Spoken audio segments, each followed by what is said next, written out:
By hating death, you become its servant. By loving it, you become its master. You must always choose love, the first rite of devotion. A dark faith for a darkening city. Justice is balance. Within the towering walls of Corel, all bow to the Order's authority.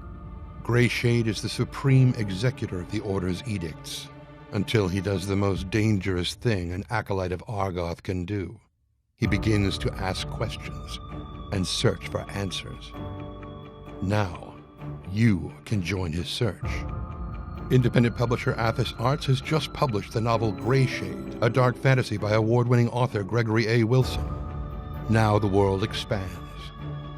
Alligator Alley Entertainment, publishers of Tales and Tomes from the Forbidden Library and Expedition from the Mysterious Peaks, is pleased to announce its Kickstarter for the Grayshade universe, supporting two major product lines. First, Athos Arts' publication of Books 2 and 3 in the Grey Assassin trilogy, Renegade and Heretic, and second, Alligator Alley's publication of a brand new Grayshade tabletop role-playing game, powered by the 5th edition of the world's greatest role-playing game and designed by writers Aaron Rosenberg and Rich Lescouflair.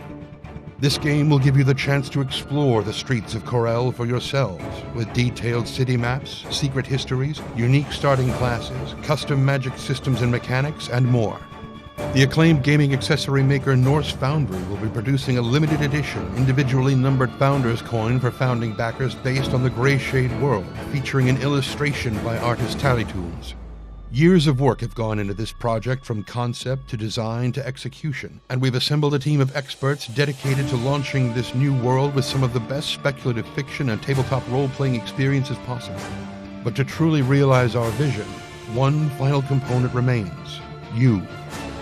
Join Gregory A. Wilson, Alligator Alley, Athos Arts, Norse Foundry, and our team of dedicated creatives by supporting the project and spreading the word. Thank you.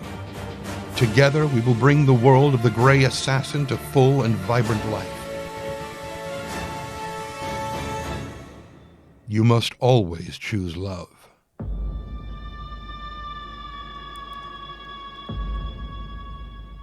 Yeah, you must. Yeah, you must choose love. What is going on, everybody? Welcome, Arvanauts. Welcome, everybody, to a Thursday night stream. It is a special Thursday night stream, as I am here with a special event, and I am very, very, very excited for this. I'm also excited about the fact that we have crossed 20% of our goal for the Grayshade Kickstarter, but I'll talk more about that in just a second. Before I get there, I do want to thank everyone for being here. I want to thank all of you for your support. I really felt that today in a lot of ways. It's been a very emotional, in mostly good ways, day today. My daughter officially graduated from 8th grade. As I think I mentioned before, little Arv was the salutatorian of her class. She gave a speech. She was amazing in it. I was just couldn't be prouder of her. She won the special mathematics award in addition for best mathematics in her 8th grade class. She also was a National Junior Honor Society member. She also had a perfect honor roll all 4 quarters. She also, again, was salutatorian. I just couldn't be more proud of her. It was an amazing experience. And I just what even is time? So that was going on. I had the thread, which I posted earlier on. I really appreciate all those folks who back channel messaged me about that thread. It was a little scary to post it, quite honestly. It was very vulnerable and personal for me in a way that I don't usually talk about openly. And I'm trying to get better about that because it's important as a human being. It also helps me become a better writer, that kind of vulnerability. And so I really appreciate those who were supportive there. And I'm also supportive of all those who have supported this Kickstarter. We are now at 5215, but I'll talk more about that in just a minute. If you haven't already done so, please follow the channel. Please check out our YouTube with !ArvTube, Discord with !ArvCord, Twitter with !ArvTweets, website arvaneleron.com, financially !ArvShop for our merchandise area, !ArvTrayon for our Patreon, and of course subscribing to the channel. Classicor, thank you so much for those gift subs. Thank you to everyone who resubbed as well. Classicor has been super generous of late, and of course has been, a big part of this channel. So many people in this channel are so generous that I'm just honored to be part of this community. So thank you all so much for that.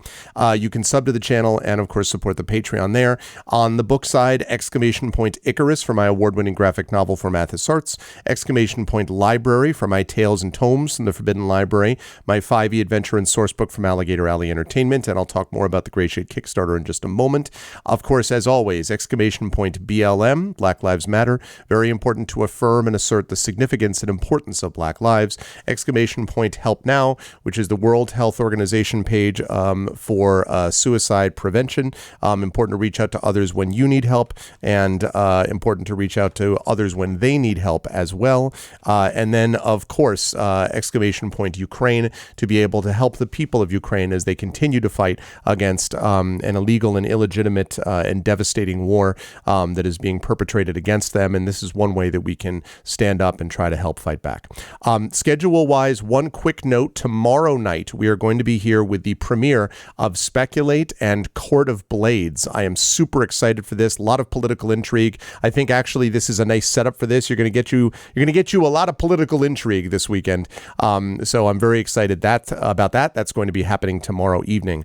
But tonight we have a very special event, which I'm going to introduce in just a second. Before I do so, let me remind everybody that we are in the midst of a Kickstarter. We have only been live now for about 30 hours or so, I believe is what it is. Just 30 hours. No, that's not right. I'm completely wrong. Because it was 12:30 Tuesday, Wednesday. No, that's right, actually. Tuesday, Wednesday. Yeah, no, 48. 48 plus 6. 54. We've been live for 54 hours. I can do math. We've been live for 54 hours. And we have already gotten over 20% of our goal. We're at 21% of goal, 52-15, 64 backers. That's a very good start. We had a chance to speak to some folks from Kickstarter earlier today who were very, complimentary and feel like we're in a good place. So that's great. But what we really need is people to continue to jump on board. If you saw that video and you were like, wow, this seems like an awesome project, this is one of the reasons that we're here. Typing in exclamation point Gray Assassin or exclamation point Grayshade KS, I believe, will help get you over to the Kickstarter page where you can back it. Exclamation point hashtag will also give you the information you need as to what you need to support. I would love to see this number go higher, and I'm going to promise this now for the benefit of Garlic Tofu. If we reach 6,000 today, if we reach 6,000 by the end of the night, or if we reach 70 backers, once Negocios is finished this evening, I will stay on and I will read my story, Theft and Memory, from the Rogue Artists Anthology. I was going to do this last night if we hit this number, but we hit another number tonight. So if we hit 6,000 or 70 backers tonight by the end of this evening, I will do that. Make it 6660. I can't do that because then I'm inviting demonic, I can't do that, Echo. I mean, that would be terrible. So that's the deal with that as far as that is concerned. However, now it is my great pleasure to welcome to the stream. I have unmuted myself so the folks know we're ready to go. I apologize unreservedly for interrupting their awesome conversation. And now I'm going to unmute them and I'm going to introduce two of my favorite people who have come to share their skills, their talents, their abilities. I'm thinking like Liam Neeson, their special skills that make it possible. With all of you as I slide over to reveal. That is right. We are here with not one, but two amazing people. We are here with Carlos Hernandez and CSE Cooney, who are here with Negocios Infernales, but with a twist, which I will let them explain. First of all, thank you both so much for being here. I really do appreciate it. Wonderful people all around. I don't know which direction we want to Carlos, do you want to say, everyone should know you at this point, but just in case, hi, here I am, here's what I'm doing, and here's this thing, and then the same for Claire, if that's possible. Yeah, so hello everybody. Did you miss me now that I'm no longer part of Esper Genesis because we ended that campaign? Mm-hmm. So hi, I'm Carlos. I write books, I make games, I teach stuff, and I have a lovely wife that I get to play with more and more. So yeah, I am super happy to be here today.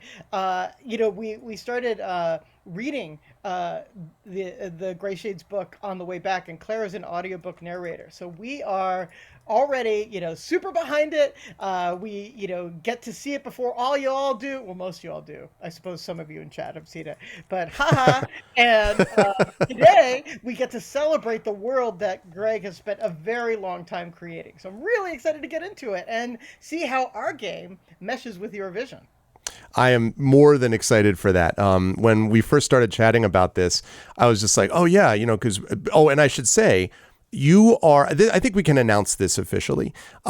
We are going to be featuring more Infernal Salons and more Negocios Infernales over the next number of months on this channel. 1, because these are great people. 2, because this game is a great game. And 3, because you put those two together, plus authors and other people that they will be inviting, and you've just got awesome stuff for the chat to watch. So I'm very excited about that.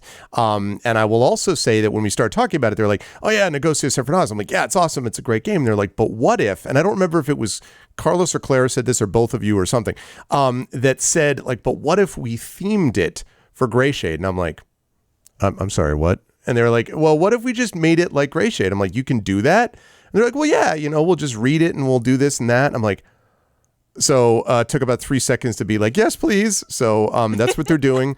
And I am super excited for that. So it's going to be great. We'll talk more about that in a minute. But first, it is also my honor and pleasure to welcome C.S.E. Cooney here once again. Claire, it's good to see you. How are you? Is there anything in particular that you want to hype up about what you've been doing, in the world, besides being the author of such famous books as Saint Death's Daughter? But besides that, anything else you want to hype? There we go. I mean, this is my year for hyping up my books. I wrote these 2 books, Saint Death's Daughter and Dark Breakers.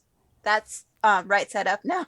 And they both came out this year. And I guess the big thing that's happening this week is on Saturday evening, there's an Eventbrite about it called Harpies, an evening reading. But it's a virtual reading with a bunch of top SF authors. There's 8 of us: Isabel Wills, Tiffany Trent, Nicole Corner-Stace, Caitlin Paxson, Amal Elmotar, Patty Templeton, and oh my gosh, they're all bleeding out. Jessica Wick and myself, hosted by Mythic Delirium, the publisher Mike Allen, and his assistant editor Sydney Macias, and that's this Saturday at 6. And we will all be reading from our work, then a Q&A about the industry, starting zines, speculative poetry, speculative fiction, rising together in a community. A bunch of us met when we were in our 20s and we hadn't even published a short story yet. Look at us now, so like it will be useful, I think, and also very beautiful and fun. And they're all friends that I've had for a decade and a half now, and I can't wait to hear their fiction again and see their faces. That's going to be really cool. It strikes me the first time I ever met Mike was when I was on a panel with him at ReaderCon. That's also the first time I ever met Carlos. That's also, if I'm not mistaken, where the two of you really kind of, started talking to each other in more detail, etc. in a memorable story that we've heard. So like ReaderCon, man, like that's where it's at. This is where people meet things. Yeah, that's been great. One of the greatest things ever, ReaderCon, was getting a chance to meet Carlos when we were on a panel together. So that's where we bring all these things together. But it's awesome. I am honored to have both of you here. And yeah, I guess what I would ask is, 2 things. One thing quickly to chat. We're going to explain how this works. We're going to run through character creation. And then we're actually going to get a chance to play some of this. These folks who know this game better than anybody, obviously, since it's their game, will be helping us with this. Chat, you will have a role to play in this as well. We'll talk about that as we get there. The other thing I would like from chat, as we're starting to explain what we're doing tonight, is I would like some appropriate music. And there's 2 ways to think of this. One is I was thinking originally we could throw in some like Spanish guitar or something, but I'm also thinking now that perhaps a kind of Dark City OST, like The Thief, the Dark Project OST, that type of stuff. So Chad, I want you to put your collective heads together and give me a couple of suggestions for game OSTs. Has to be a game OST so that we don't fall afoul of, rules and regulations. So we can't just pull out something from some film or whatever. That would not be good, but we could certainly do game music. So let me know if you think of one. And yeah, but with that said, Carlos, I don't know, do you want to start us off and let us know how we're going to run all this and all that business? Yeah, absolutely. So we modded our game so that it fits with the Grayshade's world and the theme. But the game itself is simple enough that modding it was not very hard. It took me just like a couple of hours, to change a few cards around and stuff like that. But so It took us a couple hours. It took us a couple of hours. I was thinking about just the setup work I was doing on Roll20, but Claire and I collaborated on the actual content of the cards yesterday. Carlos really did implement it all. He's very clever and very fast. Forgive me, Claire. How utterly unforgivable of me. So while I commit seppuku, let me explain to you what. Have a knife. Too early. We haven't even started the assassination yet. Jeez. Yes, that's Act 5, Carlos. Act 5. I'll just put the blade for Act 1 in front of everybody. So oh man, is it like Chekhov's blade or something? It needs to be used by the end of the. Or whatever. yeah. But so. The game that we created is broken up into different acts. And so the first act that we perform is basically a lines and veils kind of trust and affirmation deck where we just go through and read aloud the things to remind us to be good players to each other. This is built into the game so that we are sure to make sure that we're respecting everybody's boundaries and stuff. Chat. Since you're going to be participating in this as well, if you have any strong lines that you think would really make a game unenjoyable for you, I think it would be great if you could message, maybe whisper to Greg so that you don't have to make yourself public when you're doing that. Yeah. And that way you can let us know if there are anything else. And then Greg, in the Zoom chat, you can let us know if there any other lines and veils appear. I will do that, and please do that in the next couple of minutes, folks, just so we can make sure we don't cross anything. Yep. Exactly. And we might cover some of that as well when we go through this. Okay. But so what happens first in the game is that we just read aloud some cards. So the order of our game is going to go Carlos, Claire, Greg, Carlos, Claire, Greg, and so on and so on. So we're just going to loop around and we're just going to begin reading some cards. Hopefully, Greg, when I drop the trust card down, it's going to get all the way out of the way of the screen. You'll let me know if I need to pull it down farther. Okay. But I'm going to begin by reading trust card number 1. We will take care of each other. We will protect each other's hearts. The game stops the moment anyone stops having fun. We will change the game to make it fun for everyone. Nothing is written in stone. We can change anything. No game is worth hurting others. And so we'll just pause for a moment here and let's just mention things that we should just not engage in. Now, this is a darker world. People are likely going to be dying or, there are going to be attempts on people's lives and stuff. So we're taking super assassinated. Yeah. Yeah, not a kinder, gentler assassin, I'm afraid. So for me, sexual assault is just flat out. Yeah, no. So we'll just be none of that, So that's a hard line for me. And I don't know, Claire and Greg, do you want to mention some other lines that you might have? Things that should not be. I just thought of something, but could there be no excessive gagging noises made from any of us? I like it in theory, but then I might throw up in practice. So maybe can we just that? imply it here we gag or something but don't actually do it? Although sometimes the word gag does it to me. Oh, all right. Well, then we'll just avoid that completely. No, I don't want you to avoid the word gag. And if you're really into it and you're acting it out, that's fine. I just might act it out with you. No. I have no idea what to say about that, except I'm both horrified and impressed. That would be that method acting with a vengeance, right? Claire has the most mirror neurons of any human in the face of the earth. So I think that's actually a super great specific one, Claire. And so maybe, Greg, you and I, if somebody's being garroted or something like that, instead of actually making the noise or, acting it out, maybe we could just do hand gestures or something like that. That's a good call. So, they're garroted, I drag them off. We could do hand gestures, but nothing like that. I just won't garrote. If I'm doing assassination, I'll just shiv everybody. It's not, who your character is. That's true. Maybe I'm an anti, garrote person like that. Maybe you grew up with a lot of piano wire. Maybe your daddy was a pianist, and then you just, I don't know. I'm just saying. Maybe you garrote people with all 88 piano wires at the same time. No, he did that once, and then that was okay, that's my whole limit for my entire life of assassinations. So just I'm out now, Yeah, I've done that. Okay. No, actually, like those noises are actually different than the ones I'm talking about. I think, Carlos, you know the sorts of noises I'm talking about. Like but it's the phlegm noise. Yeah. It's the phlegmy noise. But the being garroted noise is different, and I'm okay with that. But as the line is thin, we'll just trot it carefully. Yeah, we'll err on the side of not gagging.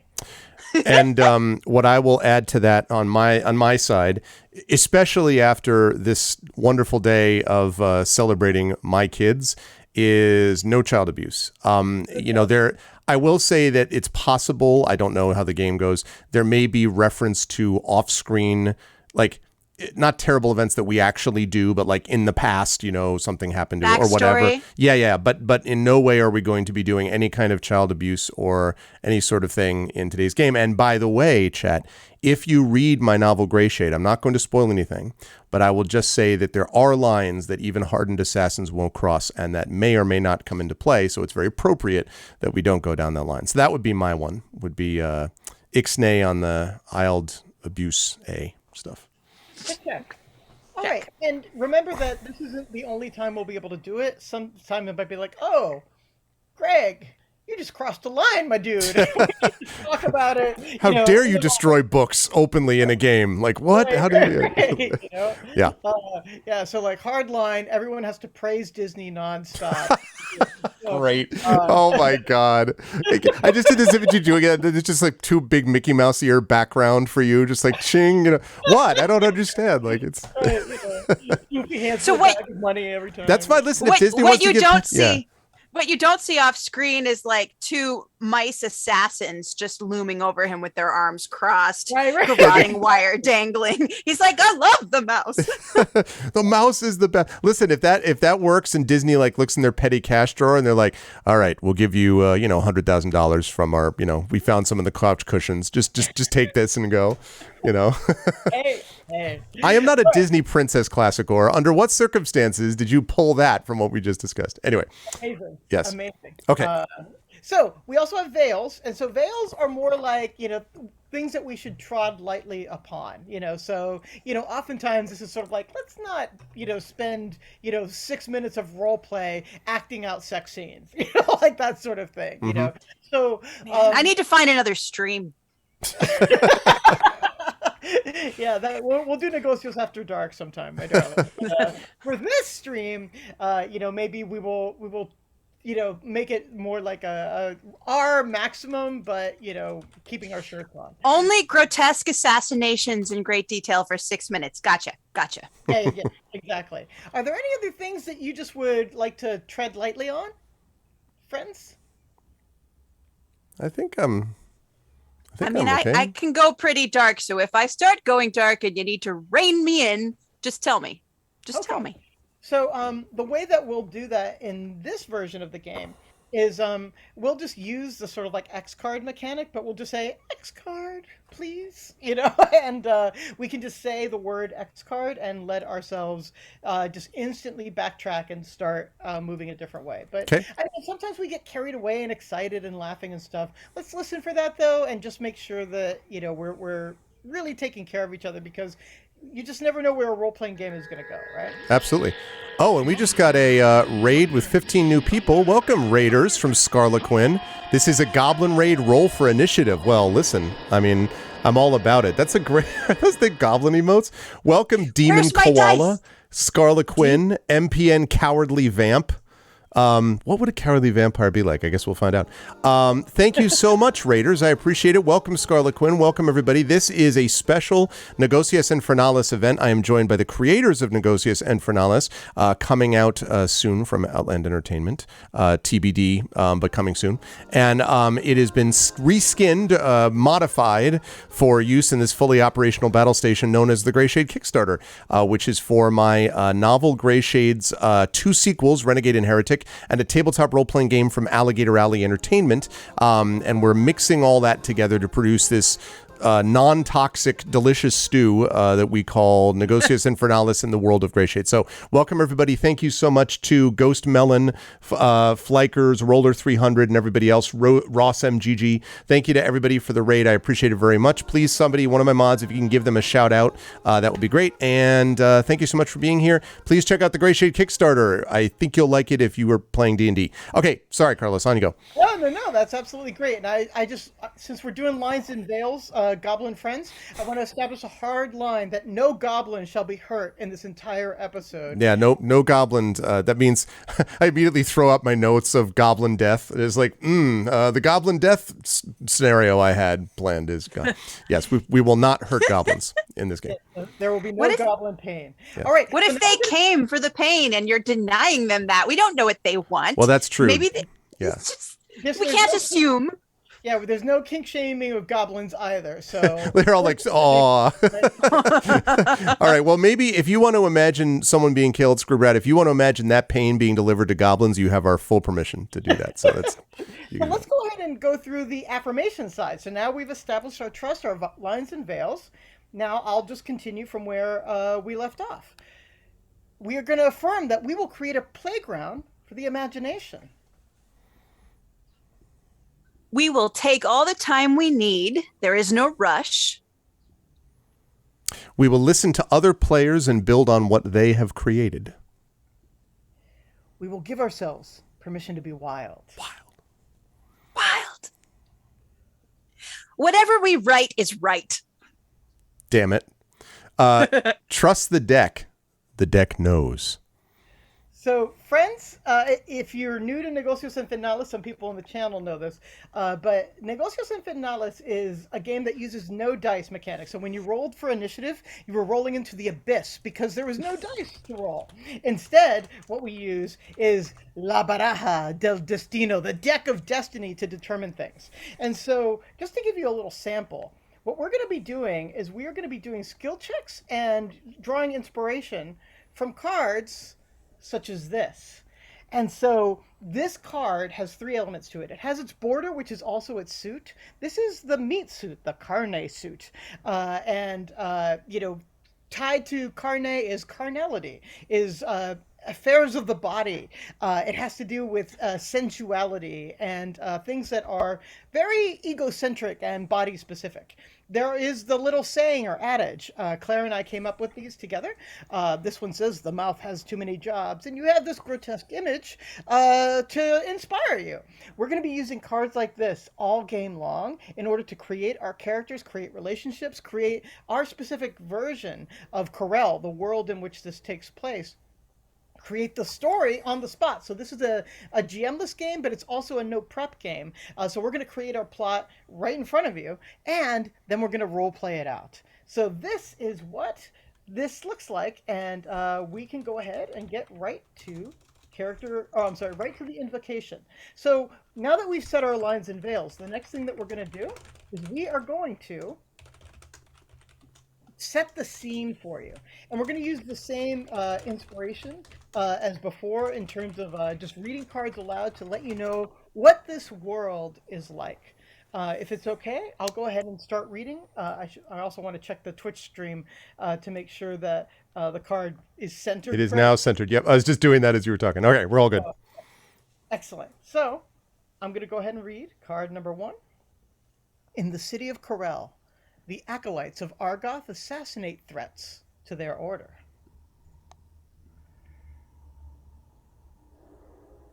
They serve the order of Argoth, and the order serves the just God. It's like the Nike motto, just God. All the city of Corel bows to the order's authority, even while city officials publicly distance themselves from its actions. And those actions require the acolytes of Argoth to dispatch targets with protocol and with precision. But when an assignment goes sideways, what core values does an acolyte of Argoth cling to? We are all acolytes who have served the order without question. Until now. So, friends. We are all assassins who belong to the Order of Argoth. They have a very strict code by which they live and assassinate, and they are meant to be unswerving, utterly loyal servants of the just God through the higher ups in the Order of Argoth. We're going to use that world and that premise to help us create characters. But first, Greg, I thought maybe it would be great for you to talk a little bit about the Grayshade's world beyond just what we've covered here in the beginning. All right. Let me talk about it a little bit in general terms. Corel is the city in which Grayshade takes place. It's where the tabletop role-playing game, part of that Kickstarter, is going to be set. Corel is based loosely on 15th century Renaissance-era Venice. Those of you who know something about that area of the world and that time period will know that Venice was arguably the strongest city-state in Europe for a good period of time, and it wasn't because of its army. It wasn't because of some superior tactical position. It is because more than any other city-state in Europe, Venice learned how to balance three competing forces against each other. The mercantile profit-making forces, the religious forces, which were a significant either inspiration for or restriction against others, depending on how you looked at it, and the government forces, the job of the Magnificos of Venice, whose job it basically was to keep open warfare from breaking out on the city streets. And these three factions worked in rough counterbalance to each other. And Corel is founded upon that idea, that principle. There are three major forces there: government forces, there are the mercantile forces, the merchants, and there are, again, the religious orders. Argoth, the Order of Argoth, is only one. It is the most powerful of the orders. It also likes to tell everyone that it's the most powerful, but it is not the only religious order that exists in Corel. And essentially, the city turns a blind eye to some of the order's more significant abuses, so long as it does, again, not break into open warfare, the disruption of trade, the disruption of governmental effects, and things of that nature. Corel itself is a city with many dark alleyways, winding streets, houses clustered close together. There are four main districts in Corel. There is the North District, known as the Church District, or North Corel. There is the East District, East Corel, which is otherwise known as the Residential District. South Corel is more popularly known as the Merchant District, again, where much of the trade happens within the city. And in the West Corel, you have the Nobles, the Government District, where many of the decisions are made politically for the city. And the acolytes of Argoth are experts not only in various techniques of infiltration and assassination and information gathering, but they are also capable of crossing among and through and between areas with care and precision and quiet. In fact, the titular character of my novel Grayshade is probably better at it than almost anybody else because of the knowledge he's accumulated over the years. So Corel is not only a dark city metaphorically, it's a dark city actually, and the guards don't always have control everywhere. Also, I should mention very quickly that there are multiple levels to the city as well. All huge cities need a way to deal with sewage and waste, and much of the way that cities back in the Renaissance handled it was to let it flow into, in London's case, down the middle of the streets, and in Venice's case, right into the canals. But in Corel, they actually do have a sewer system. Far below the city, the sewer flows, the waste flows down, and there may or may not be even those who live down in that area, but I'm not going to spoil any of that for you. So that is that's a little bit more about the world as it goes. This is a wealthy city with enormous inequality of wealth, where the Order of Argoth makes its decisions almost with impunity. Almost. So. Wonderful. Carlos. Yes. Carlos. So some people in the chat maybe want to do character creation with us. Is there a way we can pull a card that will always be like if they want to build their own assassin while we're doing it? Can they do that? Yeah. You know what I'll do? I'm going to put one extra card in. And basically the way this works, chat, is they're going to be available for us to choose. There's going to be one card per player plus one for the table, but I'm going to add one for chat as well. So there'll be 5 cards available. You can choose any of the 5 that inspire you, but grab them quick because the first person who goes is going to grab that first card, and you can use that to be inspired. But let me tell you a little bit about character creation first. So in our game, we have slightly different stats, but here are the stats that are available to us for this game. You basically have 4 features. So like, in D&D, you have strength, charisma, constitution, wisdom, etc. For us, we have motivation, backstory, speciality, and fatal flaw. That's what we're going to be drawing for. And we're going to use the cards to basically write down what each of us, how each of us, has those traits. And it's just going to be a written sort of thing to help guide our play throughout the game.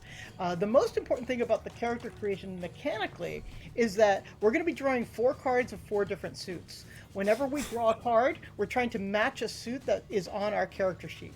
If we match, terrific. Things go our way. If we don't match, things go to pot, and we have to narrate that as well. So I'm going to move us over to the character creation slot right now and show you the cards that we have. Actually, before I do, let me say the cards, they're macabre. They're pretty ghoulish.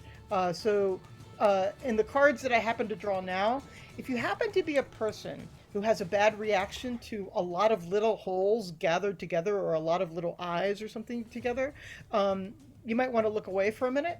There's also a picture of somebody cutting themselves. So this is a content warning. If that's not your thing, maybe step away for a minute. But without further ado then, here are the 5 cards, 3 for us, 1 for chat, and 1 for the table that you can see now. And players, you can see those cards? Yes, I'm just going to zoom out a little bit so chat can get get an image of the whole. Okay. So I am going to choose first. We're going to rotate this. I'm going to choose first, then Claire, then Greg. We could, if you wanted to, Greg, have somebody randomly in chat choose which other one to remove as well. So basically like 1 for the chat. Now remember, those of you who are playing at home, what we're doing right now is creating your character's motivation. What makes them tick? What keeps them up at night? What do they live for? What would they die for? What is the reason that they have for doing things that is the sort of like basis for all other sub-reasons and sub-decisions that they make in their lives? So I'm going to go ahead and choose... Actually, I've never chosen this for motivation before. Just so you can see players, if you right-click it, right at the top, one of the choices that you have is take card. So just make sure that you give yourself enough room to be able to take the card. It will end up in your hand then. Okay. See it? Just double check. Yep. I am going to take my card thusly. Now in a moment, once we're ready, I'm going to take a moment to fill this in on my character sheet too. Claire and Greg, you'll see that each of you has a character sheet that's available to you, so you can do that. So Claire, you're next. Which card are you taking?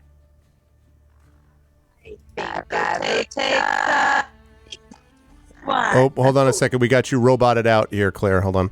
Yeah, I'm not sure what happened there. Yeah. Plug in. Yeah, you might need to do that. All of a sudden, it was like blah blah blah blah. Yeah, it was pretty cool, actually. Yeah. Daleks, exactly. Exterminate. Let us see. Can you hear me? Yes, that's better. Okay. Okay. Still okay? Yes, still okay. All good.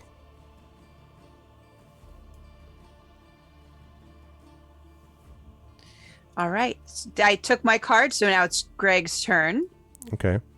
Dude, I still see 3. Shouldn't where there were 4 started, right? Did I miss something? We added 1 for the chat. So So it's 1 per player plus 1, and we're considering all of chat a player. This is really interesting. Okay. I have got mine, I think. All right. So, if it's okay, I'll just pick somebody from chat. Sure. Garlic Tofu, would you be so kind as to choose a card for chat? Now, remember, chat, you can choose any of the cards that you've seen, but as a gesture towards Garlic Tofu and all the great work they've been doing on this Kickstarter, we'll give you first choice here. Which card of the remaining 2, Garlic Tofu, would you like for the chat?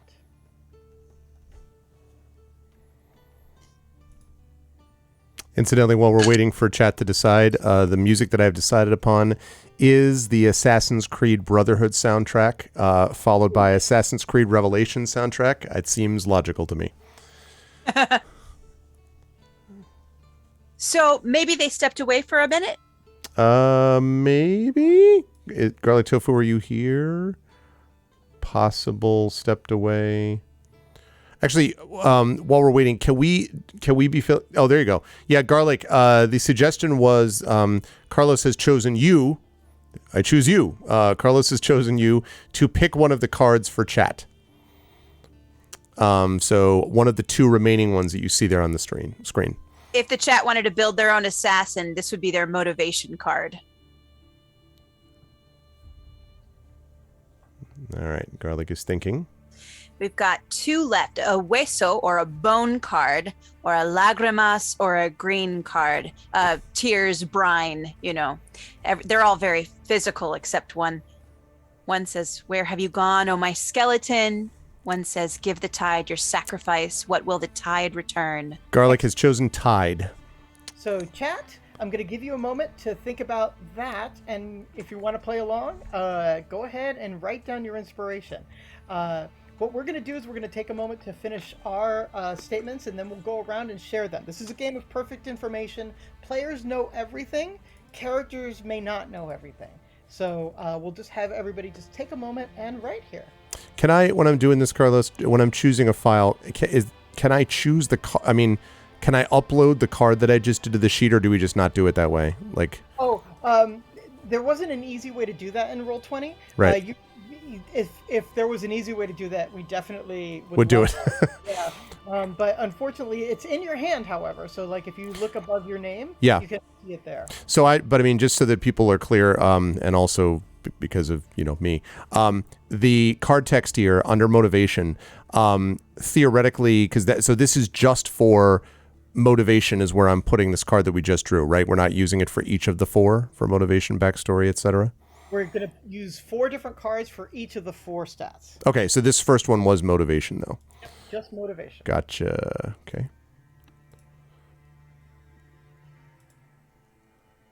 Okay, so there it is, chat. I know you can't see that because it's over. A little further. All right. All right, so that would be...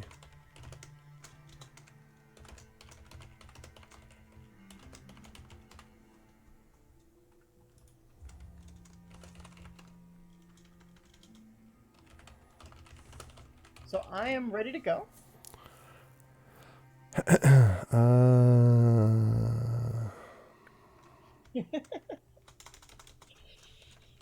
Well, what you can give Greg a little time to talk, Carlos, or to write if you wanted to talk a little bit about Negocios or anything. Sure. So in our game, the theme is a little bit different. Here we're playing Dark Assassins, but the premise for Negocios Infernales is sort of like aliens meet the Spanish Inquisition. In a world very much like ours, they have something very much like 15th century Spain, complete with their own Queen Isabella stand-in, and they're going to start an Inquisition. However, aliens have been watching them from high above the clouds, and they have decided they are going to interfere. Prime Directive, Schmime Directive. They are going to jump in there, and they're going to save humanity from itself. So they come down, and they say, "Hey, we're here to help you." Unfortunately, they have dealy boppers. And if a 15th century Spaniard looked at an alien with dealy boppers, obviously what they would ask first is, "Are you devils?" And the aliens are basically like, "You know what? We're willing to work within your metaphor."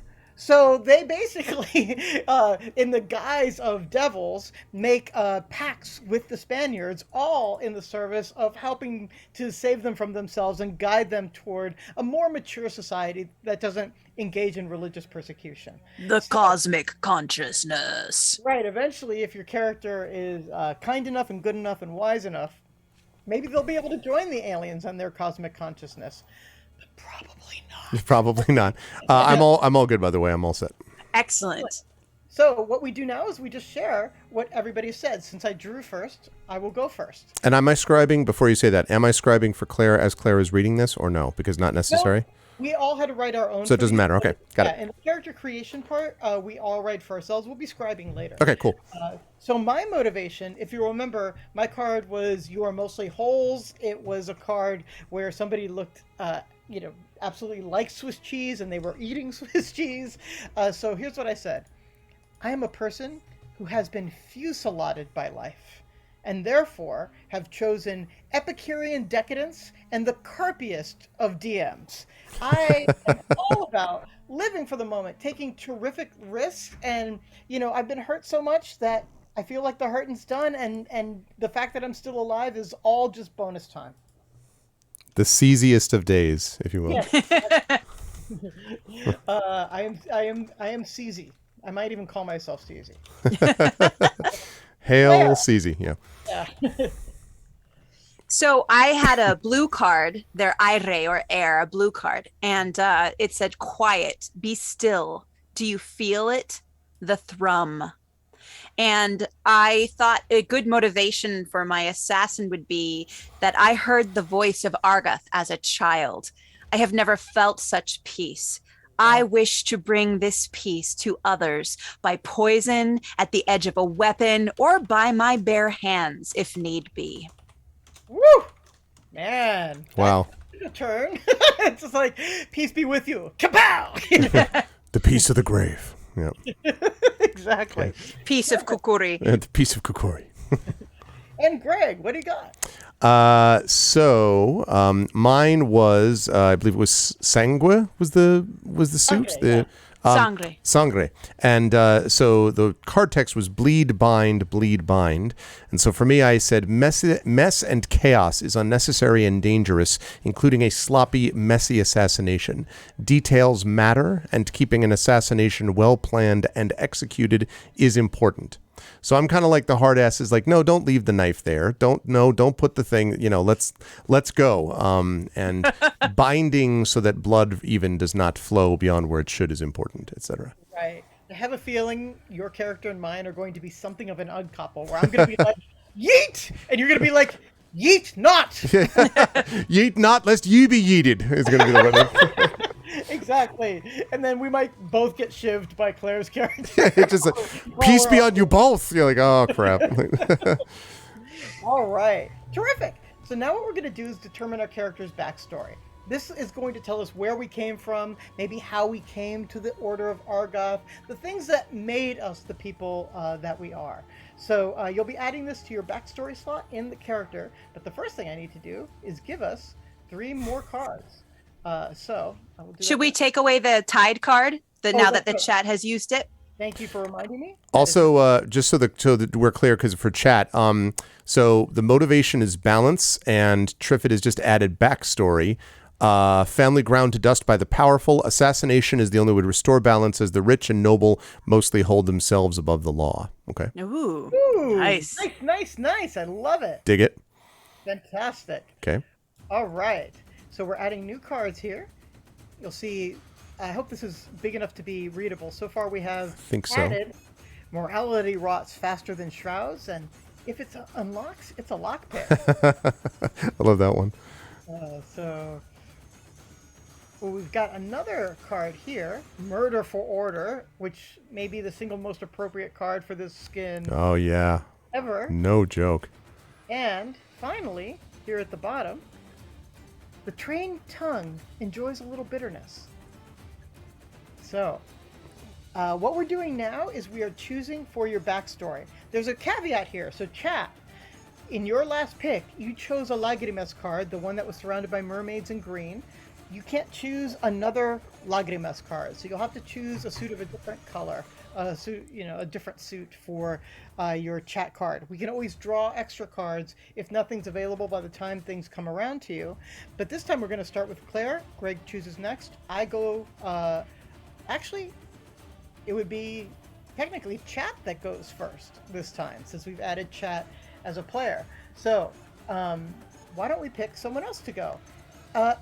Classicor, since you're so kind to stay up so late to join us today, why don't you choose the next card for chat? I think he already did. The lockpick with a heart. I think he likes the lockpick. Yeah, that is a good one. I mean, lockpick. He says. We thought you might have chosen that. We'll leave that up for you all to be to use that as your backstory. Right. Yeah, that's right. I'll leave it there, but we can't choose lockpick.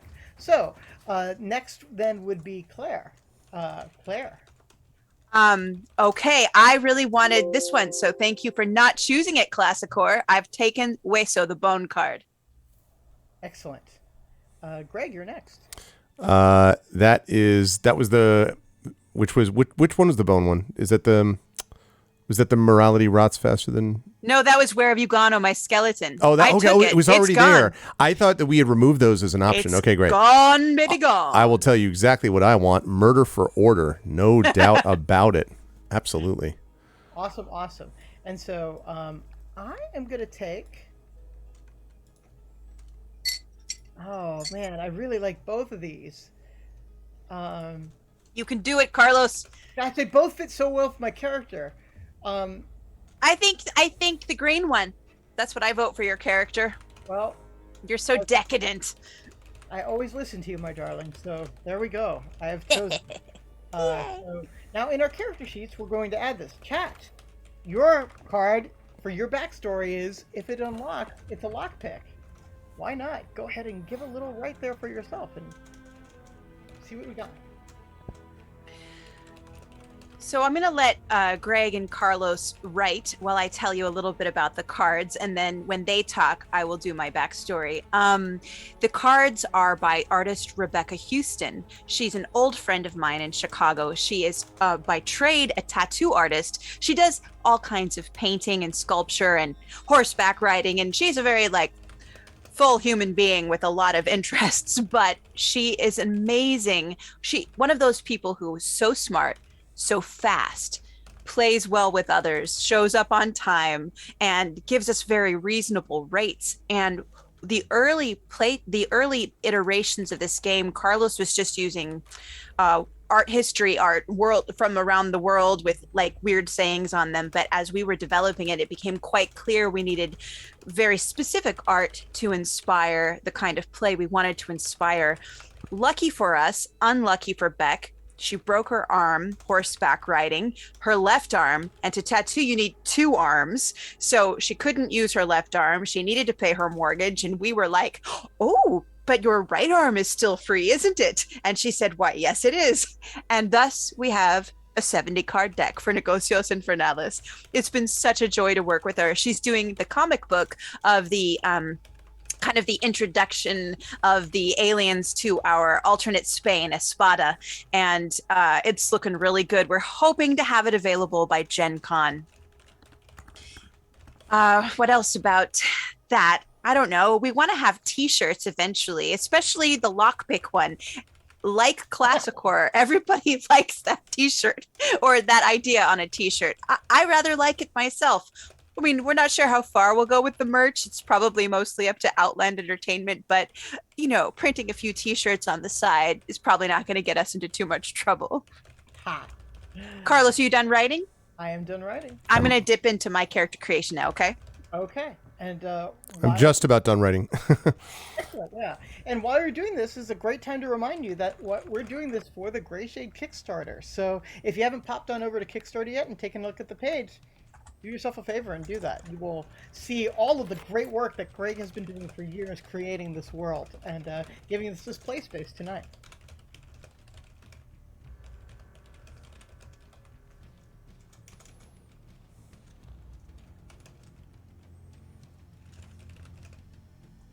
I saw a garlic tofu said, don't call on me, I'll break the rules and keep going with Lagrimas. I will tell you that you would do so at your own peril. You would just be reducing the number of chances that you would have to succeed at checks, but shine on, you crazy diamond. Okay, I am now done writing too. Yes, so just to further what Carlos was saying, the Kickstarter that we have right now is going to cover, again, basically 3, maybe 4 major components, but 2 really major components. The first is they're the last 2 books in the sequel to this book. Grayshade, which is the first book in the Grey Assassin trilogy.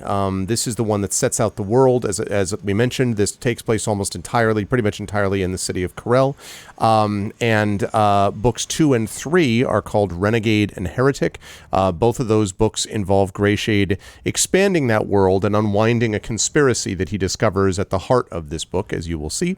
So the first thing that the Kickstarter is supporting is the publication of those second and third books by Athos Arts. It is also supporting the publication of a new 5e based tabletop role-playing game, Grayshade, the role-playing game, that will come to you from Alligator Alley Entertainment. It's designed by Aaron Rosenberg and by Rich Lescouflair, who is a DM's Guild adept. I am very excited about this. There are multiple classes that you can play in the game, and we'll have a chance to talk more about that later on, I hope. There is a new magic system called sound shifting, which is the magic that's used within this universe. There is a mechanic of faith, which becomes a significant part of the game and, of course, of the world as well, and so on.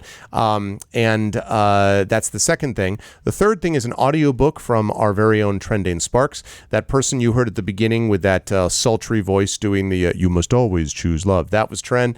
Tren, of course, is one of the major narrators for the BattleTech and Shadowrun audiobooks, and has also been the voice of Santiago Espinosa, the main bad guy of Harebrained Schemes BattleTech video game, for those of you who've played that. Tren is also an amazing role player, really good person, and like I said, just an awesome narrator. And so he'll be doing an audiobook for that. And if we get high enough in the Kickstarter, he'll actually do an audiobook for all three, but we have to get to a certain number of backers before that unlocks. So jump on board if you want to see that happen. Last, I will say that there is a Founder's Coin, which is a special design by our very own Tari Tunes. Norse Foundry is the company producing that. It is a company that does accessories of like dice and dice trays and so forth, and those are numbered coins. So as the people who support them, the faster you back at that level, the lower the number of your coin. So it's going to be pretty sweet to be able to walk around and show them. There are diamond cutouts in the coins, so you could literally wear it around your neck if you like. Garlic Tofu has threatened to string together an entire chainmail shirt, basically, of these things. I mean, who knows? But this is all stuff that's worthwhile. And to get all this, Chad, if you want this to happen, you need to support the Kickstarter. So please run over there and take a look, see what tiers interest you, back if you can. And then please spread the word. Please leave comments on the Kickstarter, positive ones, if you have backed the Kickstarter. And please use the hashtag #GrayAssassin to support this work as well. And thank you. So that's enough about the Kickstarter for now, but go back it, please. Okay. Oh, Carlos, we lost. Oh. Yeah. So we are ready to tell you what our motivations are. All right. So I think Triffid was the one who was sort of like gathering things for us for chat. If you would do that again, Triffid, that would be terrific. But in the meantime, Claire, what's your character's motivation? So I had a Hueso card, the bone card, that said, "Where have you gone, oh my skeleton?"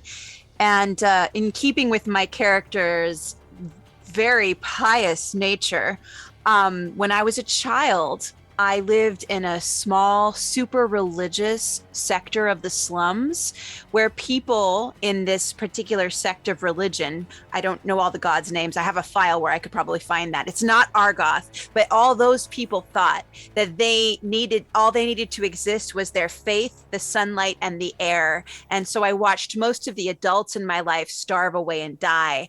I turned from the god. I ate whatever I could find, the paint on the walls, the insects in the corners, the rats. And at death's door, that is when I heard the just God speak to me.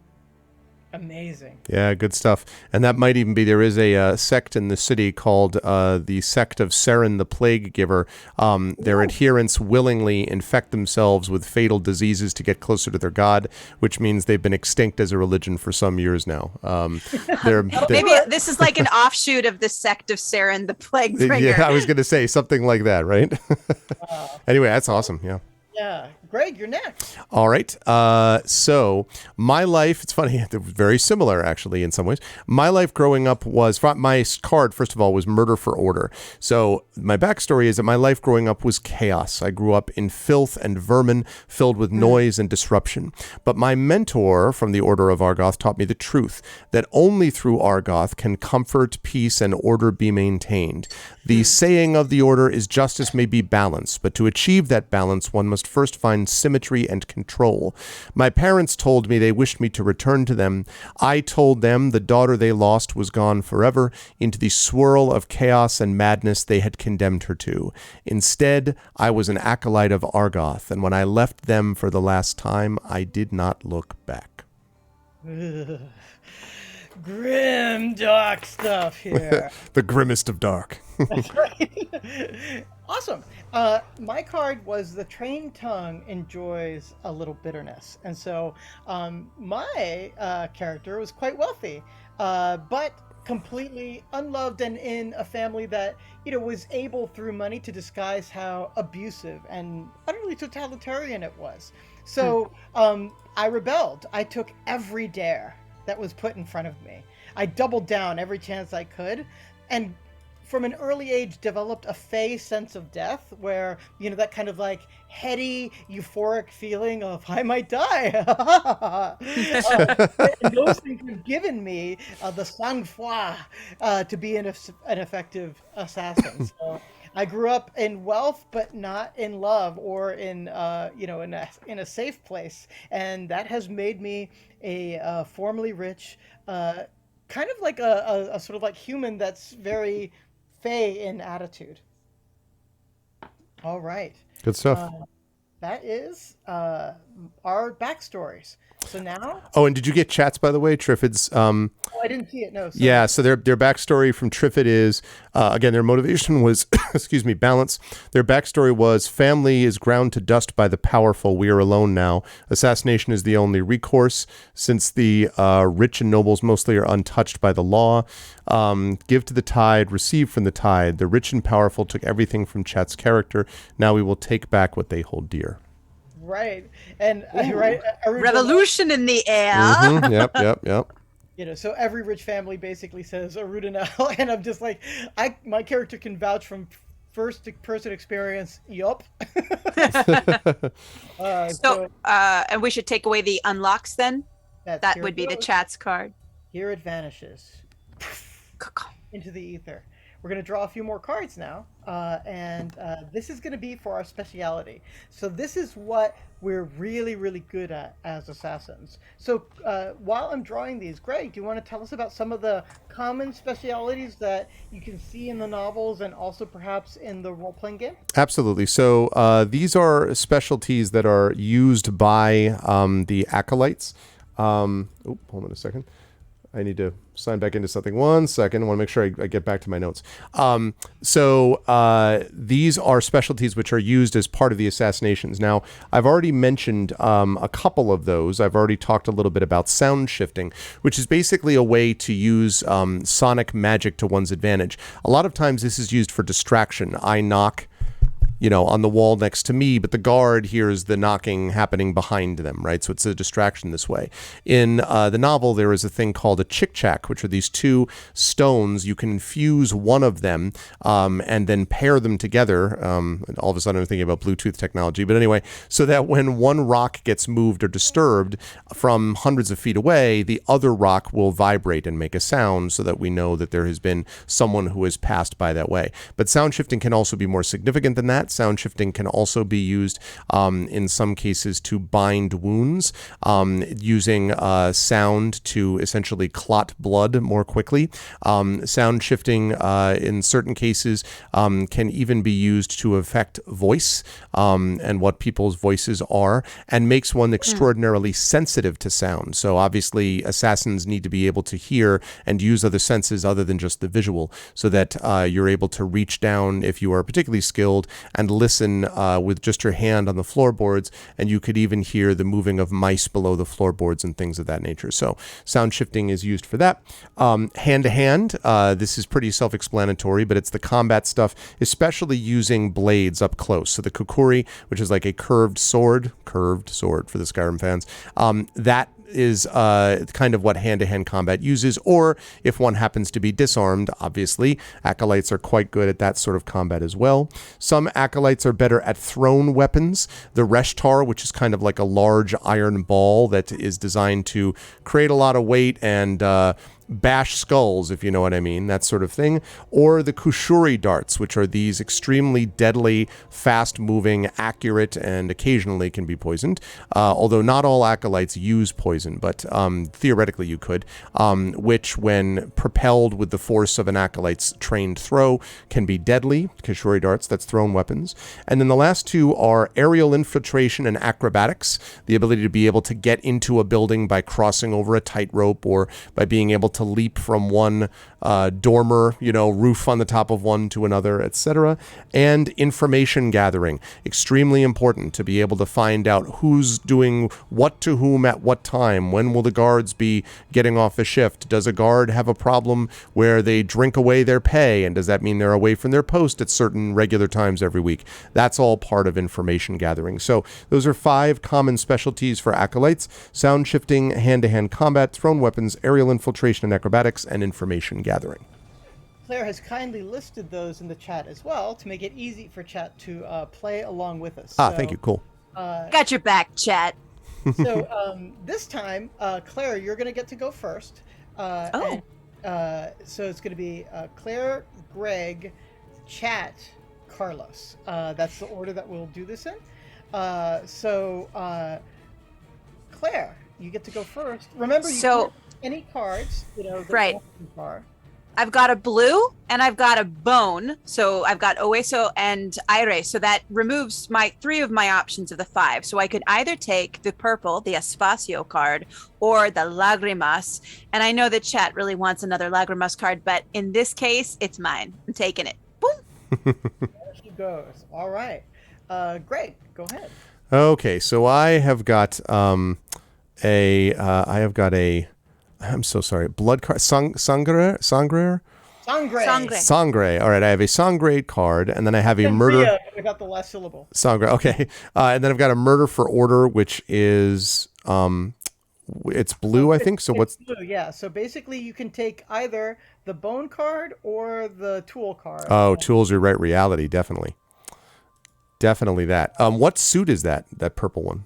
That is called Espacio. Space. Espacio. And it's basically all that exists outside of humanity, that which lies beyond the mysterious everything. Okay. So, chat, we should choose somebody to do this. So, Prince Justin, if you are with us right now, if you would kindly choose a card for chat. And it looks like you can take either one of those, any of those 3, because you don't have those suits yet, so you're good. What happens if they didn't have that, by the way? Would you just draw another card until they had the right suit? Okay. Exactly. You would just draw until you found a card that worked. Alrighty.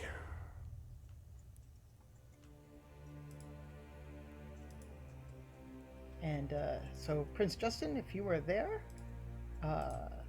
please choose a card for chat. Reality rots faster than shrouds. The soul loves all the mind but some. Or he said he was AFK. What are my choices? You can see him up on the screen as soon as I move this big honking thing out of the way. Okay, now you should be able to see it, Prince Justin. Those are your 3, and you can choose any of those. What the heck was it? Sorry. I know that's blocking your way. Okay, now we got it. Excellente.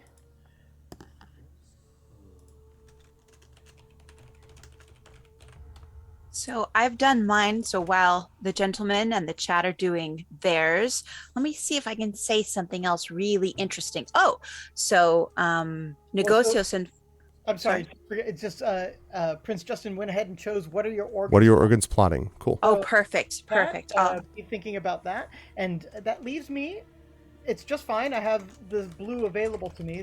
That's Aire, and so I think what I am going to choose is morality rots faster than shrouds for me.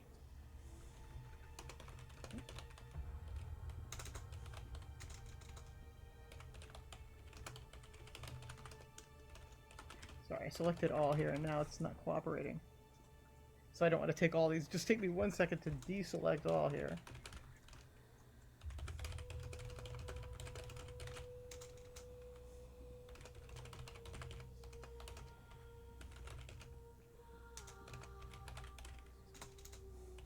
All right.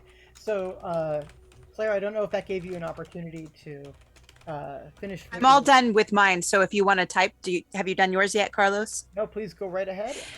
So for those of you who are not participating in the chat and just want to hear a little bit more, one of the things we do besides run Negocios Infernales games, or will be doing on Greg's channel come August, one night a month, we'll do something called the Infernal Salon.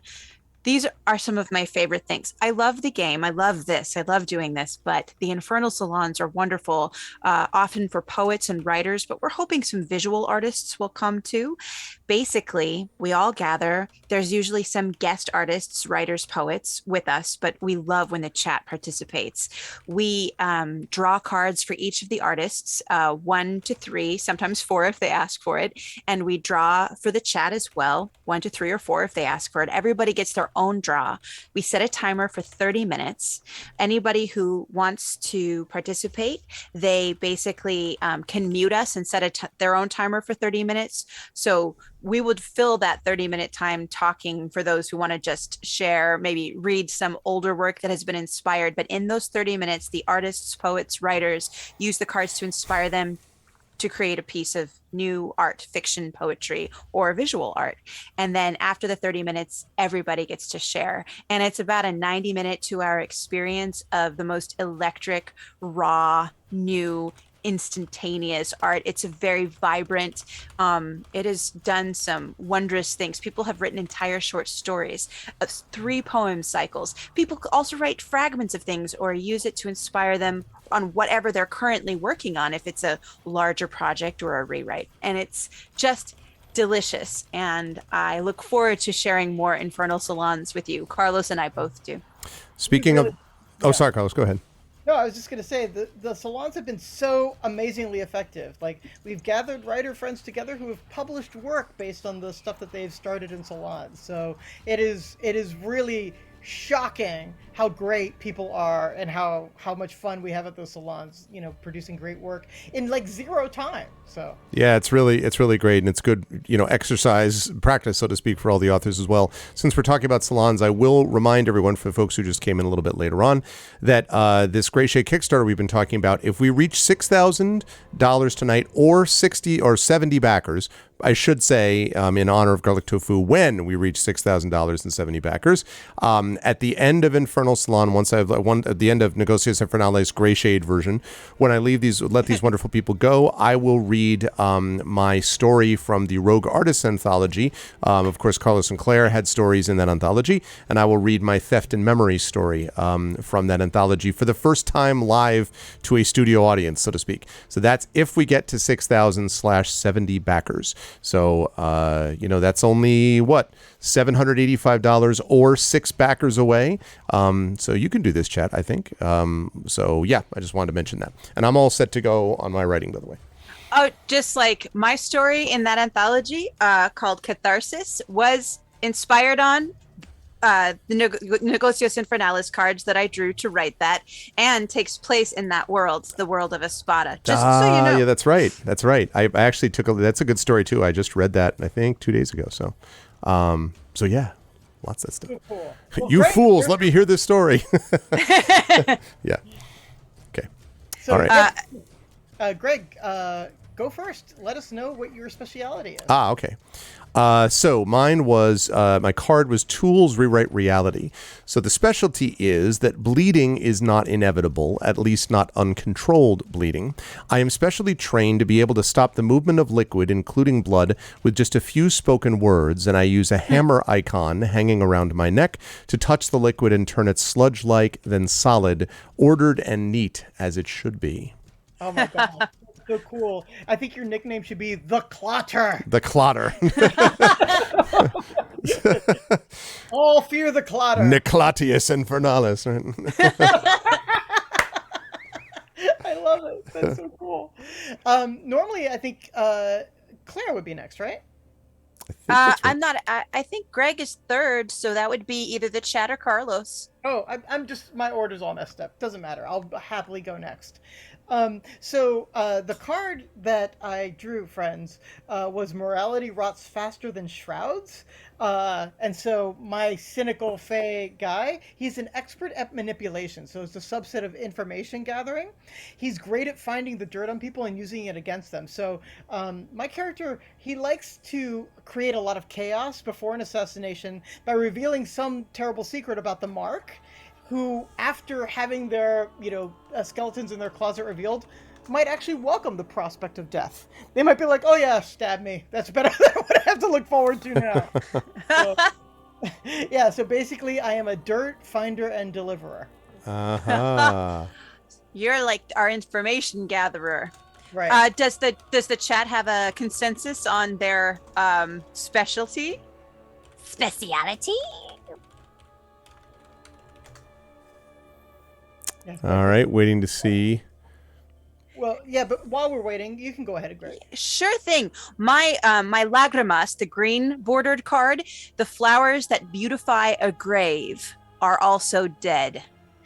And so I took some liberties, Greg. I was trained in throwing weapons, but I have designed my own. Okay. They're called the Rain of Flowers. They're small, many-petaled throwing darts with poisoned edges. I want to beautify death. I like to deal death with dignity and at a distance, like the just God himself. Very nice, very nice.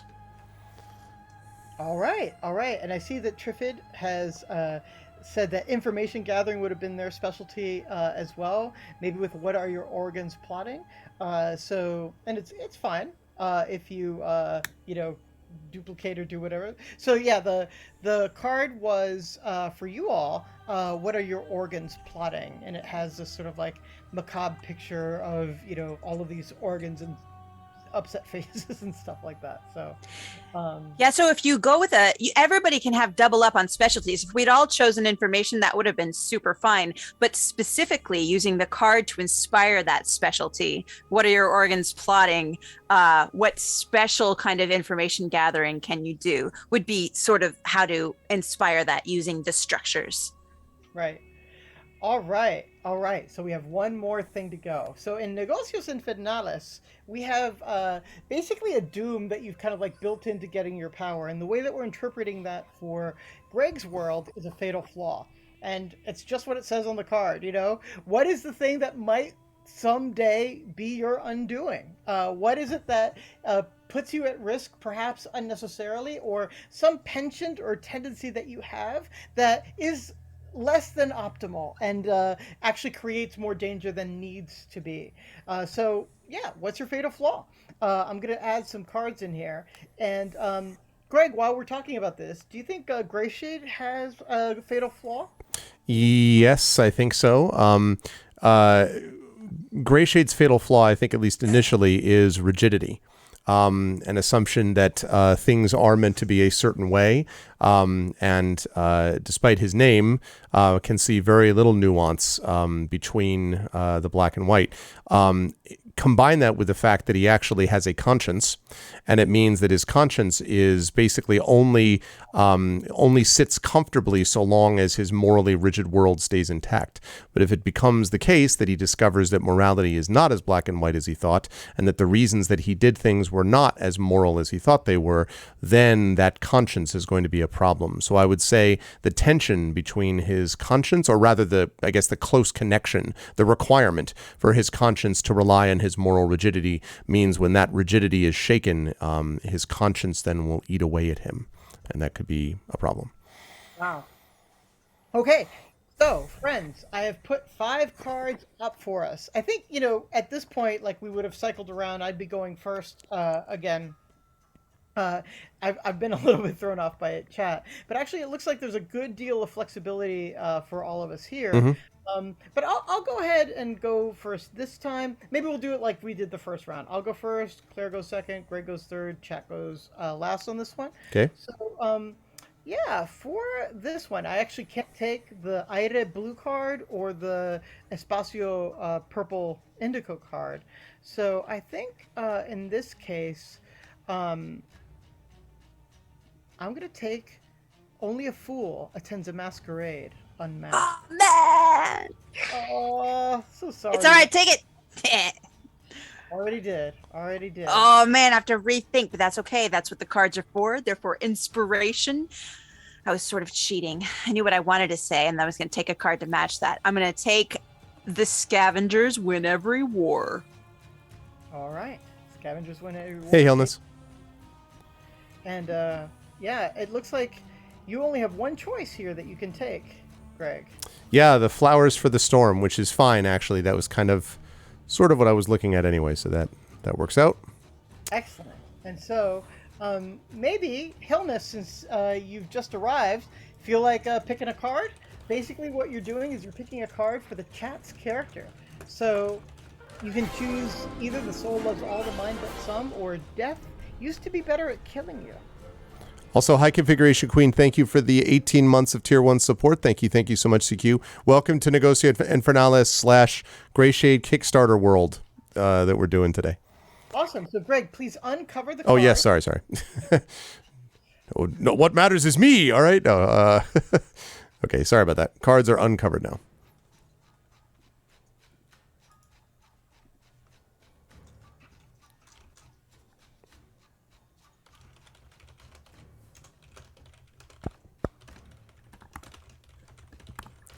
All right. Sorry, are you two writing while I'm talking and then we switch, or I want? Yeah. Something right now. Just, can I what? Here, why don't you two? Let me think about the awesome thing. Okay, so as the gentleman writes, I could tell you that also starting in August we'll have one salon per month, but probably at least one game per month, and games are usually split into 2 sessions. So this is almost like a act 1 or a session 0, where we do character creation, relationships, world building. We choose our plot. Now for this, we created a bespoke plot just for Greg's Grayshade, but in Negocios Infernales we have basically 7 genres of plot. There's like the kaiju monsters attack plot, there's a war plot, there's a rom-com royal wedding plot, there's a mystery of the missing queen plot, there's a the castle is haunted, like ghostly gothic plot, there's a sci-fi hijinks plot, like the aliens are among us. So there's probably more plots and I'm losing my thread, but that's okay. There are 7, we made sure of it. And so all the way up to the plot and the developing that specific story and our orders that we have to complete to finish the game, then there's like a intermission, and then probably the next week we would come back and play the second half of the game, which is the role play part. So we would have our everything built, characters, world, relationships, everything, and we could just concentrate on role play. There are situations in which we could do the whole thing in 4 or 5 hours, as in tonight, but probably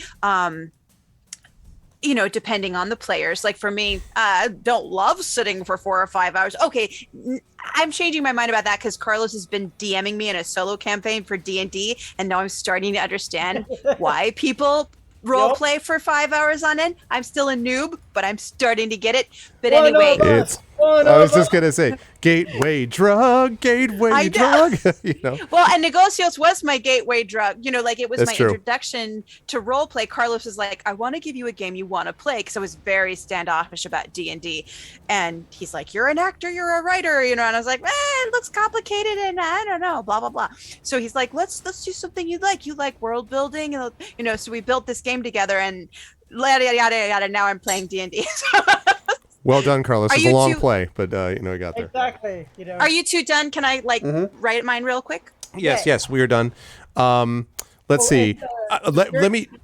Okay. I was going to ask you a question, Carlos, about Negocios, but do you because I was going to ask you about what the process of adjusting this for Grayshade is like, and does this suggest something about the adaptability and scalability of your game? By the way. Well, the thing that I wanted to do for Claire to introduce her to role-playing is eliminate all the things that make role-playing a chore for new players. So if you have a ton of mechanics that you have to remember in combat situations, that can be very difficult for a person to get into. So basically the mechanic of our game is, now we have 4 cards on a character sheet.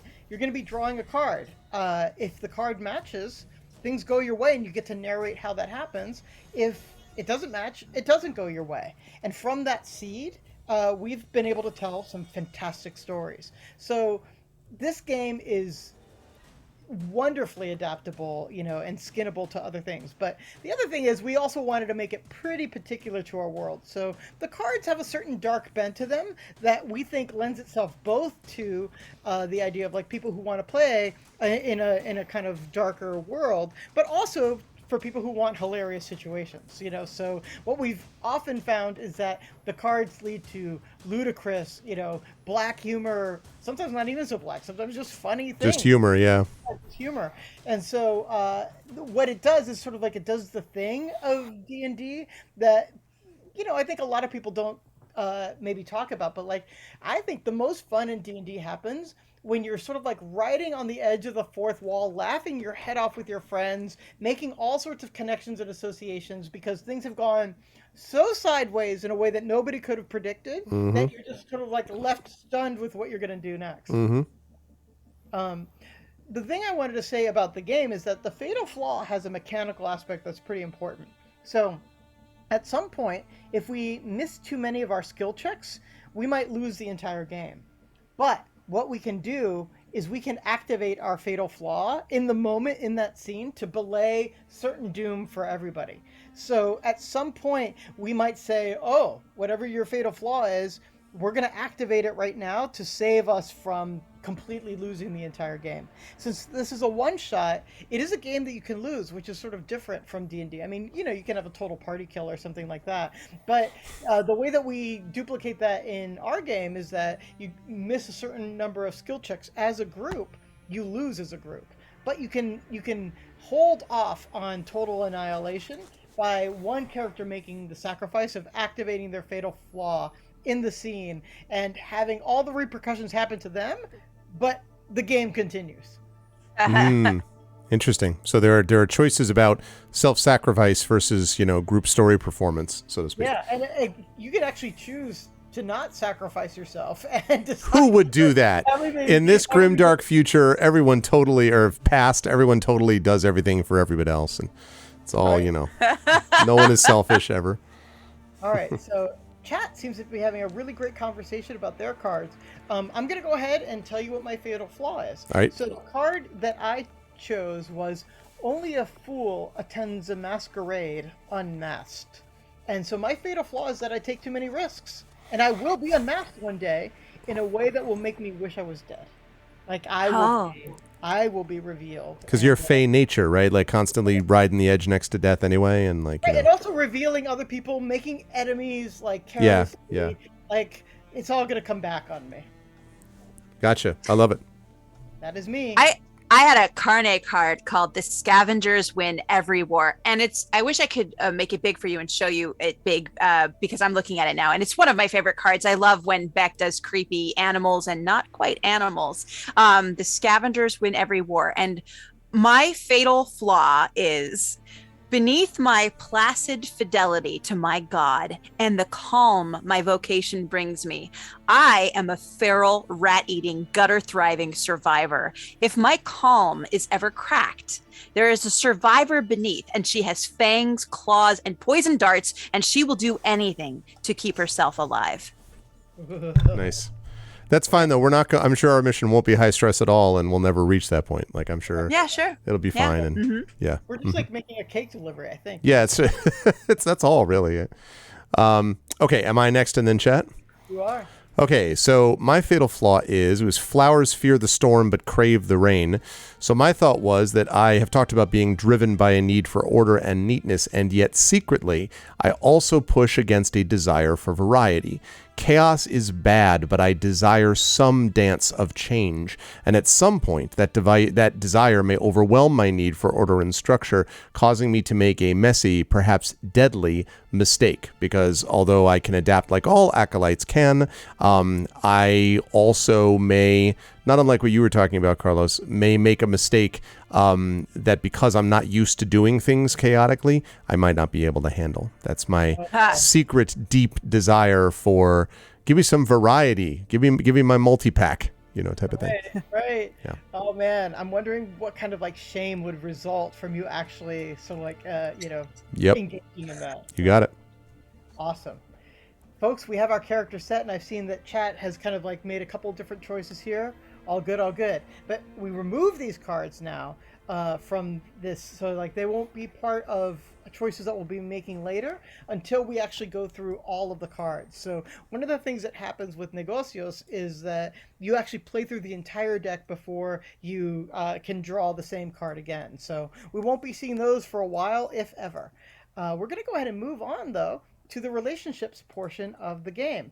So what we're going to do is we're going to establish a relationship with at least one other of the assassins, and I think that works pretty well here. Like maybe we don't all like have a predetermined relationship with each other yet, but we have some connections to each other. So basically what we do is that each player will choose another character to have relationship with. To help us with that, we'll have to choose names for each other. So maybe let's just go ahead and take a second, everybody, and give your character a name. Just edit in a character name. I'm kind of inclined to let chat help me pick. So I've got this Fey, deadly, revealer of secrets, ruiner of lives, assassin type. If anybody has a great idea for a good name for that, especially like if it's a nickname or a sobriquet. How do you say that word? Sobriquet? Sobriquet? Claire, do you know? Sobriquet, maybe? Sobriquet is how I've heard it, but then I tend to a French pronunciation when sometimes they've been anglified. So I would go to Merriam-Webster as an audiobook narrator. We always go with the first pronunciation on Merriam-Webster unless it makes more sense not to. Like I like foyer better than foyer. You know what I mean? Yeah, I got you. But we'll just go with nom de guerre, perhaps. Nom de guerre. Nom de guerre. That's more appropriate. Yeah. But yeah, if chat, you have ideas of like what I should call my character, I'll take them now. Otherwise, and I immediately Mr. Stabby. Okay, really? Here. Really? Nom de Grayshades. Killy McKillface. This is like. Oh my gosh, that is really funny. Do we rename ourselves down on Roll20, where our little things are? Basically where it says Carlos's character sheet or Claire's character sheet, where it says name, just edit your sheet and type the name in there. Yeah, I was able to do it. It's not the character sheet, but inside the character sheet next to the character name is what I was able to switch, I think. Oh, I was able to switch it on the thing, but I didn't know if like where it says CSEC, I should put Peony. Peony, that's my name. Little flower. Peony. Ah. So I'm gonna call my character Peony. Carlos Hernandez. Carlos Alberto Hablo Fernandez. You stop that right now. Don't make me come out there. The Shankster? What? Like really? Nom de Claire. The sound shifter of silence. I am. That sounds like something out of Pulp Fiction, though. It's like the cleaner. Did you get the sound shifter of silence? All right, chat. Carlos, I like no help at all. Carlos, I like the idea of you having a very fancy, like 4-name long, like you're from a rich family, like you have like a, I don't know what sort of what flavor or background of like the da da da da da of la la la la, and then you have a short form of it, Right. I think the short form, based on our conversation, is going to be Gare Flair. Gare Flair? I guess Guillermo. Guillermo could be your first name. Oh yeah, but we're not in Negocios world, so But I mean, Greg has all kinds of names in his world, but Gare is a nice. Gare, you're like nom de guerre. Nom de guerre. Gare. You're roboting out. I'm afraid again, Claire. You're gonna have to disconnect or reconnect.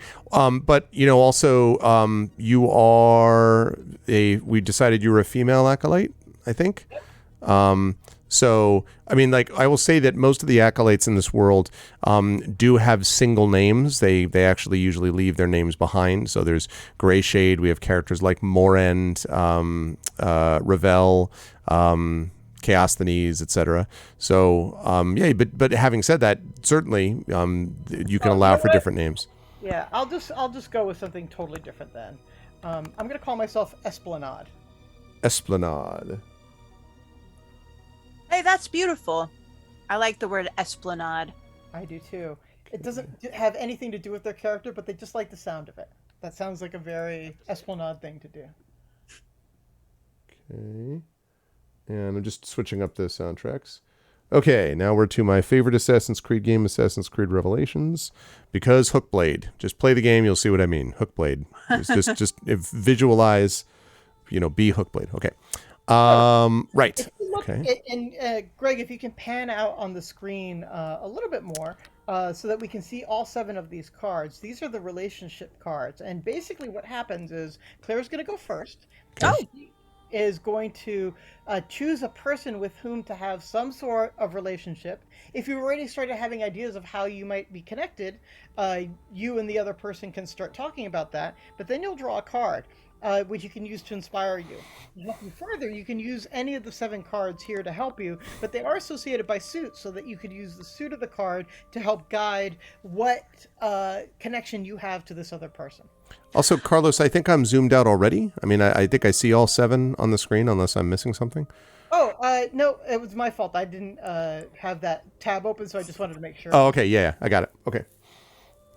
Okay, Carlos, I think that right now my character and Greg's character both grew up in the slums. Is that correct? Mm-hmm. Yep. So we would have had reason to have known each other as children. I'd love to draw a card. I don't see the deck, the Destino deck on board. Would you just draw for me?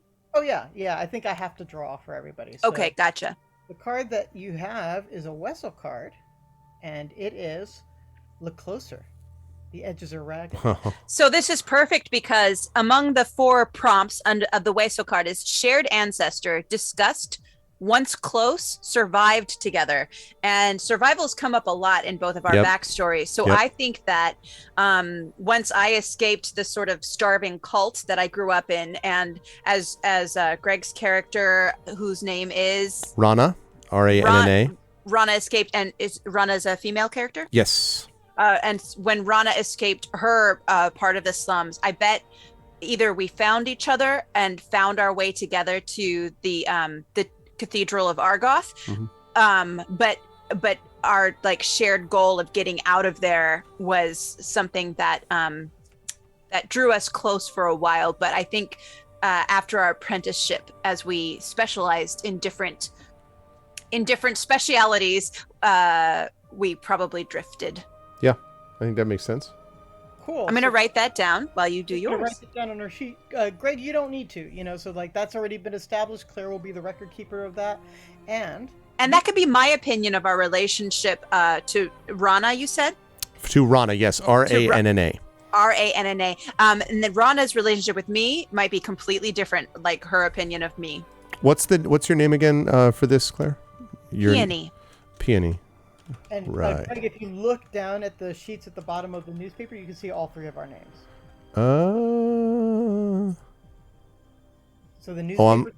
Yeah. I'm looking at that. Right. Okay. I'm gonna move this in here for a second. Okay, I gotcha. So you're Esplanade. Right. Okay. Great. So Greg, you are next. Who do you want to have a relationship with? It could be either of us, So you could have a counter relationship or a deeper relationship with Peony, or you could choose Esplanade. So as I look at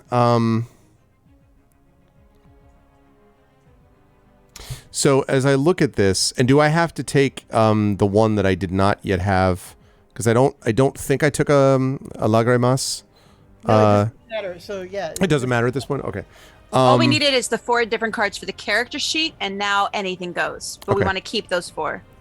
Okay. Yeah, so you don't have to actually use these cards in front of you to decide anything yet. You can just spitball like anything. Well, I mean, my thought is that, and I have played with this relationship in other games before, that my impression would be that I find Esplanade to be both talented and intriguing and irritating, right? Because Esplanade does things kind of a little loosey-goosey and takes risks that I'm just like, no, this is not what you're doing. You're messing things up. And yet, see my fatal flaw, the fact that there is variety means that I have a kind of sneaking admiration for the fact that Esplanade is willing to do things that I'm not, or that maybe I should do something like him sometime. So I would say I would say that if I look at the cards like this, there's a kind of well, it's not really enmity. It's like infatuation. It sounds like a little bit. Maybe, yeah. There, or at least a sense of, like, I was thinking there would be pointed indifference mixed with infatuation. I don't know if we can do that, but the idea basically being that I'm kind of like, oh God, it's so typical. But then also I'm like, oh, it's pretty cool. I mean, not that anyone knows that it was cool. It wasn't that cool, you know. Like, he made mistakes, or she made mistakes. No, Esplanade, she made mistakes. So. Yeah, I would say that it's something like that it's a, almost like actually pointed indifference, but also kind of a fellow traveler, right? In that I wish that I could be that secretly. Frenemy, yeah, sort of. Would you like a card to help deepen or, explore this further, or do you feel like you've got it? No, I think I've got it as long as I don't need to be more specific about the words on these cards. As long as like, yeah, these are finding. These are just to help you. So. Yeah. No, I got it. I think I have it. Awesome. Okay, so you'll write that down. Right, doing so now. And I think what I'm gonna do is I'm gonna counter. Basically, I'm gonna try to deepen our relationship to explore sort of like how I see you. But I'm gonna start with a card. I just want to see sort of like what the deck wants me to draw here. So, I'm gonna just see what the card says here. Ooh la la! He's a carne card. Oops, sorry. Let me move my thing.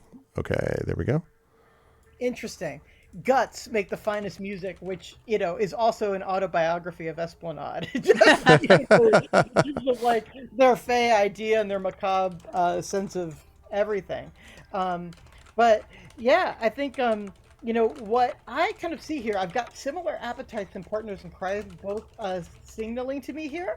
Like, I think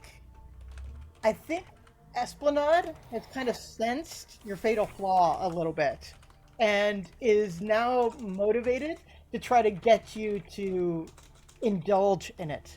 So not exactly the friendliest of ways, but in a kind of like selfish, like, ooh, I wonder if I can break this person open or whatever. That's your manipulative side, right? Yeah, trying to get in there and see if I can make you drop that, patrician facade of yours and, see if I can get you to indulge in a little bit of wildness, no matter what consequences it might have for you. Mm-hmm. So I'm going to go ahead and write that.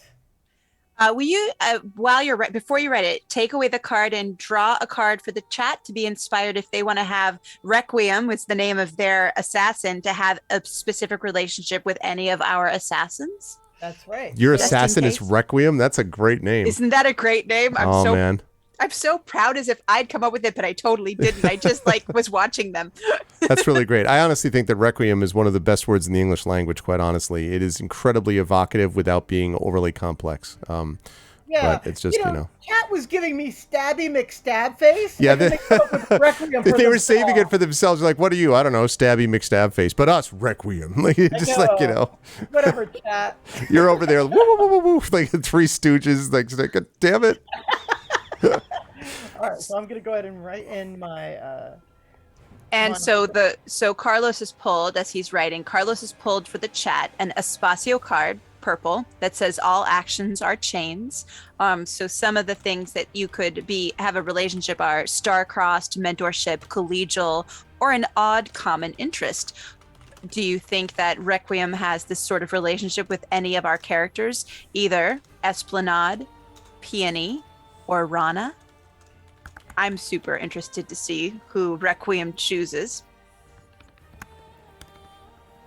Trivet says we already have a purple card. Is that okay? Yeah, for this point it is. The 4 cards are for your character creation. Now you're past that stage essentially for those 4 core, features.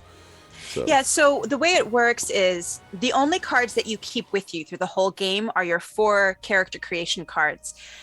But the deck is used throughout the whole game to inspire roleplay, to help build the world, to create relationships, and then later in the roleplay itself, when your character has to do something. In our game, it's when the wizard uses an act of magic or has to use their wits. And in this game with the assassins is probably if our assassins have to use their specialty, we draw a card to see if it works. It's like rolling the dice. And so like when you roll the dice in D&D and you get less than 10, things are going to go bad for you. And if you get above 10, things are going to go pretty well, higher to 20, right? But in our game, it's if you pull a card and it matches one of the 4 cards on your character sheet, that is a success. But if you pull a card and it's one of the 3 other cards border-wise, it means it's a failure. So that's our check system. It randomizes some of those encounters. But so after your character creation, you don't have to worry about card color anymore, except to remember your 4 colors. All right. I think everybody has written their relationships. We've heard them out loud, so we don't necessarily have to review them anymore right now. I think we're ready to move on to the next stage, which is world building. Woohoo! All right. That was there. And so in this world, the Grayshade Acolytes, I should say not Gray, like the novel's called Grayshade, but it's the Acolytes of Argoth. Right. The Acolytes of Argoth are governed by the Prelate. And the Prelate is the person who, in a very sort of like scary Venetian Pope-like way, is making all of these deadly decisions and decides basically who gets assassinated or not. So what we're going to do is we are going to create our Prelate. So first of all, just to help everybody find this on the character sheet, Greg, do you see the Prelate there on the board, you know, where the same place where you would find your character? Yes, I see it. Mm-hmm. So what you're going to do is you're going to open that and press edit so that you can start. Oh, actually, you're not, because I'm going to scribe for you. I just wanted you to be able to see it. So I'm not going to do that. I'm going to just show that I could. Okay. Show it, and then you're going to close it again so that I can edit it. Right. And now it is my time to shine. Exactly. Great roll. Okay. So what I'm going to do is basically listen to you while you're typing. So one of the things that we do is we let people just sort of spitball a little bit. I'm going to listen to you, and I'm going to, in a more succinct way, write down on the character sheet what you write about the Prelate. So basically, what we're trying to determine is what kind of assassin pope do we have for our game. You have a character in already written in your Grayshade's stories, but ours can be a little bit different. You know, this is a little bit of a different world or a different instant, maybe a different time in history. So it could be 50 years before. Yeah. Mm-hmm. So our Prelate is going to be a sort of like different person. And so Greg, I'm just writing everybody's name in here. And Greg, what you're going to do is I'm going to give you a card. You're going to give us one aspect of this Prelate's motivation, personality, something that describes how they do their job and live their life. Okay. So you're going to use this card that I'm about to draw for you for inspiration. Actually, I have to save change. And Carlos, do we all go off the same card? Like each of us do a different aspect of the same card? That's right. So we're going to basically all use the same card to explore the Prelate here. And the card that we're all using is this one. Ooh, I love an Espacio card so much.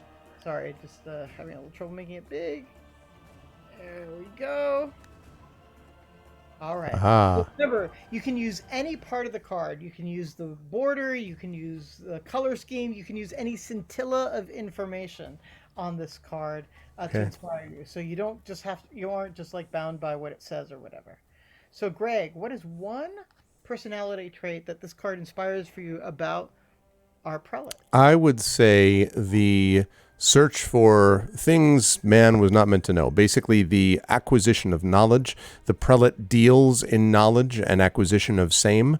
The more knowledge that one gains, the more power that one possesses, and the easier it is to move pieces around the chessboard if you know more about the composition of the chessboard and the pieces. So the gathering of information is very important for the Prelate, which means that he will send acolytes to either assassinate targets to make that knowledge acquisition greater, or will assassinate targets who might otherwise stand in the way of that information gathering. Okay, so that was So a lot of words. There was no way I was going. Oh, sorry. I was just free flowing. I was just thinking. No, it's great. Which is what you should do, because Carlos is going to take what he heard, synthesize it, repeat it back to you, and if he's missing any information, you'll just repeat until it sounds like the thing that you really want your piece of the prelate to be. Cool. Right. So here's what I wrote down: the search for things humans were not meant to know is what this prelate wants. The more knowledge, the more power. Assassinations are tools for information gathering. Yeah, yes. That's it, pretty much. Okay. Yeah. Great. And did I miss anything though? Happy to add. No, I don't think so.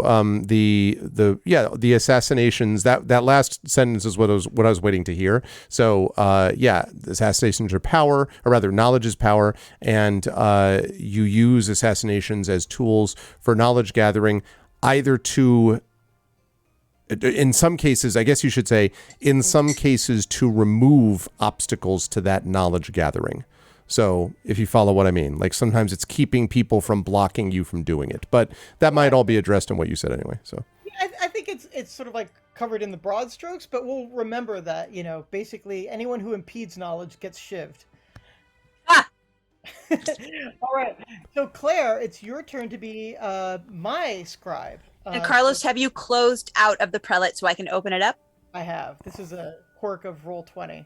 Okay, I am opening it and I am scribing for you, darling.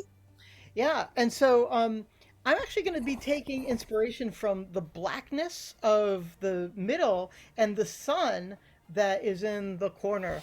And this prelate actually hates the nighttime. They actually have a pretty strong fear of the dark. So they send out their assassins at night, but they themselves can't stand a lightless room, and they can't stand things being in the dark, either metaphorically or literally.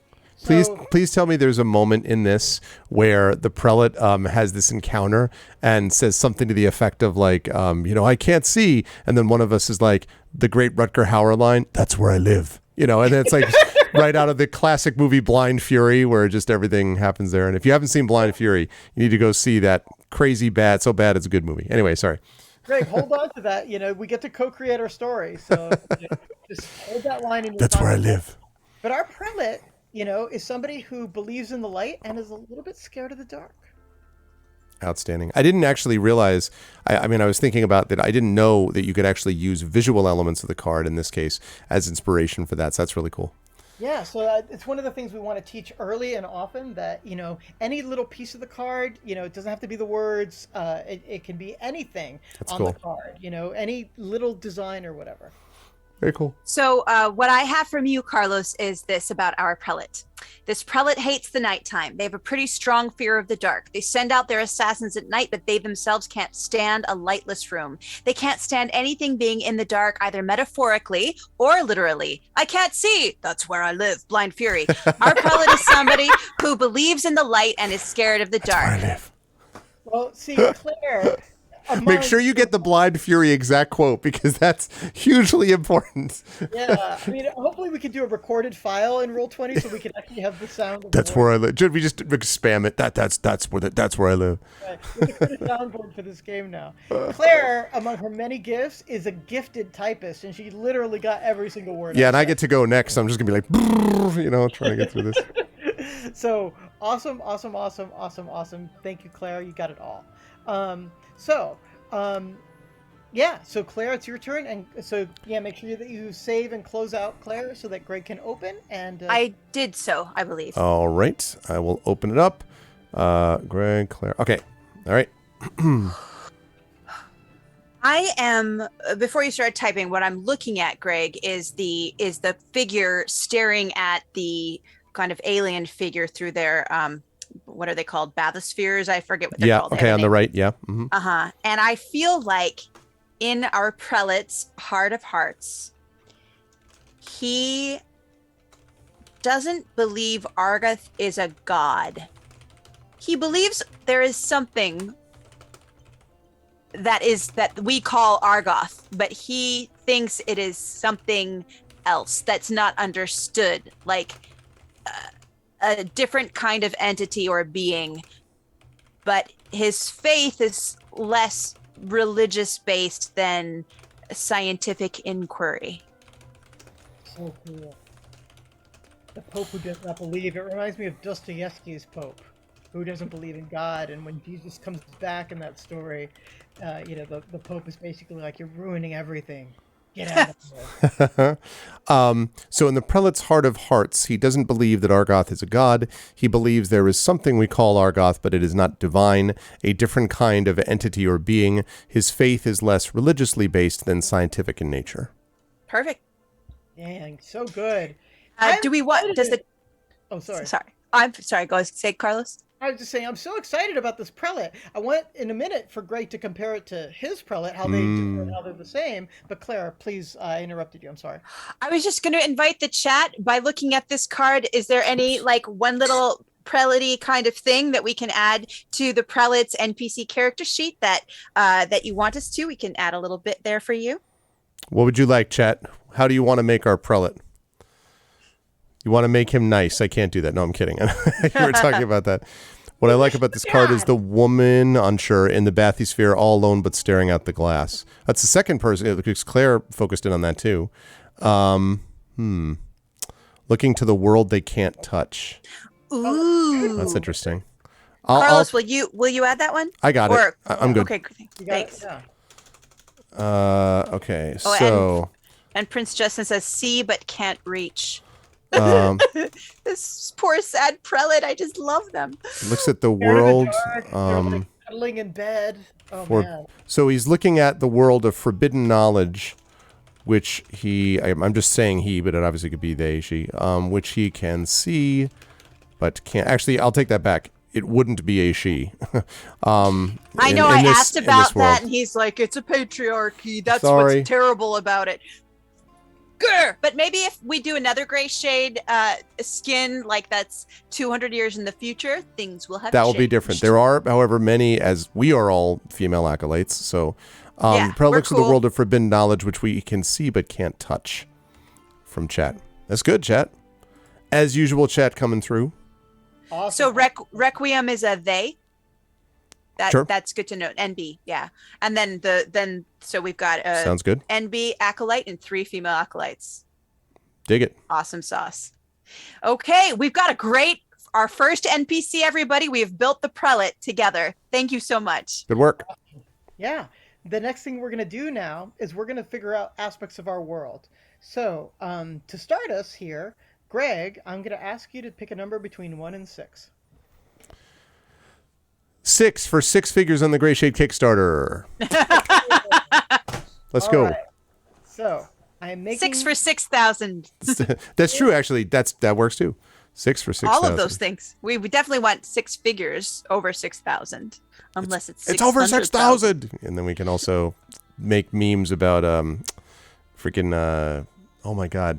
As I just completely lose my line. It's over 9,000. That's Goku. What? It's Vegeta who says. Yeah, it's but it's what the heck is the? It's Vegeta. Dragon Ball Z. Yeah, thank you. I'm like, oh my god, just blanked out. Anyway, okay. I think Vegeta's the first person who says that. Yep. It's over 9,000. It's over 9,000. Or maybe it was about Vegeta. No, I'm mistaken, aren't I? It was about Vegeta, and it was one of the kind of like ancillary characters. I can't remember. Chat knows, though. I thought Vegeta because his hair changes color and stuff. I don't know. Anyway. Yeah. It's either about Vegeta or Vegeta looking at Goku. But anyway. Okay.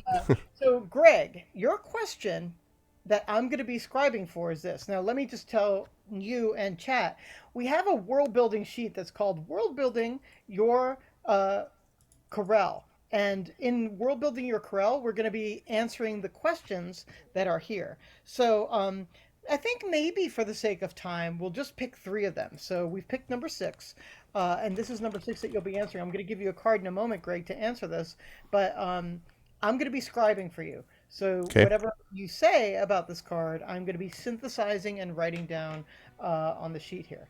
So for now, what I'm going to do is actually put this away because I can't draw a card and have that open at the same time. So your question is as follows. A new church is being erected in the North District of Corel. Who is this upstart god that threatens the power of Argoth, the just god? So, here's your card. It's going to take me just a second after I expand this for you to open up the right file, which will give you a moment to think about statues have the most lamentable afterlives. What a great card for that question. Yeah. The deck knows. So you can use any aspect, remember. It doesn't have to be the saying. It can be visual. It can be about the border or whatever. So I would say, and I'm going to, completely make a god that is not actually in Corel that I thought of before, but I'm going to use one or make up one now. I would say that there is a religious order that worships, I have to think of a good name. how about Stabby McStab Pants? Yes, Stabby McStab Pants, the Stabinator, burninating the countryside. Let's see.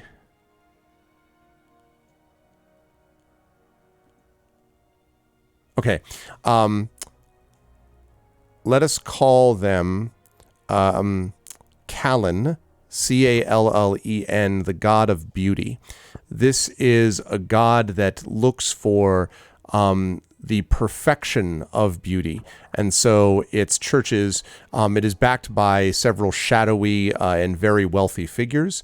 And its churches are filled with the most gorgeous statuary. The words, yeah, but I'm really looking at the picture, filled with the most gorgeous statuary, and they take sort of meticulous care to make sure that the statues hold together.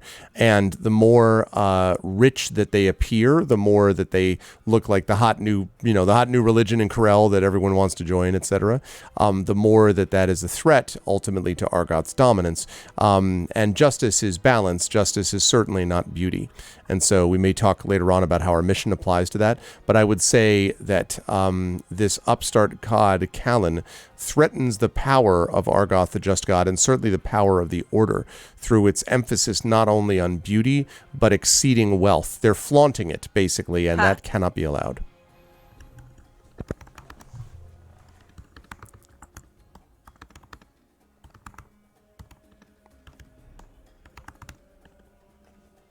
All right, I think I've got a lot of it. Let's see what I've got. So, it's a religious order that worships Callan, the god of beauty. This order looks for the perfection of beauty, and they're backed by shadowy, wealthy figures. Churches. Their churches are filled with the most gorgeous statuary. The more they attract worshippers with this beauty, the more they threaten the power of Argoth and of the order. They cannot be allowed to flaunt beauty! Yes. No one will flaunt anything except Argoth with its big-ass cathedral and, And it's called Callan is the name? Callan. Callen. Cool. All Callan right. the Beautiful. Great job, Greg. So now we have this to work with. So I will remove this.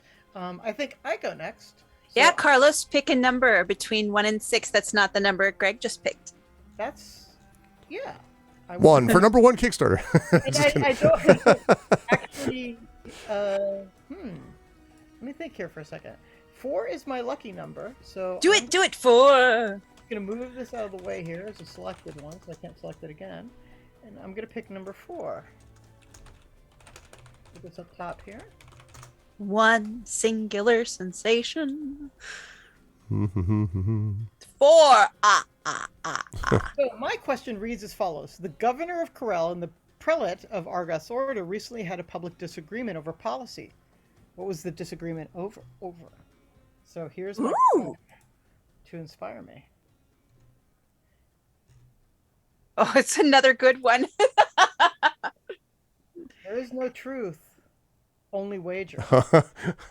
I had like 3 thoughts all at once. Yeah. Good. Right? That's great. Yeah. Am I scribing for you, darling?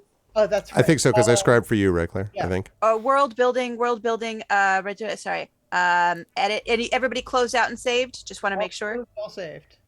Okay. The question is the government one. I'll go and copy it down from our docs. While we're doing this, don't forget, chat, we are trying to get that Kickstarter up to 6,000 or 70 backers. If we do so, then after the Infernales game, I will read my story Theft and Memory from the brand new Rogue Artists Anthology from Athos Arts.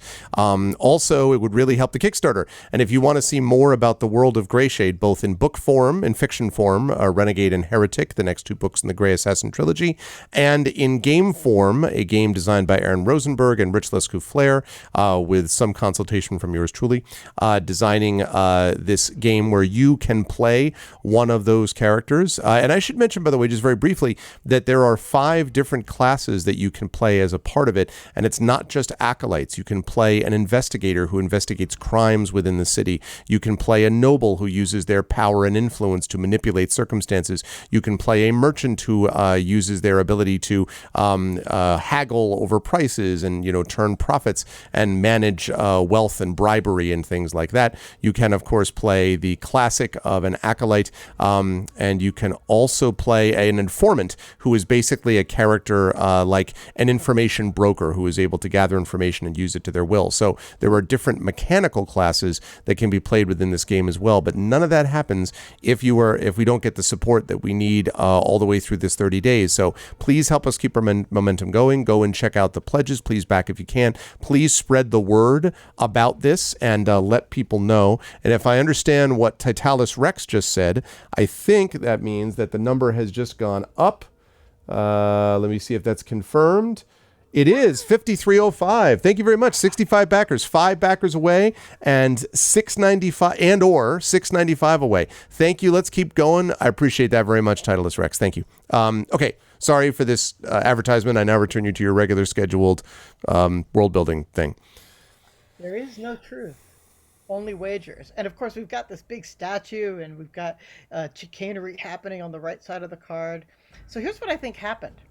I think the governor of Corel said some nice things about Callan, this new god, and it has upset the order. Specifically, what he said in a public forum was, "Isn't it nice to have a god whose motives you can understand?"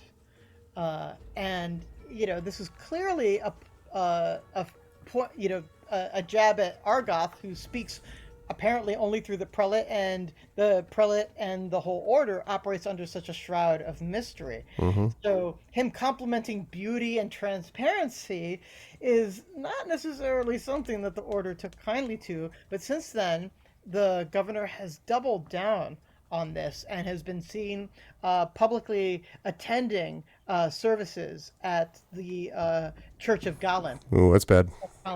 And basically enjoying the lavish and sumptuous Epicurean services that occur there.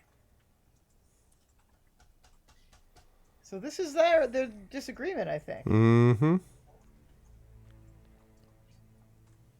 Yeah, because technically, because the governor always, I'm sorry, Claire, I just want to say the governor always tries to stay neutral. In reality, everyone knows the drill. Like, the order doesn't, and I should not say, the order does not do everything in the city, because the order kind of carefully targets, so they don't just like go hog wild and like wipe out, whole groups of people at a time, or that would be a problem for the city. But the order basically gets to do what it wants within those parameters. So when the governor pushes this relationship, it starts to, stretch this very tightly controlled balance. So, sorry. Yeah. And so, the governor is breaking protocol by taking sides and actually speaking against the order in muted but completely understood ways. Like, it's like the understatement that isn't an understatement at all. Mm-hmm. So what I've got from Carlos, and we can build on this and improve. And Carlos, tell me if I need to add anything. Like that awesome thing you just said about understatement, I could add that. But the governor of Corel has said some nice things about Callan, the new god, and has upset the order. He said publicly, "Isn't it nice to have a god whose motives you can understand?" Clearly, this is a jab at Argoth, who speaks only through his prelate and the order, who operate under a shroud of mystery. Complimenting beauty and transparency is not something the order takes kindly to.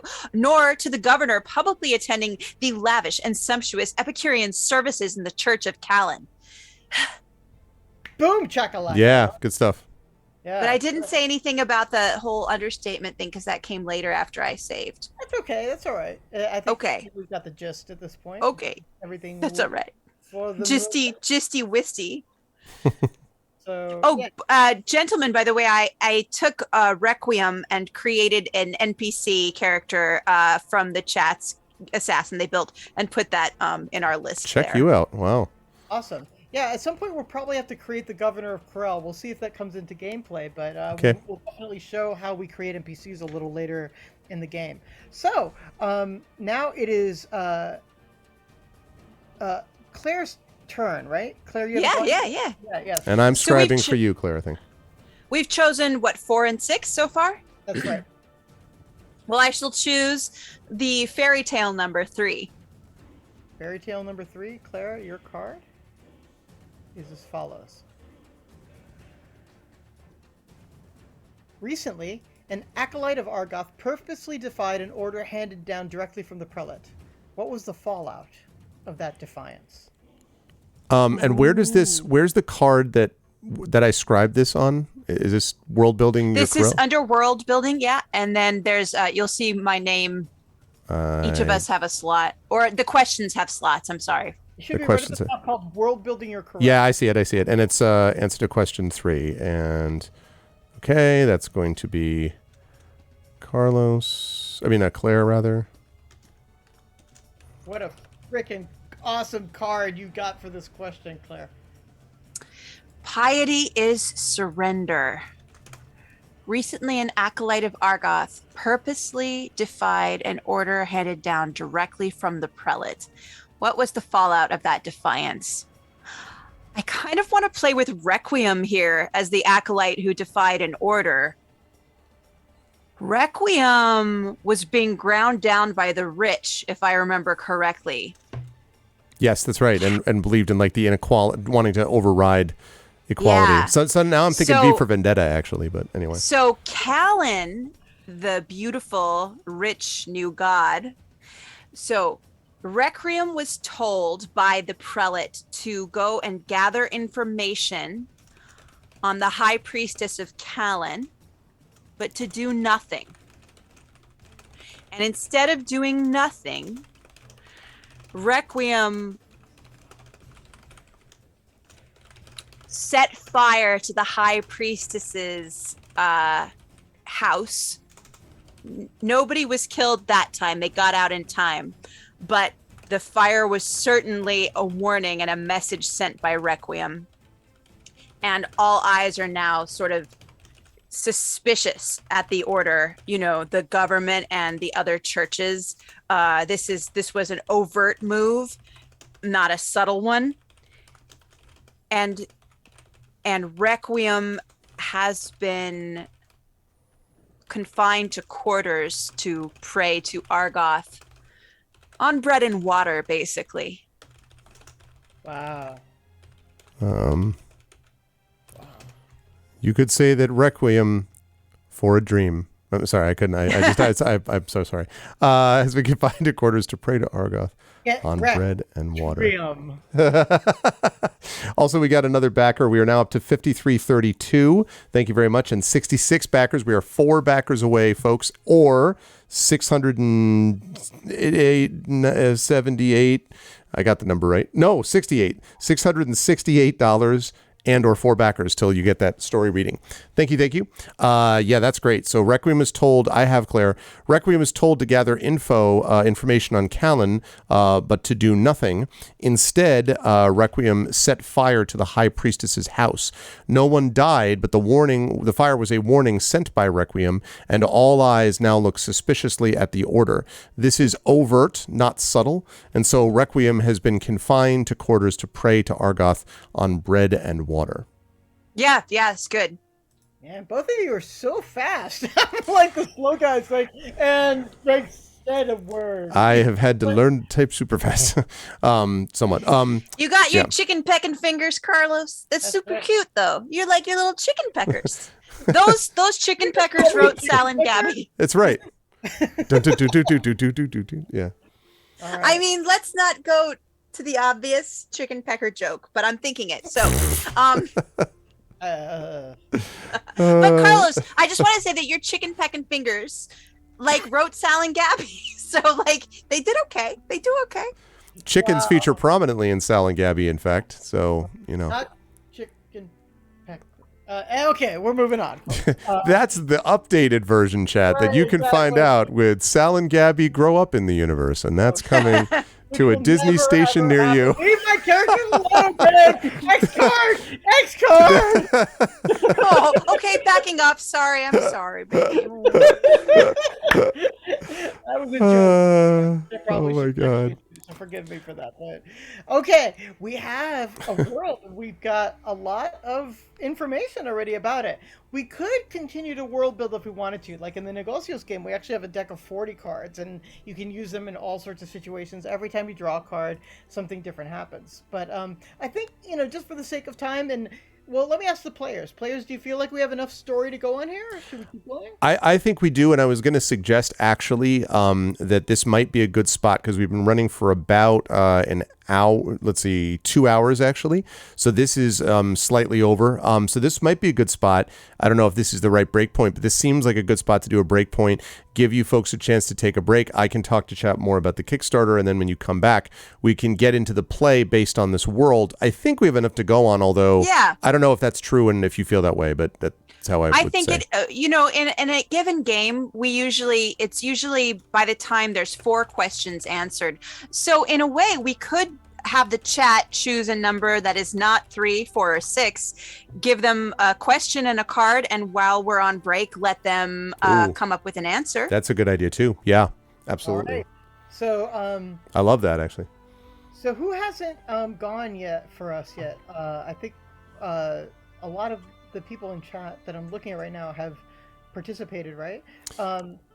Right. Configuration Queen hasn't just arrived recently. We had actually, you know what? You should maybe. Can I make a suggestion?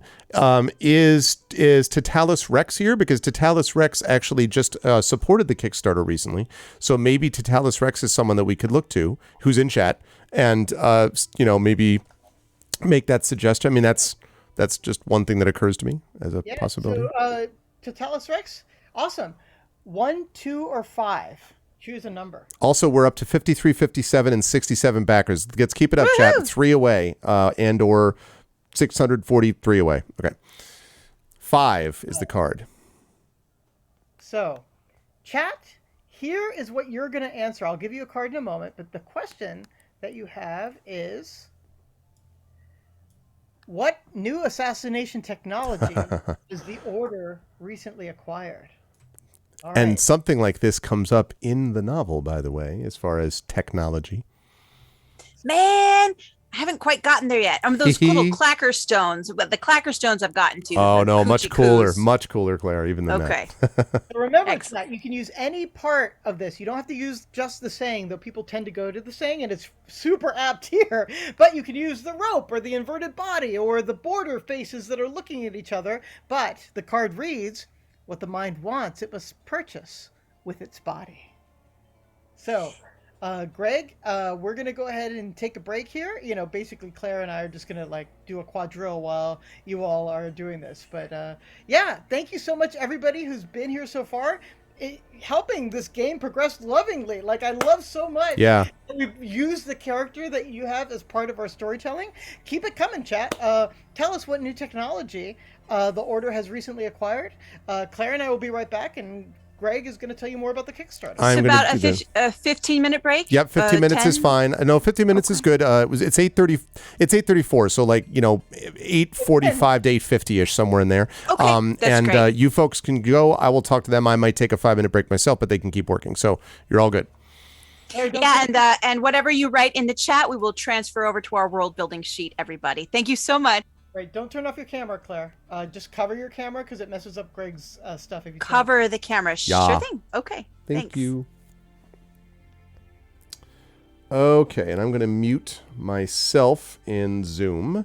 And I'm going to mute them as well, just in case. All right.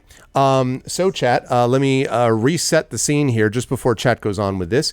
This is a special Negocios Infernales Grayshade edition done on the basis of this game, which is going to be featured more on my channel starting in August. Over the next 4 to 6 months, something like that, there will be Infernal Salons and things like that, more content to the channel in preparation for the release of this game from Outland Entertainment. It is designed by my good friends Carlos Hernandez and CSE Cooney, but they have also been kind enough to tailor this for Grayshade, and I think it's going beautifully. You're getting a chance to see, I think, the strengths of the game, and also, I hope, the strengths of my world and the strengths of the stuff that we've put together.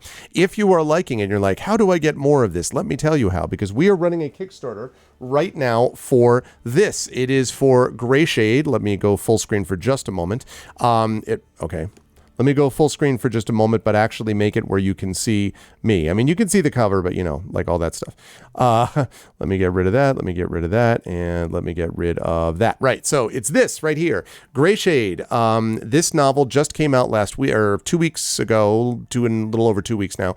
And the Kickstarter that we are running is to produce the work of the next 2 books in the series, Renegade and Heretic, which are the last 2 books in the Grey Assassin trilogy, and also to create a tabletop role-playing game, 5e based, called Grayshade, designed by Aaron Rosenberg and Rich Lescouflair. The Alligator Alley Entertainment folks are releasing the RPG. The Amazing Athos Arts are releasing the 2 books, and those companies together, plus Norse Foundry, which is releasing a limited edition Founder's Coin. The earlier you get in, the lower the number on your limited edition Founder's Coin. Plus, there will be an audiobook from Trendane Sparks and stuff like that. So right now, we are running something while we're playing this. If you can back the Kickstarter right now as we speak, that is going to make things really helpful for us, for one thing, and it will also make it so that you will get a chance to hear something additional. Right now, we're going to be running until right around, the plan is for us to run until about 10:30 or so, but if we get to 6,000 or 70 backers, that's just 3 more backers, or 6,000, which would be another $643. If we can get to that by the end of this session, then I will read from this book. I will read from this book, Rogue Artists. I will read my story, Theft and Memory, which was released as part of this anthology, originally released at Origins just last week, and now available from Athos Arts in commercial form. So if you're like, wow, that sounds amazing, how do I make that happen? You can do all that by supporting the Kickstarter and by spreading the word. If you have backed the Kickstarter, if I may ask, first of all, making a positive comment on the Kickstarter really helps the algorithm. Also, spreading the word and letting people know that you just backed it is really helpful. Using the hashtag Grey Assassin, saying that you just backed it on Twitter or on Facebook or on whatever your social media of choice is really helpful. With something like that, and any personalized comment is great, just because it gives people that information. So that stuff is super, super useful. So again, this is for the Grayshade Kickstarter, and again, all you need to do is get to 70 backers or 6,000, and you will get a story from this evening. And I think that might be mildly important to One Garlic Tofu. Just saying that's part of it. Light and Passion has already backed it, I know, has already supported it, so you may want to see that happening. Now, with that said, it is a shiny book. With that said, I am going to see, that's right, what Triffid just said. Let's see. I'm scrolling up to see what new assassination technology has the Order recently acquired. So Chad is deciding what is the new assassination technology the Order has recently acquired. So we've got this idea. There's a penalty paid by the body for this power. That assassination technology is inspired in some way by the card that you see on your screen. It doesn't have to be just the words from the card. It can also be the picture. It can be the image. It can be something along those lines. So maybe using that penalty makes Requiem feverish, dehydrated, maybe a little delirious. Maybe Requiem hurts the target by hurting the assassin or someone else, kind of like with the alarm stones, paired but deadlier. The body cost for mental control, an ounce of muscle mass for pinching closed an aorta, that sort of thing.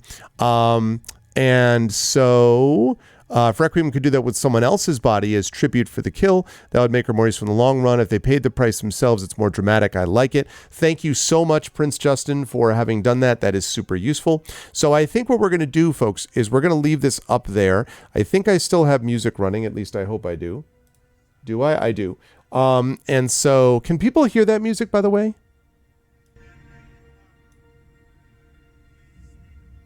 It's quiet, but can you hear it?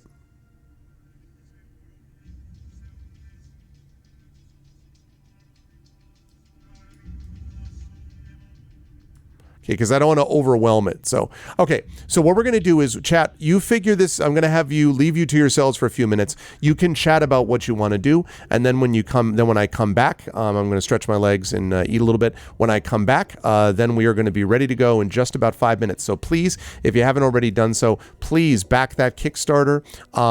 Please let everybody know about it if you have backed it. Please do what Prince Justin was kind enough to do and leave a comment if you can, because this really helps too.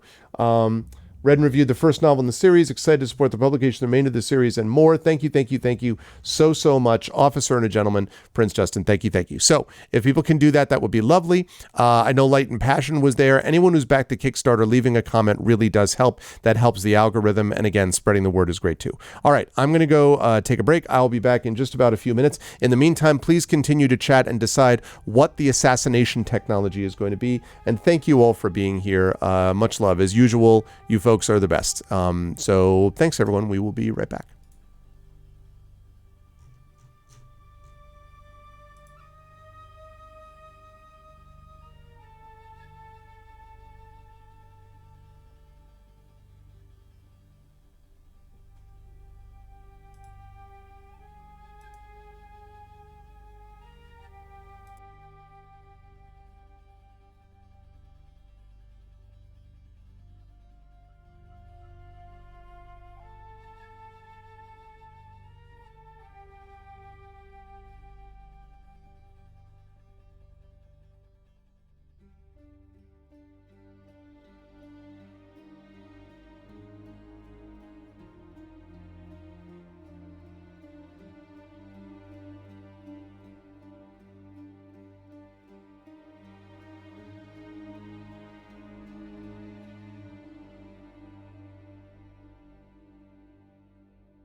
All right, I'm going to unmute myself quickly. I haven't unmuted you yet. Are you folks all set to go? Are you? Okay, let me unmute you. Okay, so there you are, and let me get my own camera up. There we go. Okay. Oh, and also let me remove my clever black square that was there for. Not at all, because I was covering over something in the overlay. Okay, we are back, chat. Welcome back to Negocios Infernales and the Grayshade Kickstarter. We are, again, only 3 backers away, or $643 away from that $6,000 limit. And when we get to that number, then I will be able to read you my story, Theft and Memory, brand new from the anthology Rogue Artists, in which Carlos and Claire also have stories. And you should pick up Rogue Artists anyway, because it is an awesome anthology from Mathis Arts. But we are trying to get the numbers up on the Grayshade Kickstarter tonight, of course, as this event is there, and also learn more about the amazing Negocios Infernales game, which itself is going to be getting funded late this year, early next year, or something like that, but sooner than later. So that is what we are here for. And while we were on break, chat, you were all talking happily about tech, so I guess I'll hand things back over to Carlos/Claire to figure out I don't know, confirm what we need to from chat about whether they've got the info that we need. Yeah, that's real cool. Yeah, it's been looking great. The discussion has been fabulous too. I just want to tell you all are just like made for this game. Like, you know, both with the Grayshades version that we're doing and just generally in Negocios. Like, you're great at interpreting cards, and the discussion here, it's just been fun to read along. So thank you so much for these contributions. I have the best viewers. So it's a crystal that enhances Requiem's sound shifting ability is like the most recent thing that Triffid was writing. And I think, you know, there are side effects to it as well, which, you know, this game is a lot about side effects, whether in the traditional version or the Grayshades version. So I'm going to go ahead and copy the question and the answer down, the Triffid E-Mats latest version. So if there's an updated version to that, let me know and I will copy the new one in. But right now, I will do the one that is in before me, the meditation crystal, right? Yeah. And I really like it too, because maybe there's even some reason there why Requiem went so far as to burn down the house of the High Priestess there. Like, maybe they were a little confused, disoriented, a little bit brought to extremes by this crystal. Maybe it was a side effect of something that they might not have done with a clearer head. I'm going to write that down too in parentheses, just because it's fun. Was not expecting. Love it. The Spanish Inquisition. Oh, the aliens were expecting it, though. So I'm going to go ahead and move us now to the next part of the game. And so what we have to do now is actually build a plot for ourselves. So in the normal Negocios Infernales game, there are 7 sort of like template plots that you can use. Claire was telling you about them earlier. Like, there's a kaiju plot, there's a romance plot, there's a ghost story plot, there's a Alice in Wonderland Weird Land plot, all sorts of different ways that you can play. We created, I mean, it took us minutes, but we created a plot that fit with Grayshades and the world that we were creating here. And we had to make it big enough so that it could accommodate whatever kind of prelate we were creating, because we didn't know before we generated it today what kind of prelate we would have. But knowing Grayshades and knowing the world that Greg had created, we were able to create this.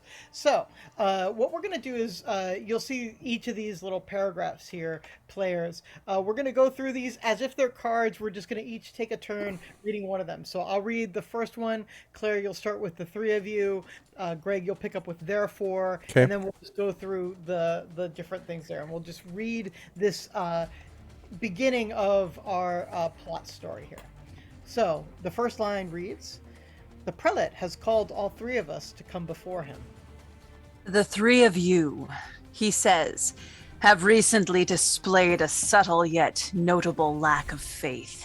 This, of course, is unacceptable in the order.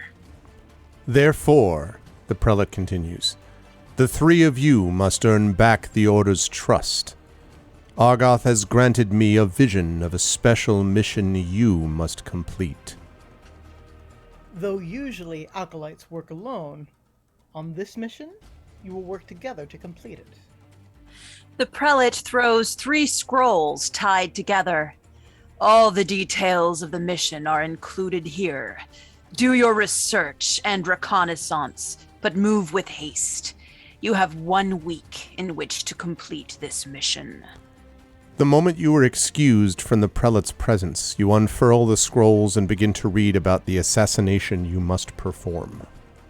So, we know it's at least one assassination that must be performed, but maybe it's multiple ones. Let me go ahead and move us to the next part here. These are the questions that we can choose from to answer. So the way that this part works is that there are 6 questions built into every scenario, and you choose which ones you want to answer. Every player has to choose at least one, and we can choose to do an additional question if we think it'll lend clarity to the plot or we just feel like answering it. So moving in the order that we've done, who was the person who went first before the break when we started our last session in world building? Was that Greg, you? I think... We could just cycle back to the beginning since we sort of had an intermission. Okay. All right. Well, that would put me first. So I would just choose one of these questions, pull out a card, and if I'm the one speaking, Claire, you're the one who is recording for me. So you'll notice that in the Roll20, there's something called the plot. You'll open the plot and get ready to edit it. Okay.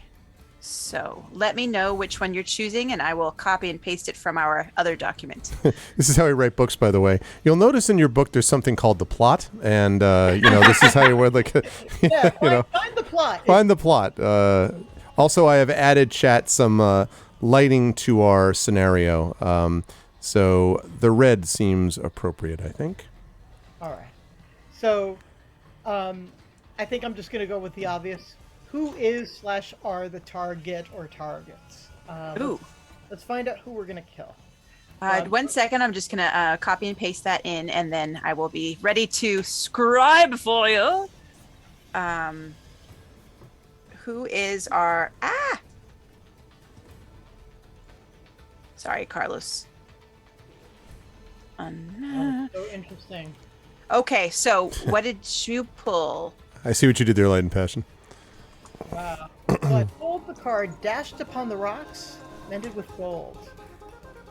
We're talking about a new religion that has emerged that is all about beauty. And so it seems to me that the thematic mission is that we must destroy beauty but then mend it. But mend it in a way that makes it more palatable to the Order of Argoth. So I think we have 2 assassinations that we have to perform. I think 1, we have to assassinate the High Priestess in a way that will heal rather than cause further discord. That's 1. But 2, I think we have to make an example of Requiem.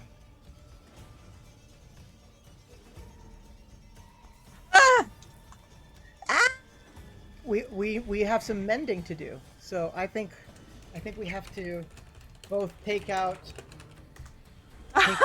My heart just started beating faster. I'm like palpitating. Ooh. I am not taking out chat. You helped create an excellent NPC that now we're going to Moida, or not. Maybe. Or we can certainly try. We can certainly. You can certainly try. So what I have is who is/are the targets. A new religion has emerged all about beauty. The thematic mission is destroy beauty, but then mend it. Mend it in a way that is more palatable to the Order of Argoth. So 1, assassinate the High Priestess in a way that will heal rather than cause further discord, Requiem. And 2, make an example of Requiem because the Order of Argoth does have some mending to do. We did burn down the High Priestess's house. Bad form, Requiem. So I have a question about this. Are we able to add or not add? Are we able to adjust something with it? Because I have a way to address that. I guess and I don't know how much Carlos, if you were the one who calls the shot on that. I'm going to agree with you entirely, but I'm going to do something which ties those together. Was my suggestion, but I will not do so if I'm not allowed to. Yeah, so the way the game works is that I'm in charge of this. Okay. I can take all feedback and stuff, and basically, Oh, okay. like there's always a person who's in charge. It's so like one person just doesn't dominate the whole game the whole time. Right, of course. So then, but you can take feedback from people then. Absolutely, we want feedback. In fact. So my suggestion would be the easy way to solve this problem is we kill the high priestess, but we make it so that Requiem did it, and then have to take Requiem out. Take the fall. Yeah. So yeah, I love this. So yeah, Requiem has to be at least punished in a way that they are publicly held responsible. Right. That might end in Requiem's death, but it also might be just like they're the ones who take the fall for Yeah, this. we hand them over to the guards and see the order governs its own, like we that type of thing. Terrible that the priestess went down, but thanks to us, it won't go any further. Blah, blah, blah. And in fact, Greg, you very naturally and beautifully intuited the next section of the game. So we answer these questions and then we turn our answers into orders. And so you've actually turned that question into the first order. That's wonderful that you did that, but because it means that the flow of the game is still organic. So I just went ahead and wrote down the order, Carlos. If we agree on it, the easy way to solve this problem: frame Requiem for the murder, then take Requiem out, publicly held responsible, punished visibly, see the order governs its own. Does that? Okay. I'm just going to save those changes. I'm going to close that out. So what we can kind of do maybe in this particular game concurrently is to answer the question and then I'll come up with an order maybe right after, since we've started that pattern. Does that sound good? Mm-hmm. It does. I mean, if something doesn't become apparent right away, we can also delay for a little bit. But that time it seemed to flow right in and it felt really good. Okay. So, yeah. Yeah. All right. So, Claire, you're next, and Greg, I will scribe. Yes, let me just pull up the plot. It's the plot. The plot. It is the plot. I'm glad that I know where this is. For so many years, I've been making sure I try to find it, and finally, I discovered it. Our game provides Someone's lost the plot. Yeah. Okay. And let's see. Dashed upon the rocks, mended. Wait, did you just name that? Dashed upon the rocks, mended in gold. Did you just you had that the was the chambered name of the ready? card. Oh, that was the name of the card. Okay, I was like, wow. I mean, but isn't that perfect, it right? Is, yeah. It all, because it fit exactly because it inspired Carlos. Totally. All right, let me make sure I missed. The deck knows, man. Deck knows. Okay. All right. So, Claire, you are ready for a card. Sure. Yeah? Sorry, the chat is being adorable, so I was like, I just wanted to know. I'm concentrating.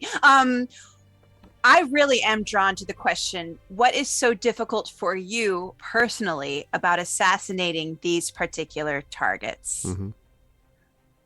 Draw me a card, darling.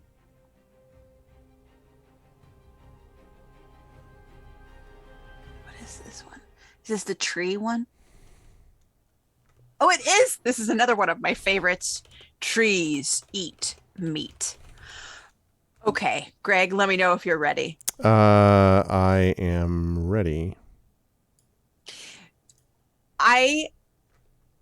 My character, so the answer's twofold, perhaps. One, while doing reconnaissance at the Church of Callan, I was undercover as a penitent or congregation member, and it's a sumptuous Epicurean delight, as Carlos said. They fed me a feast. That was part of the worship. And that feral, starving part of me that is not dedicated to Argoth fell in love with Callan and the high priestess who gave me bread and meat from her own hands. And two, Requiem and I, as well as Rana and Esplanade, all came up through the ranks of apprenticeship together. And I knew exactly the forces working upon Requiem when they burnt down the high priestess's house. I don't even blame them. And to have them take the fall for an assassination I don't even want to happen is a terrible thing.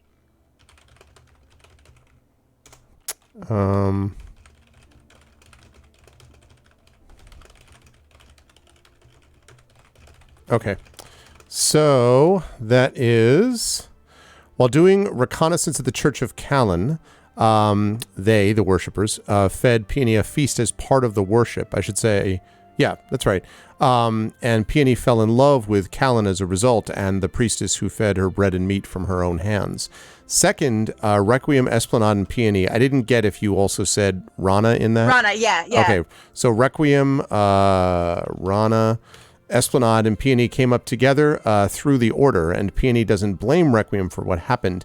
Taking the fall for it is terrible, since this assassination shouldn't even happen. Yeah, I'm just conflicted. Peony is conflicted. In a character-centered way, though. I love it. And that's all from Trees Eat Meat. Yep. And so in this case, it's interesting because usually we do one order per world building, but there's 2 orders for the first one, which I think is actually appropriate, since mine, being a personal reflection, doesn't necessarily take an order easily. But we can split the first one into assassinate the high priestess, make sure that that Requiem takes the blame, are 2 separate things. Yep. Mm-hmm. That might be something that we consider. Mm-hmm. But yeah, I mean, remember that the prelate also said that we have to prove our faith.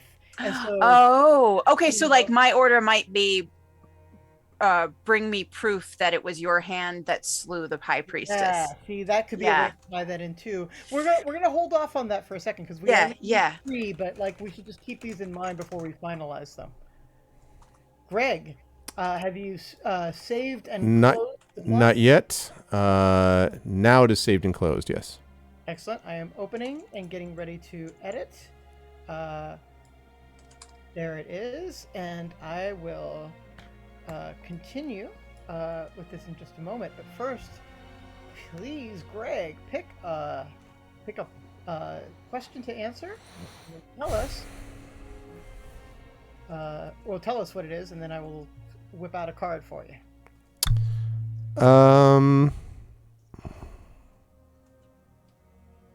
Let's go with what might be a political repercussion of this mission. Love it. The political repercussions may include the following. If you experience a political repercussion lasting more than 4 hours, please see your assassin. Uh-oh. Wow. Uh-oh. The deck knows. Yeah, I mean, okay. So it Just snorted. So break the wheel that would break you. I think the problem is that from the beginning, the stuff involving this Church of Callan has pulled the Order of Argoth and the service that does its work out of its usual careful, cautious preparation. Requiem started that by being far too overt and far too direct, and that has pulled the Order out of the shadows where it is not comfortable leaving. And so, if there are a lot of moving parts in this mission, and if it goes wrong, what the Order will have done is made themselves into an overt threat against which the other religions, of which there are many, could unite, which would pose all kinds of problems for the Order. Civil war, right? Civil Within war. Corel. Because remember, the service is not large. It doesn't have like an army of 1,000 acolytes. They're highly trained. But if everybody all at once in the city is like, I'm going to use a very, Renaissance term, yo, what are you doing? If everyone in the city does that, even the Order with all of its ability and the service with all of its training will not be able to hold back the tide. So this runs the risk of putting a big target on the back of the Order as a whole, especially since there's already suspicion. Get this wrong, and that suspicion will go into open finger pointing and theoretically retribution. And you were telling us that in Corel, the merchant class, the wealthy merchant class, has basically hired mercenaries as guards, and the government has like an official city guard. That's right.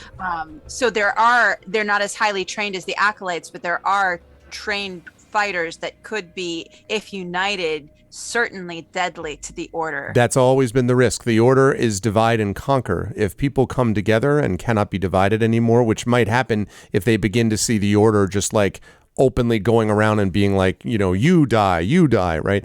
At that point, they become a more overt threat. Everyone unites against them, and then the order is in big trouble. So yes. Also, by the way, thank you, Rock God, for the 4 years, 48 months, my goodness, of support. Thank you so much. Welcome, Rock Gods. Good to see you. Welcome to, I guess we're about 3/5 of the way through, something like that. And we are here with the Grayshade Kickstarter. We need 3 more backers or $643 more to be able to get a reading of my story from Theft and Memory, Rogue Artists, called Theft and Memory, which I will do after this thing is over. So if you haven't already done so, everyone who's come in, please support the Kickstarter, please spread the word, and all we need is 3 more backers. Even at a very low amount would be fine, or that amount of money to get that number up. So yeah, so that's what I would say, is that the political repercussions of this is that if things go wrong, people will break the wheel that would have broken them. They will go after the order, and the order does not function well as a military force out in the open. Terrific. Let me read to you what I wrote down for this. Break the wheel that would break you. This is great stuff. The Church of Callan has pulled the Order of Argoth out of its normal way of operating, i.e. out of the shadows. If this mission goes wrong, the Order will have made themselves an overt threat, which could unite the other religions of Corel against it. If everyone unites against the Order would be in serious danger. Get this mission wrong, and finger-pointing and retribution could very well ensue, and the Order might not survive. Yep, there you go. All right. Take it. Amazing. I have saved that now. So now what we need to do is we're each going to take a turn and turn these pieces of plot information into orders. And for those of you who are watching, these orders are basically the win conditions that we're setting for ourselves in the game. Each time that we begin a new part of the story, we're going to take one of these orders as the centerpiece. Each of us is going to be the protagonist of one of these orders, trying to accomplish that particular part of it, using our skill sets, the other players, etc. So it's very important that we create orders that are achievable. In Negocios Infernales, there is one cardinal rule when it comes to writing an order. I mean, they should generally be short and sweet, but that's a little more optional. What isn't optional is that you're not allowed to use the word and. And creates all sorts of chaos. Or you can use other conjunctions, as long as you're not using them to basically add on to the order, are fine. But words like then that can be used as a surrogate and stuff like that, no. Every order has one very clear, simple sentence mission that it is trying to accomplish. Okay. So each of us is going to take a turn, and we're each going to basically try to create a mission, an order for us that the prelate has given us. If it's okay, what I'll do, just for the sake of simplicity, is that I'll just keep editing the document and I'll just write down the orders for everybody. So anyone can go first if anybody has a strong inclination to say, I know which one I want to do.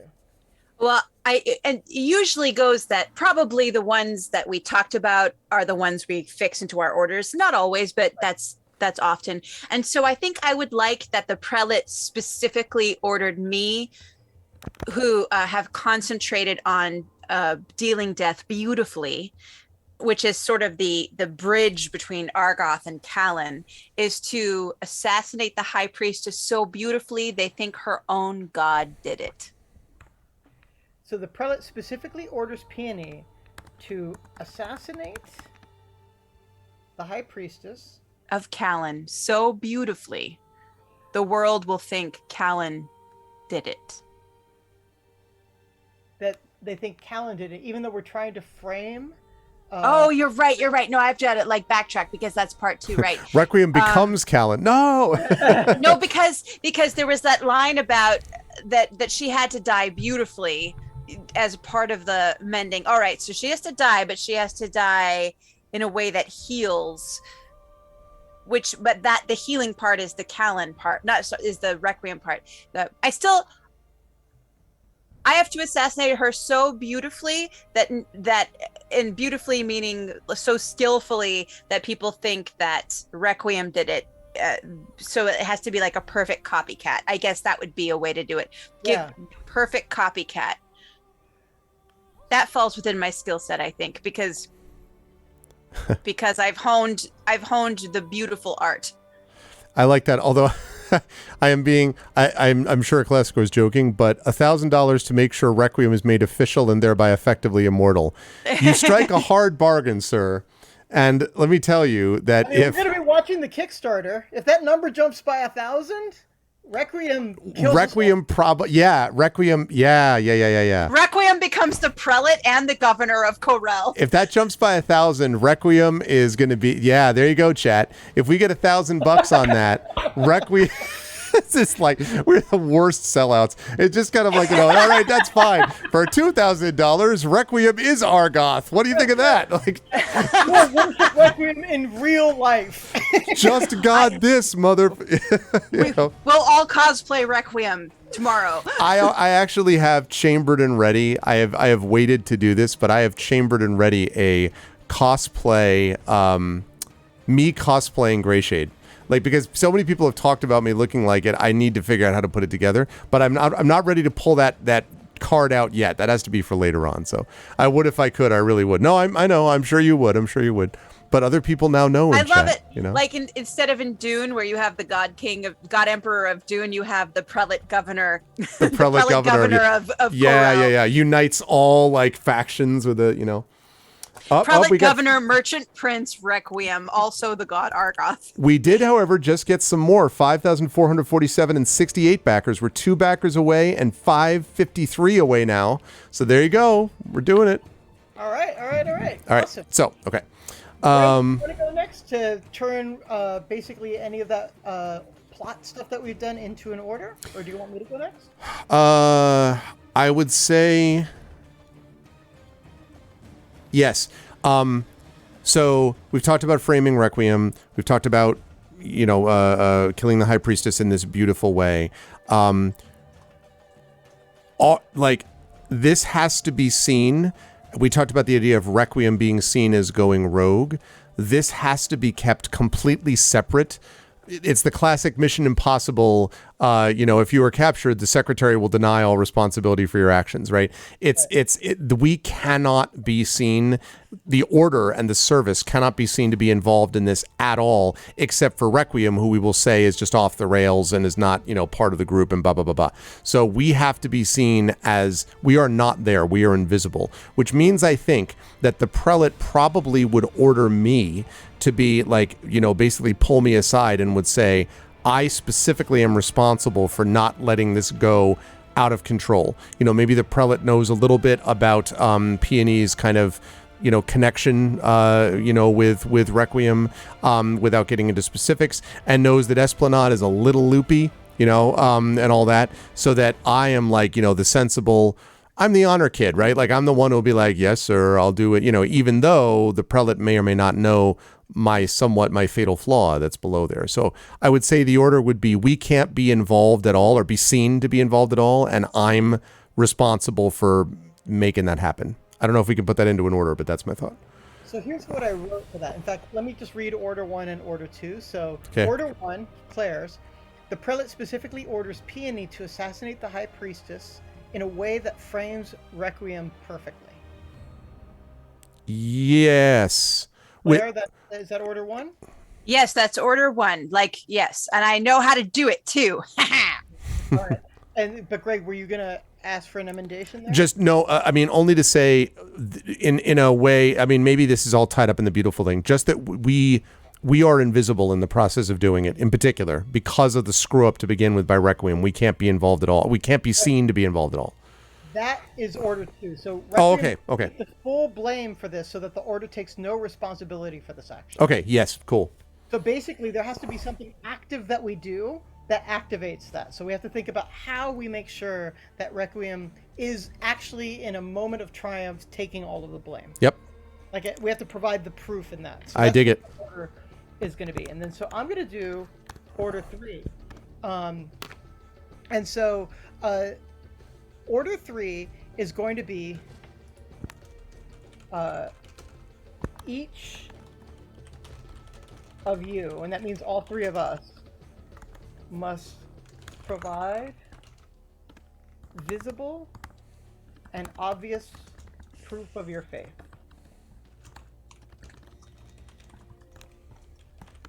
In accomplishing this mission. Okay.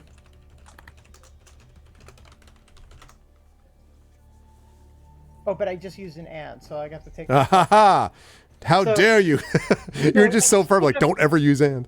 Yeah. Well, this is the thing: is it's a real temptation, but yeah. Luckily that and could just be replaced with a comma. So, each of you must provide visible, obvious proof of your faith in accomplishing this mission. So we have to, use our skills to demonstrate that we are actually doing this. I'm going to think about this order for a second because it's a little bit hard to think about, like, what am I going to do as a protagonist to make that happen? But I think I have a way to do it. It's probably the last order that we're going to accomplish.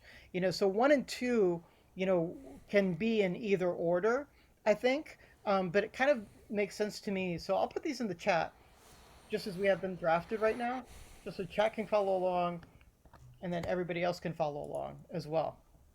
But so I think in terms of order, we might do them order 2, order 1, order 3. Like establish that Requiem has gone rogue, and then Requiem does a terrible thing, but we bring him to justice, and then somehow we're proving that, our faith is strong while we're doing this mission as well. Okay. Well, the third one, though, I know each of us has to do it, but the protagonist of that one has to, Yeah, the protagonist is the one who's the architect of proving it. So okay. I'm the one who, if that's my mission, I would be the one who is in charge of providing that proof. Okay. You're the evidence gatherer. Yeah, I would be the one who is gathering that evidence. Cool. And so the way orders go is that everyone's going to be a protagonist and they're going to be in charge of any select one of these orders, but it depends on how things fall out. So that's how we'll go. Okay, cool. Are we happy with these orders? I like those. Yeah. Okay, then I am pressing save and we are ready to start role-playing. So I'm going to move us to the right place for that. Role-play. Who does that these days? Phase 7. Yeah, look at that. Oh, wow. Yeah. That's what I'm talking about. Okay. What you are. Child of Fire and Beauty. That's so funny, Classic Core. All right. So, great. Classic Core really does not want Requiem to lose. I just want to point out, like, Classic was like, come on, anyone got a spare $1,000 sitting around? Like, let's go. Don't kill Requiem. So, I think that the chat should just build Requiem like they're your baby. Yeah. Love it. Yep. Yeah.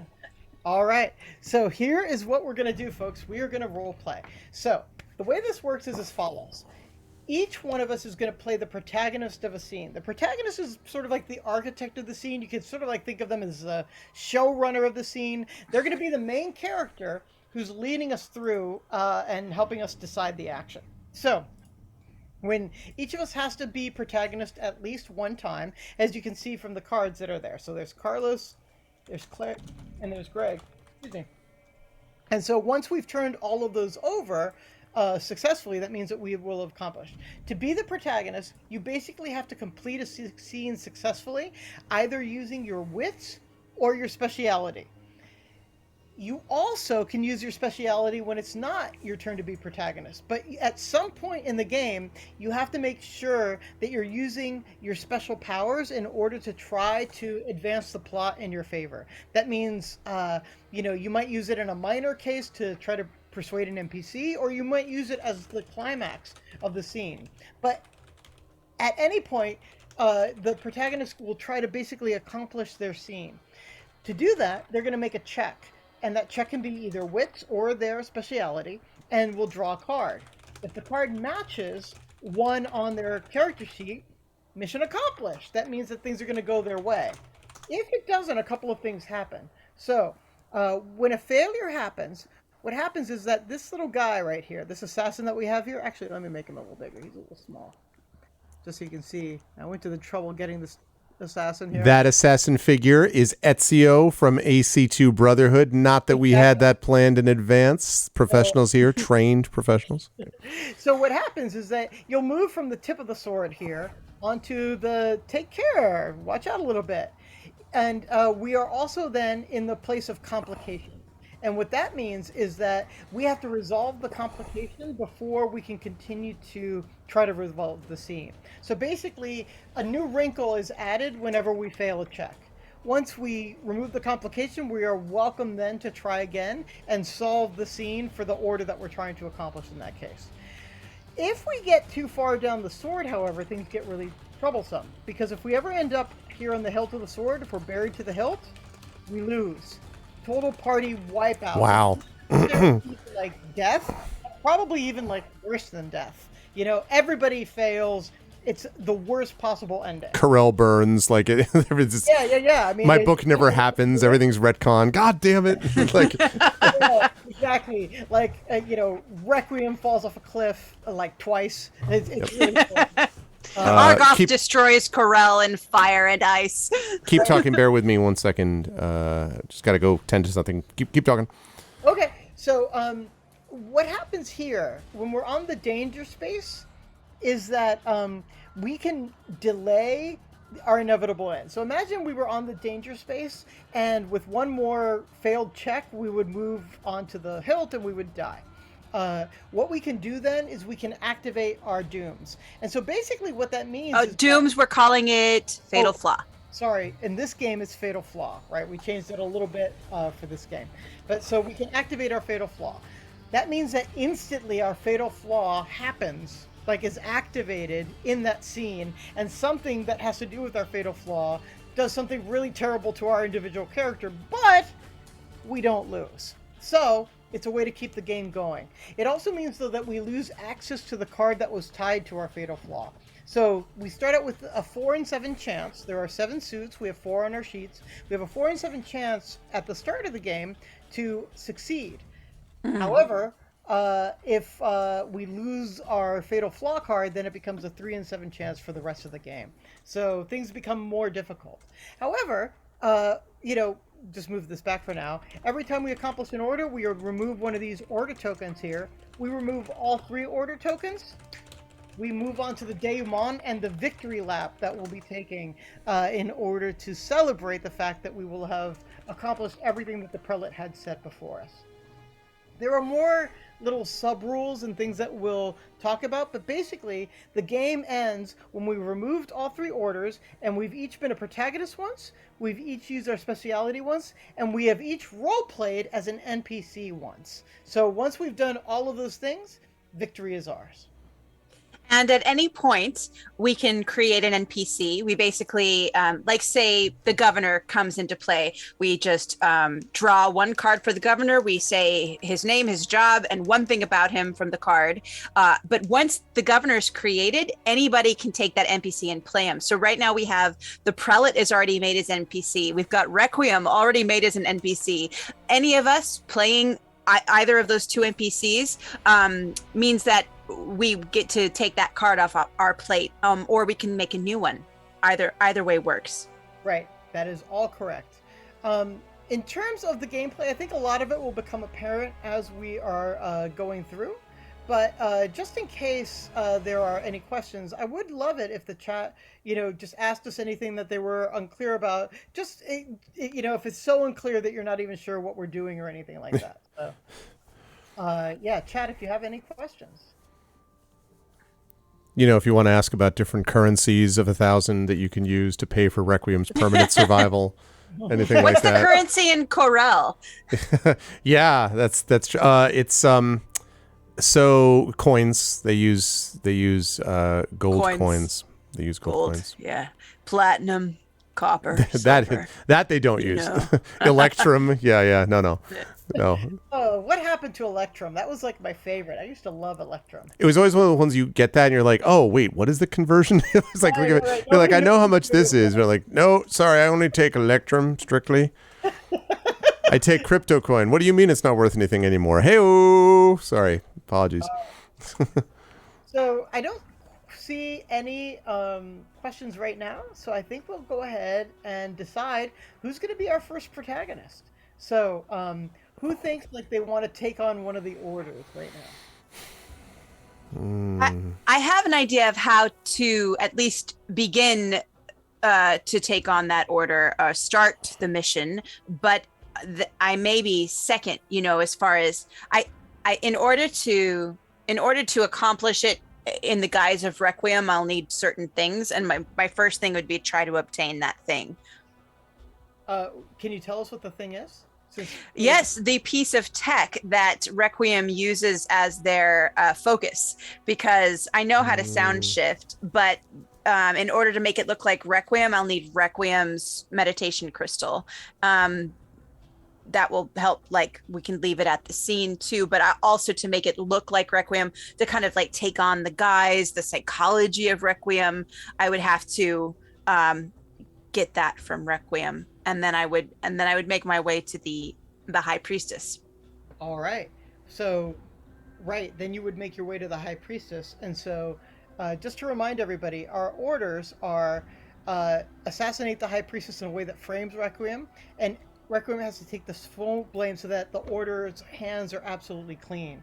So I think that is definitely like something to do, Claire, but I think we have to do Order 2 first, because we have to kind of like set the scene, like we have to tell people that Requiem has gone rogue. That basically we have this person who's gone rogue, that they're a dangerous element. We have them incarcerated, and we were trying to like negotiate with like the political office that we need to like basically we're going to surrender him, but then he escapes or something like that, or they escape. So maybe Order 2 would be first, then Order 1, then Order 3. So that means Greg would be first protagonist. Well, if Greg wants to do Order 2, Greg, you could do Order 3 or something, because I think Claire's pretty bound on Order 1. So Order 2 is the hands clean thing, right? Yeah. And Order 3, what was Order 3 again? It's basically provide proof of our faith, that basically to the prelate. Okay. Yeah, the prelate sees that our faith is okay. My pitch to all of you would be I can see Order 2, and what I would do in that case is I would go seek out an information broker, basically, and ask that information broker to spread a rumor to the rest of town about the idea that Requiem has gone rogue, has basically gone off from the service, and that the Order is trying to figure a way to bring them to heel. I even have a name of the information broker in question that the person would play. Ooh. Well, that sounds perfect. How about I open an NPC and and Carlos will draw you a card, and I will scribe for you as you tell us about this information broker. That sounds good. Now I have one question, which is I happen to know, because there's a information broker in the book Grayshade. Does the card override that? Like, because immediately I was like, oh, this guy. But so I'm just curious about like whether you can just tell us. You don't need the card is for inspiration. So if you don't need it, tell us. No, I got it. Then I don't need it. Let's talk. Well, no, you do need a card. You do. Associated, because sometimes cards are associated with skill checks and stuff. Okay, so we do need one. The card is basically how you use it. So in an NPC chat, you have a name, you have a role, and then something about them that is relevant. That it could be their personality, it could be something that they're carrying with them, it could be a recent bad turn of events with their health. So see, like Greg, like even if you know the character, you might not know up to the second what's happening. Sure, yeah, that makes sense. That's true. That makes sense. Yep. So the card is meant to add flavor and character and roundness. Yeah, I get it. So so I'll draw you a card, but Claire, you can go ahead and he can tell you about the name and the personality. Of Yeah. Could I have the name and the spelling? Name is Rumor. Rumor. Okay. And I will say to my good friends here that you will meet this character later in Grayshade. I happen to really like writing this character, which is why I was excited to actually That's get him in. perfect. I love it. Yeah. So Rumor and their role is an information broker. Yes. They are arguably the information broker, and I'll explain why when you're ready. Okay, I'm ready. So Rumor, and I'll describe before this card, and then I'll implement the card. So Rumor is, as I say, an information broker that is widely hated by everyone in Corel. And the only reason that Rumor, who is a disgusting creature in every sense of the word, greedy, self-absorbed, egotistical, no moral, completely amoral, etc. The reason that he's not dead already is that he knows so much about everyone that he's too valuable for anyone to take out, right? If you eliminate Rumor, then you lose all of the information Rumor has about your, this mercantile rival and this religious order and this government official and blah, blah, blah. So no one feels comfortable getting rid of a guy who could give them that much information. And the one thing that is known about Rumor is that wherever he gets his information from, and he seems to have almost a mystical ability to gather it, it's always good. It's always the right info. Now he may conceal parts of it depending on how much you're willing to give him, and he will definitely haggle and bargain, but his info is never wrong, to the extent that he provides it. And so, Greg, the card that you got is on screen right now. Yep. It says, how many deaths can a body endure? What do you think this tells us about the character you just described? Either new information or something that you want to fill in? Right. So what I'm thinking about is either that this is going to deal with his current attitude, like his state of affairs, which is what I'm maybe leaning towards, or it might possibly be a new piece of information. Right. Yes. So it's either a new piece of information about what this conversation is going to take place involving, like about Callan and the situation with Callan and the attempt to burn down the house and all that, or it's going to be something which will in some ways affect Rumor specifically, not so much the info.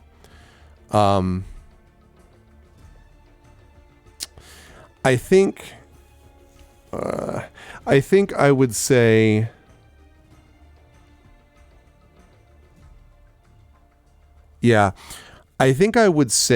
that things have gotten too hot for Rumor.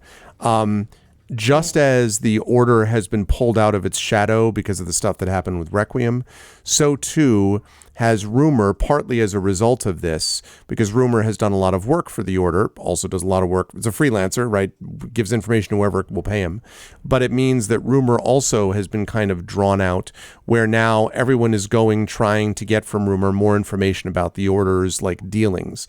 And that means that the more that Rumor deals with the Order, the more nervous he gets, because his feeling is, if I am identified as being basically a flunky for the Order, not only am I finished as an information broker, I'm a dead man at that point. Yeah. Because then they're like, we're not going to keep this dude around. Oh man, I love this. So basically, you're trying to talk to him at the very worst time to talk to him. You're like the last person he wants to see. That's it. I love it. I love it. I have written all of that down so that if Sorry, any of Claire, the rest of us... It was all string of consciousness. No. I mean, I think I got it. I could repeat it, but I think everybody was listening. Okay. But this information is here for Carlos and I need to refresh ourselves. Anyway, so it is so we have an NPC of Rumor, the information broker. Yeah. Well, I mean, he certainly thinks there are others, but he's the best, or at least the most knowledgeable. Awesome. So, Greg, what you're going to do is you're going to set the scene for us. Each of us is going to take a turn setting the scene, and I'm just going to remind you from the outset, you can always draw an extra card to help you if you have any brain farts or anything that you're not quite sure what to say in that moment. But basically what you're going to do, just like you do when you DM, is you're going to just sort of like tell us something about the location where you're going, where you're going to try to have this conversation with Rumor. Now Claire's character and my character can be with you or not as you wish, even if one of us is playing the NPC. So what you're going to do is you're going to establish the scene, and then we're going to establish where we are as well. But just to frame it a little bit better, Claire, do you want to play this NPC or do you want me to? I'm happy to do either. I think that you should, but we all set a bit of a scene after him, correct? We're all going to help set the scene, right? Yeah. So I think you should play Rumor. I think that'll be funny. I just want to watch you.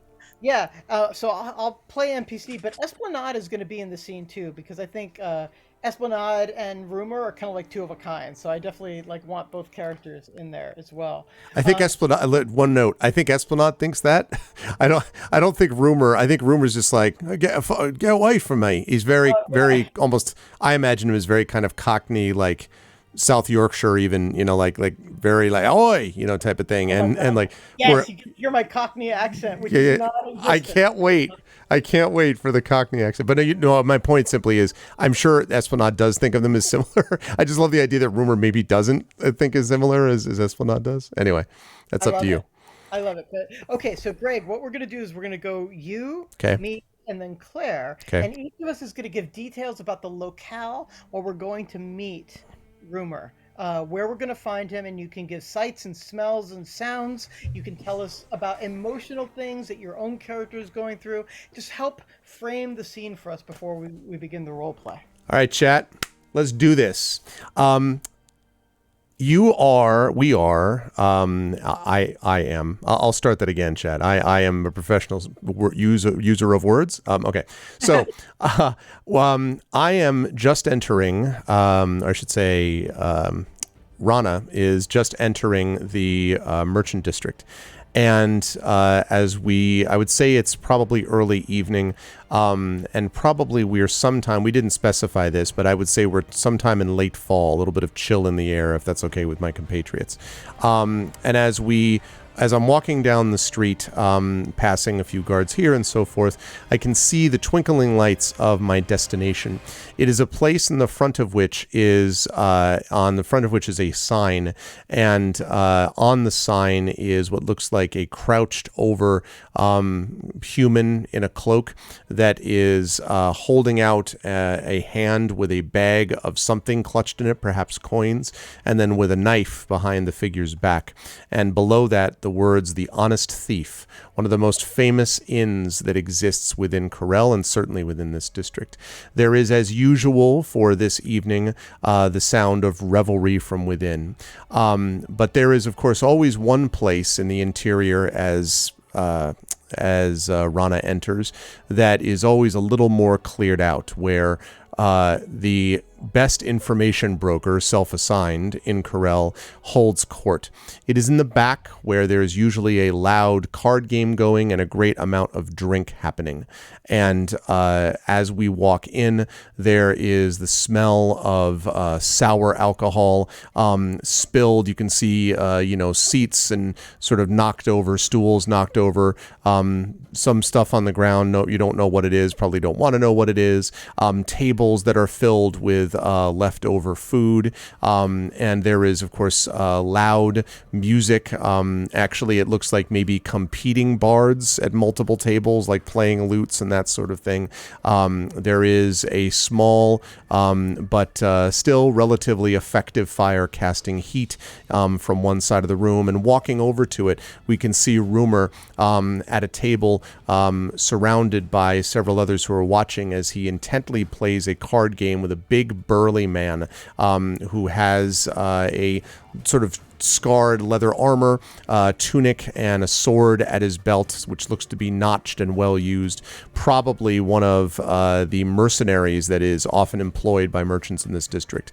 And they are sort of firing back and forth these cards. Not something which, Rana doesn't know a lot about card games, and even though, she likes order, the order of games, she doesn't like the chaos of these sorts of games. And this whole thing is chaos. So Rana's just trying to kind of ride it in as she comes over to the table and sort of silently stares down as these two are kind of going at it with their card game.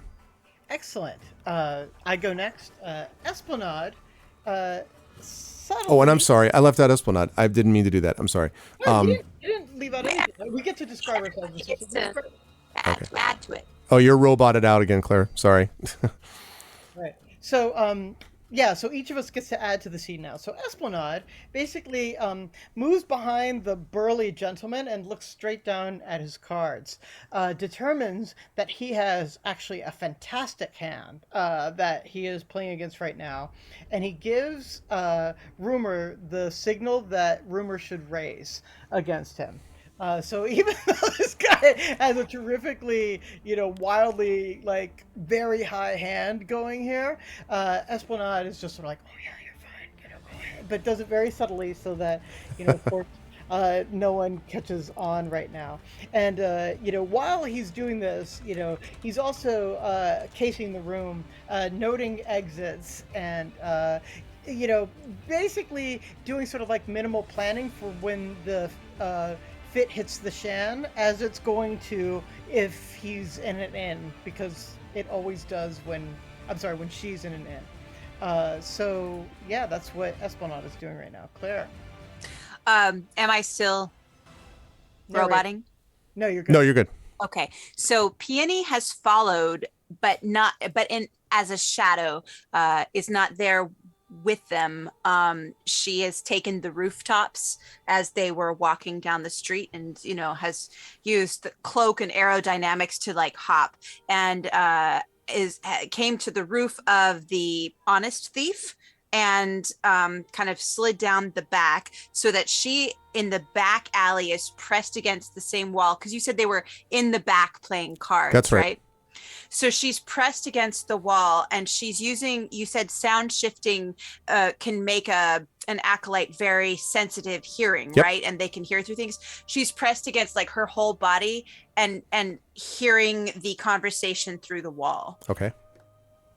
Dig it. And so at this point, Greg, the scene is yours.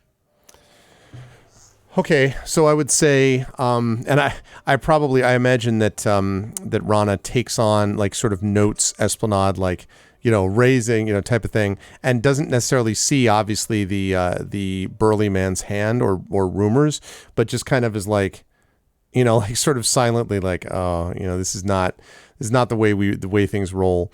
And Rumor also, I would say, probably looks up and is kind of unsure. Rumor, by the way, is, always looks as if he somehow has not shaved in a week yet never grows a beard. It's always just kind of some weird half-grown stubble, and sweaty hair, dark hair plastered to his forehead, and kind of growls a little bit under his breath, and then spits in this area, which does not have a spittoon, to be clear, and then essentially raises in the way that you just described.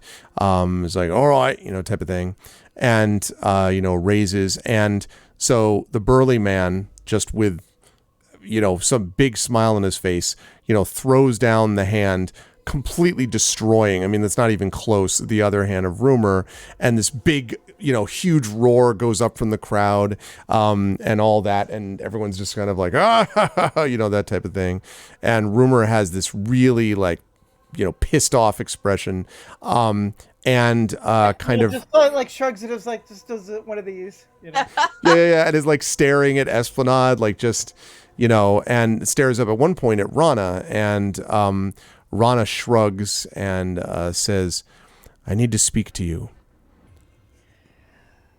Well, I don't have much money to worry about, so why don't we go and take a walk by the bar? You can buy me a beer. You asked for it, man. You asked. I love it. It's Cockney by way of New Orleans. So So, and I would also say, like, as Rumor's getting up, probably like tosses down the bag and then kind of hurriedly walks to the bar as the burly man starts counting the money, because like probably, Rana is like, I don't think thinking to herself, like, that's not enough to pay, whatever they probably owe. And whatever, goes over to the bar with them and sort of waits for the bartender to come over and then, drops a coin or two and kind of jerks ahead towards Rumor until this ale is handed over to Rumor and just kind of waits.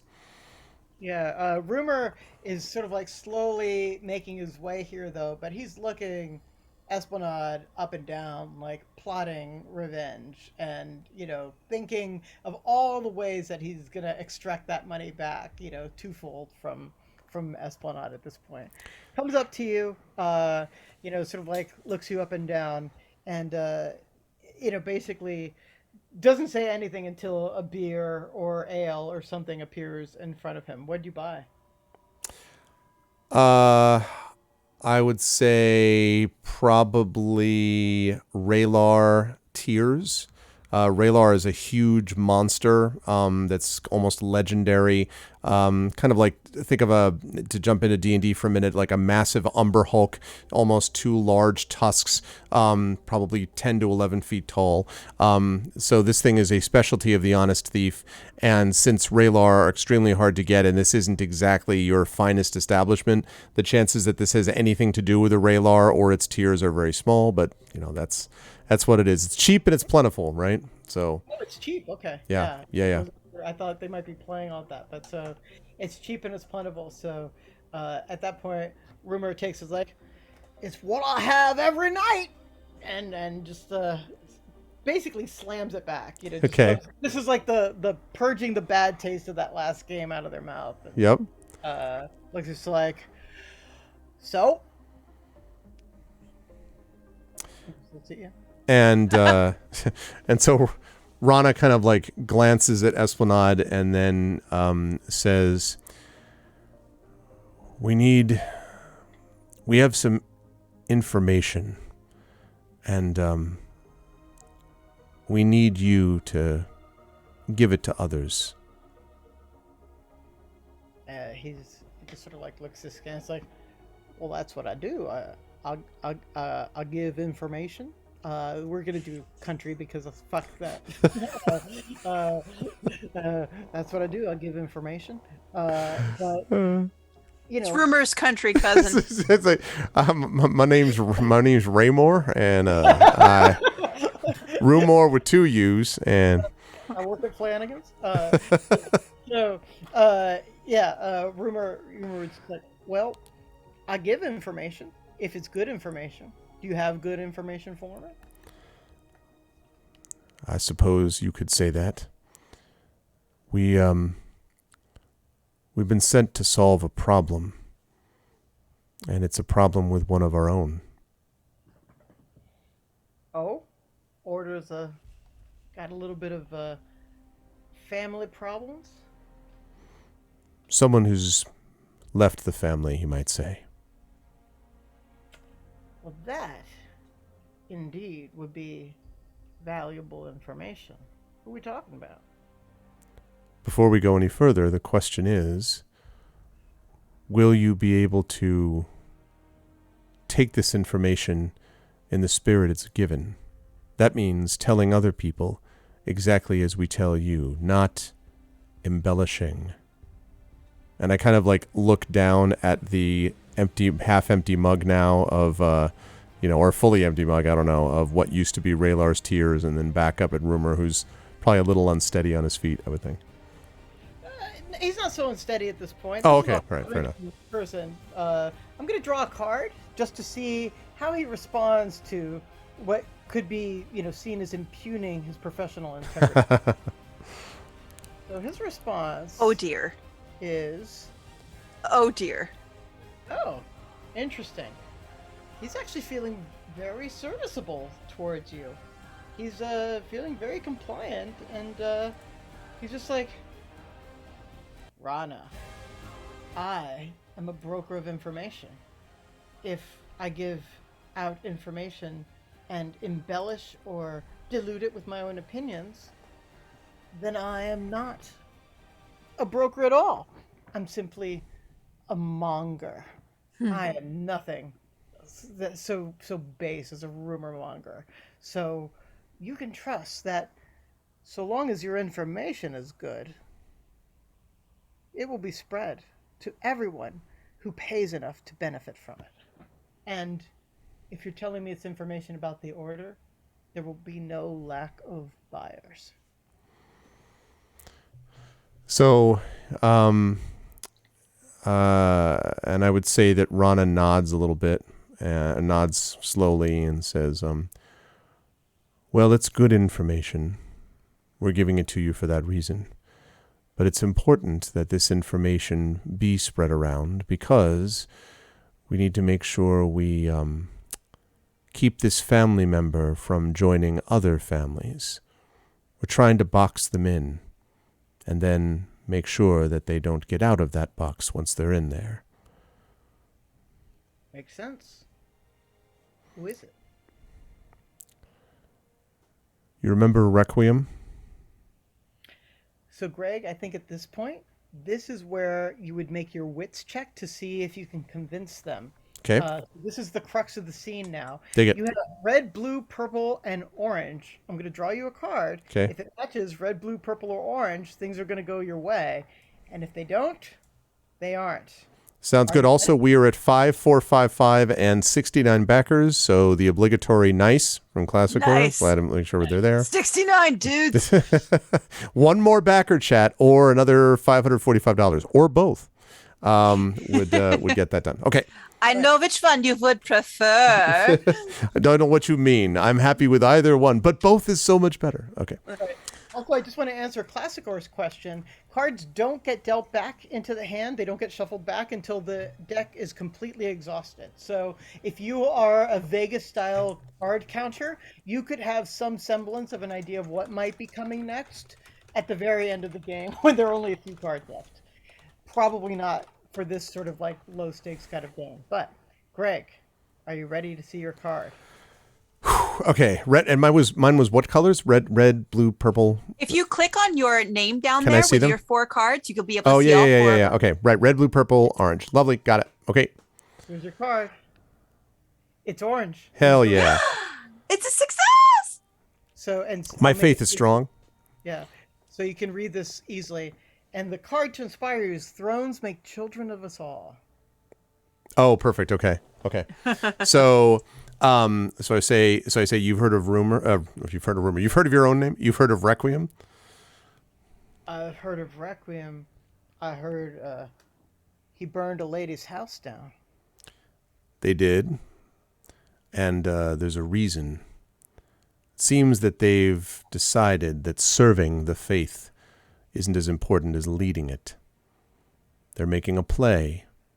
And as long as Requiem makes a play and tries to establish themselves as the new face of the order, they're in defiance of us. We want that stopped. Not good for the faith when people want to interpret it their own way. Wouldn't no. you? And my eyes flickered at Esplanade for a minute. I go, wouldn't you say, Esplanade? And Esplanade, who is basically, trying to shake down the big burly guy for his help right now, sort of turns to like, oh yes, Argoth's hammer be blessed, and then just kind of like turns back to, the card. Wait, he's trying to shake down the burly guy for what? What's he trying to shake it down for? I'm trying to say like he's trying to get the guy to pay him some money for helping him cheat. Oh, ha!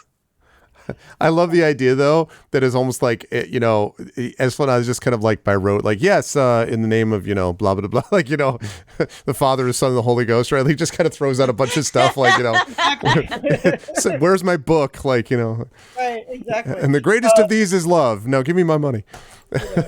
And Rumor, he's just sort of like, kind of like stares at Esplanade, more hatred growing by the second, in this. And he's just sort of like, well, all right then. You're going to try to take down Requiem. What are you doing about it? You got any leads on him? Do you have him in custody? Like, what's happening with the man? That was our next question. We've got to find them before we can bring them to justice. And that means that we need help in directing Hammer of Argoth. I figured you might know where the anvil is that the hammer should strike. Well, that's very interesting, because up until you started talking to me, I thought Requiem was locked inside of the Order's premises, eating nothing but bread and drinking naught but water. They were, but I suppose you don't know much about how an acolyte can get out of a room that they don't want to remain in. It's part of our training. And at this point, outside, knowing that the conversation's going well and being a little disgusted by it, Peony pushes off the wall and like clambers up and then starts roof leaping back toward the Cathedral of Argoth. Oh, okay. I was wondering about that. Okay. But, so Rumor says, "Are you again doubting my information? I know how capable the acolytes are. It's why we're having this conversation right now, and why, even though that one, pointing at Esplanade, may have done me dirty, I know I'm not dealing with an amateur when I see those kinds of antics. I say all of this to tell you that you've got a dangerous enemy, and you've got dangerous allies helping you. What I want to know is what I'm supposed to be telling people." So I kind of pause and then I say, tell them that Requiem has escaped, has gone rogue, and that we're on to them. Tell enough people and Requiem will make a mistake. They're impetuous, they're hot-headed, they're ambitious. That's what got them into this problem in the first place. The more people know, the fewer options Requiem will have, except us. And we'll be ready when they make a mistake, and they will. We want you to cut down their angles, and the only way to do that is by letting everyone know that they are on the run from us. That makes sense. But I guess you're asking a person whose daily bread is gained by having people pay for information, give information out gratis. I don't suppose there's something you can do to encourage an honest working man to, spread information that isn't asked for? And his hand goes straight out. How is Esplanade, by the way, at this moment doing with the burly man? The burly man has him up in the air with two fists by the collar. So I kind of look over. Has Esplanade up? So Esplanade's allowing this, right? Oh yeah, Esplanade is just. Esplanade could take him down. Oh, yeah, like with no problem. But I was curious. Okay, so has Esplanade up? And I would say, and so I kind of like look over and I say, things look like they're going to get a bit tight in here pretty soon, Rumor. And I suppose if my compatriot over there, once she's done with your friend, and I kind of pointed the burly man, or jerked my head in the direction of the burly man, then this entire place is probably going to want to make sure that they've gotten paid. So, for example, if they happen to know that you had not one, but two of the same cards sitting in your sleeve, well, that might make things a little difficult. What if I made it so that you got out of here with most of what's left of your skin and teeth intact? Rumor, I tell you what, I'll draw a card for this. Okay, I was figuring you would. I was kind of like, I'm doing this to have you draw a card. This is sort of like a long denouement to the scene, which I love. Yeah. But this doesn't have any game effect. It's just to see like how he responds. It looks like Rumor, or at least your Rumor. Yeah, that's right. A single tooth. You literally just do it as a quote, like, well, a single tooth can't chew. Like whatever. Basically, he's just like, I think that would be amenable. Get me out of here. And at that point, the guy takes a swing. Esplanade slips out of her cloak. Yeah. misses, the guy gets a knee kicked in, and a bar fight is instantly All started. hell breaks loose. I like the idea that that's happening while Peony is like running down the roofs and like here's behind you like it's just like, oh god, like man, oh Argoth. So I think that's a great place to sort of like end the scene with like Rana sort of like ushering the rumor out of there while Esplanade is now starting Yep. a full barroom brawl here. Yep. And Greg, you can take your protagonist card off of your column. We've taken an order down, and Carlos has used his NPC card. All Yeah, right. so I can get rid of that for you. I was gonna say I can't. I don't think I can move it.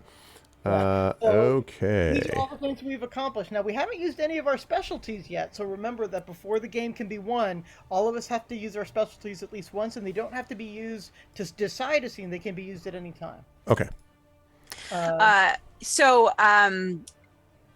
As the last shot of that scene was the distant shot of like the bar explodes as she's running across rooftops, looks over her shoulder, shakes her head. She's running north, by the way, because were they in the Mercantile District? Yes. Or were they right over the edge from the into the Mercantile District? Yes. So she was in the south, and she's running almost straight north toward the Church District. And the roofs are getting higher and higher, less even as the storefronts, which are more uniform, are turning into different shapes of church buildings and the habitats of the religious and lay people surrounding them. And so she kind of like scoots down, does more alleyway stuff, slips in. Now I have a question. You might know this, Greg. Does the Church of Argoth, does the cathedral have a holding cell for prisoners that's official, like an oubliette, or would it just be like one of the monk cells with a guard on it? I think it would be that because they don't keep a lot of prisoners because they too much resources. They just kill them off. Yeah. But there would be, in certain circumstances they've had to, and then it would just be in one of the cells. Yeah. Like one of the monks' places. So probably a storage cellar where they usually keep, grain and root vegetables. There you go. It has a sturdy door, no windows for a really good acolyte to slip out of. And that is where I approach, and maybe there's a tiny window in the door with a sort of like open air, but like bars, and then kind of look over and into the cell to see if Requiem is awake or not. And what I see at first glance, since I only have this much of a view, is I don't see Requiem in the cell. And I just sort of breathe out quietly, and I put my hands against the door, and I like do a pulse through the door, and like a sound pulse, and like make everything in the room just shake a little bit, and see if there is a response. A sonar ping, ding. Yeah. I should say, by the way, that because we could argue that we were lying to rumor about the idea that Requiem escaped. But anyway, I'm just pointing out that we could do that one way or the other. So I don't know if I'm playing Requiem, and I'm happy to do so. But if I am doing that, how do you want to make this in terms of whether I'm there or not, or should I draw a card for that as to whether Requiem's there? I feel like I've just set a scene, and it's your turn to set your part of the scene. So you make a decision. Okay. What your part of the scene is. I'm happy to play along. All right. Would you mind drawing a card for me then, Carlos, so we can see whether Requiem is there or not? So, here's what the card says. And yet, however stumblingly, progress.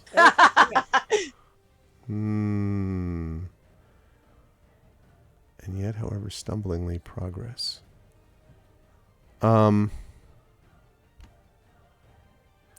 would say that Requiem right now is flattened against the interior wall below the level of the window. So kind of crouched down. And there is a moment where the camera pulls back, if you will, where Peony is sort of mind-stilled listening. And right on the other side, the camera just, cuts over. And there is Requiem, mind-stilled, listening back. So there's a moment where both of them can feel that they're reaching out in a way. The sound is there, maybe for each other. And I don't know whether or not who's more likely to win in that scenario. Probably Peony, although I don't know. I can't draw a second card, can I? So I don't know. Like I like the idea that they feel each other, and now it's a decision they have to make of they know it, like there's like a boom. They know each other are there. They know who each other are, because they can't see Peony. She can't see them, right? But that they can sense each other. So now that's good. There's that like new stalemate, maybe. Cool. Right. So yeah. And then Carlos. Yeah. So unbeknownst to both Peony and Requiem at this point, is that the prelate has other acolytes watching the cell and monitoring them, and there is another shadow lurking about who is from a not too distant vantage point, watching to see how the scene resolves. Oh wow. Okay. So Peony is going to just very gently say, Argoth loves you. I have a request I would make of you.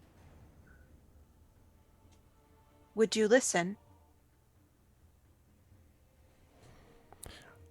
And I say quietly, why do you ask questions to which you already know the answers? We want to do what you wished to accomplish. We just have to do it more quietly. Will you help me? What will happen to me if I don't? I don't know.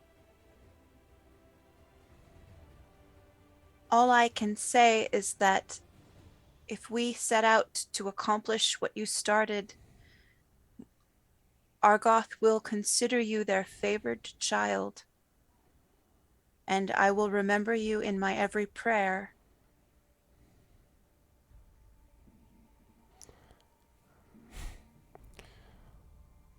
Prayers come cheap, Peony. If they wanted me to finish what I had started, why am I still in this cell? The prelate interprets the word of God perhaps differently than you would. The prelate wants to accomplish things in whispers and shadows. Funny for a person who fears the dark. I would think the prelate would prefer your method of brightness and noise and light. So I kind of slide, I would say that Requiem kind of slides up and looks so that can see Peony through the window, and sort of waits for Peony to, finish the sentence, but now has eye contact. Hello. Will you please hand me your meditation crystal? My meditation crystal? I need it. Why? I need a focus to accomplish what I mean to do tonight. You don't know how to use it. You could teach me. Through the bars of a cell? How hard could it be?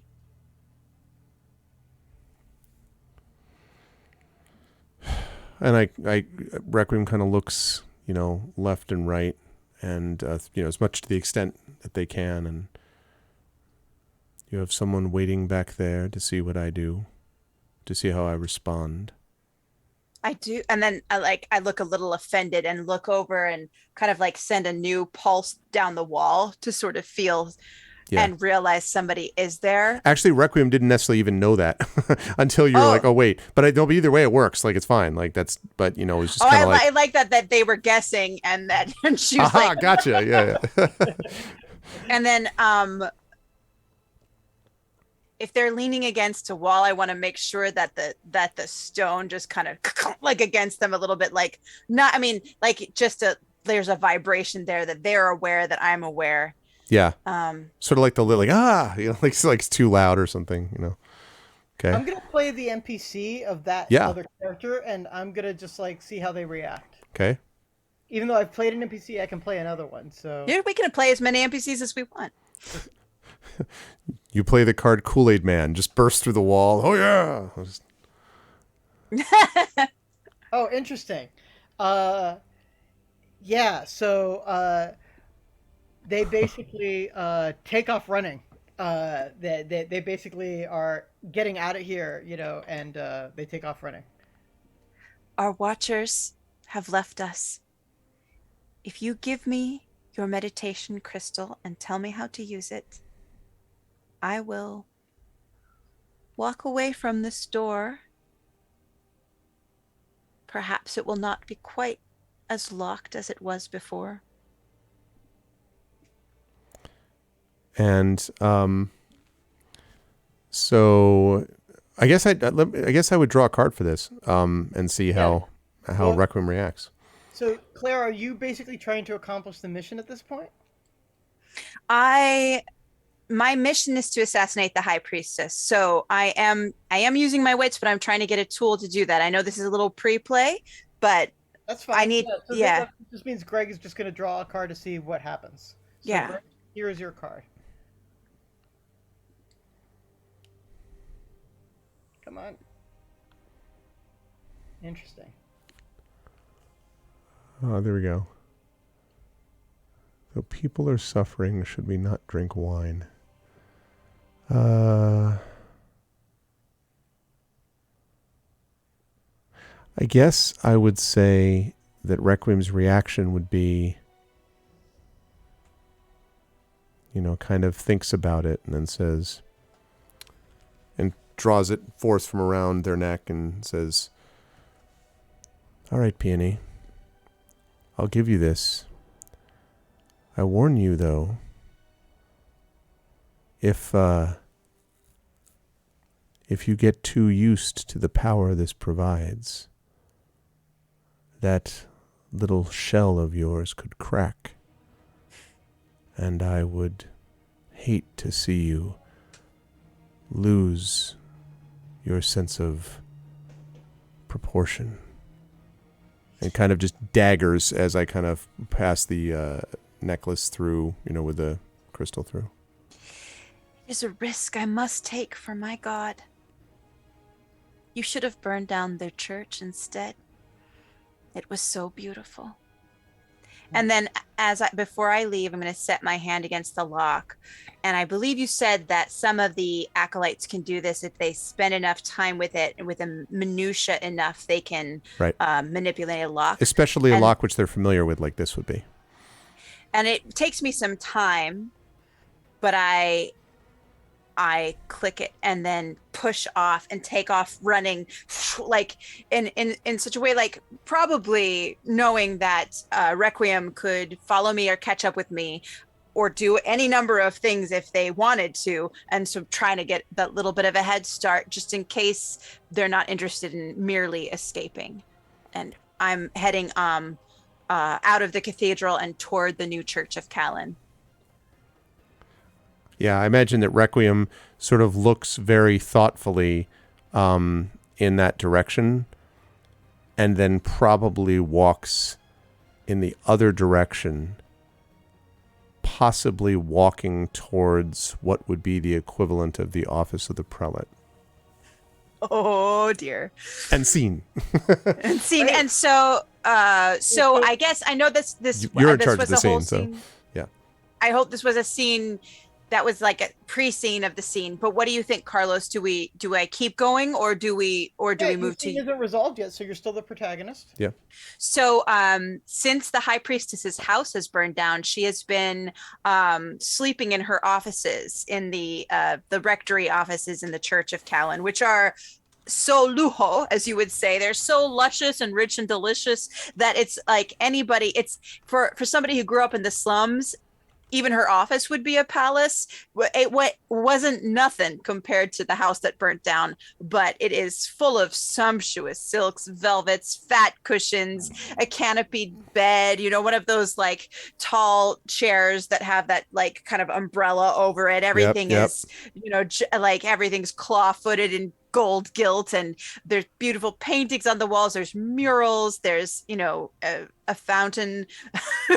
There's all the things, and the fountain is very useful because, as soothing as it is, it masks the noise of any footfall, especially very quiet ones. So that's my beginning of setting the scene. Will you help me set the scene?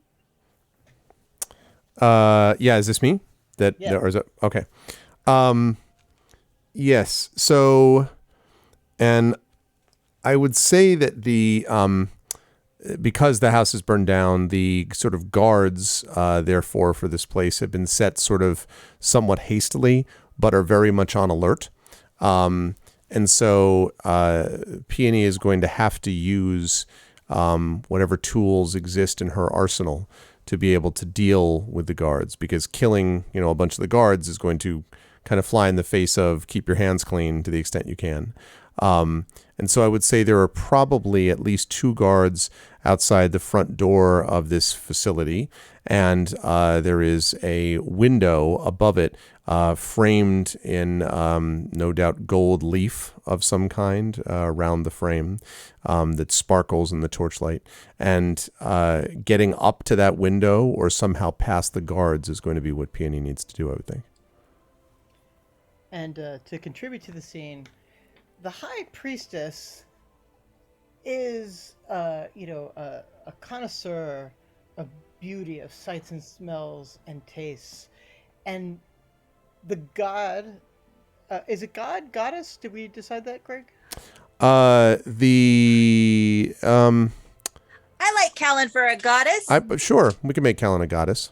The goddess, Callan, has blessed her with multiple noses all over her body, and multiple ears all over her body, and multiple mouths and multiple eyes. And so she is an intake system for every kind of sensual feeling. She also can send little parts of herself out, like little hummingbirds. They basically emerge from her skin and allow her to feel at a distance. So basically, she is surrounded by a swarm of hummingbirds while she herself is covered with noses and eyes and mouths all over the place, having a rather humanoid form, but obviously perhaps not herself something that would fit a conventional sense of what is beautiful.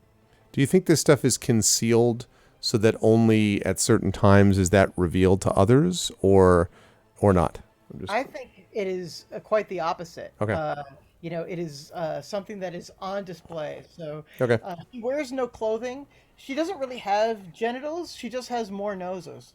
So she basically is, a she only by a gender designation of her preference, rather than any kind of dimorphic indication, that comes from biology.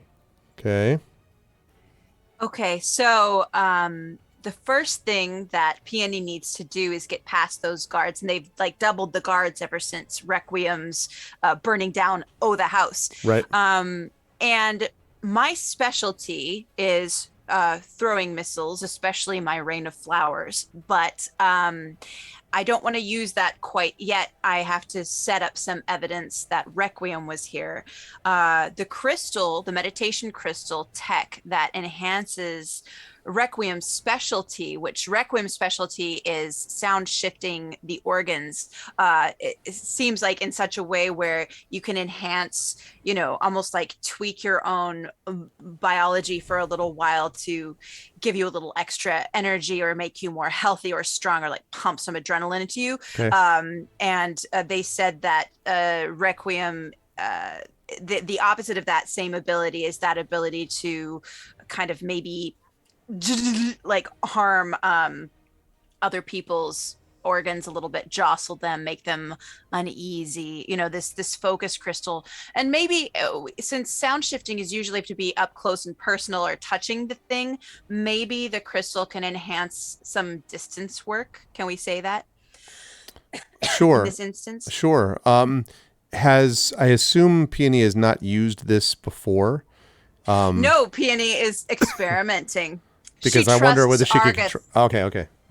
She trusts Argath to guide her, and by Argath, I mean the deck of destiny. So it's not my specialty. It's Requiem's specialty that Peony's trying to use to basically jostle up the guards' innards so that they start like vomiting, which I will not make gagging sounds for, and like have like that feeling of having had an enema, or like heart palpitations, just they feel super uneasy and one of them blacks out. Like that's what I'm attempting to do. Okay. And I have no idea what I'm doing. Okay, that sounds good. So, can we draw a card? Here's your card. So that is an utter failure. So, not being a very good sound shifter myself and never having used a meditation crystal before, I immediately get all of the effects that I was trying to on the guard. So like there I am on, in the shadows, like beneath the lintels, all creepy. And then like my whole like stomach flips, my gorge rises. I like almost black out. My heart is going and I just like freak out, and I totally have to just stop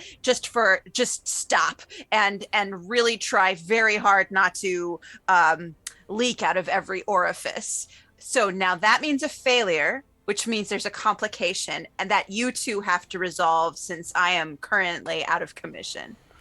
Well, probably since this is, you went first back to the cathedral and you dealt with the whole the whole thing with Requiem, which means we probably would meet you here, or at least theoretically would, so that I can imagine, correct me if I'm wrong, Esplanade and me coming up and sort of seeing from a distance that the guards are still there in place and not knowing where you are until we somehow track you down. I mean, that would be my thought time-wise, because you already went back to the cathedral, but...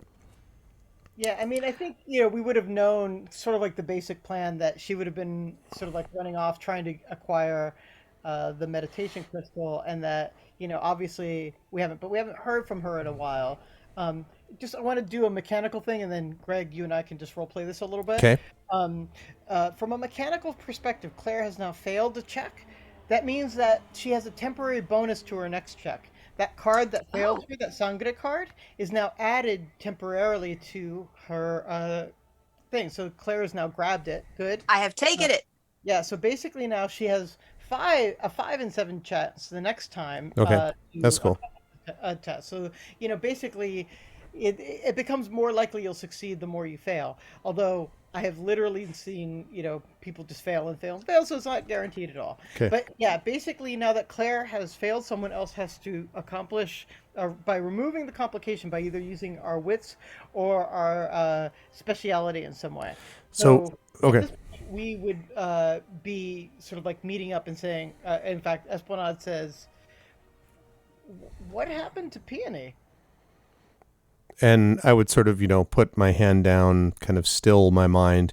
I can draw a card for this if you want, but otherwise and kind of reach out to see if I can sense Peony under, nearby.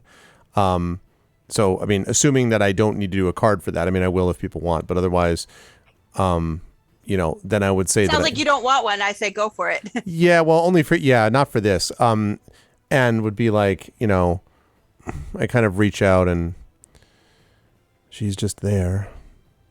I assume that means she's either waiting for us or something went wrong. They look pretty hale and hearty. I say, I'm look at the wiping guards. blood off my face from the bar fight that I just came from. I'm just kind of like, well, I suppose we should go check on the old girl, see how she's doing. And I'm like, come on, and I just start running.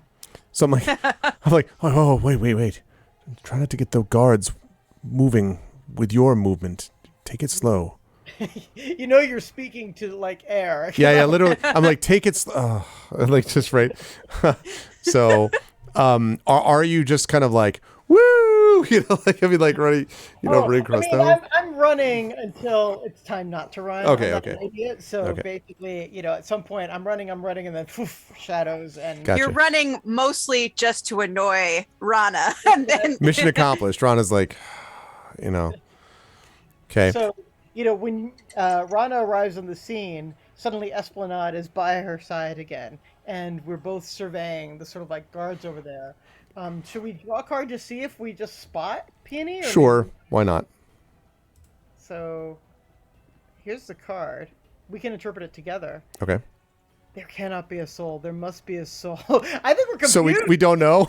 Yeah. You're like, I think we're fine. I'm like, I don't know that we're fine. I think she's one lost soul. Yeah. I might just you see me, but I'm sort of catatonic, like I'm not really there at the moment, like gray faced, sweating. Oh, okay. Well, could be.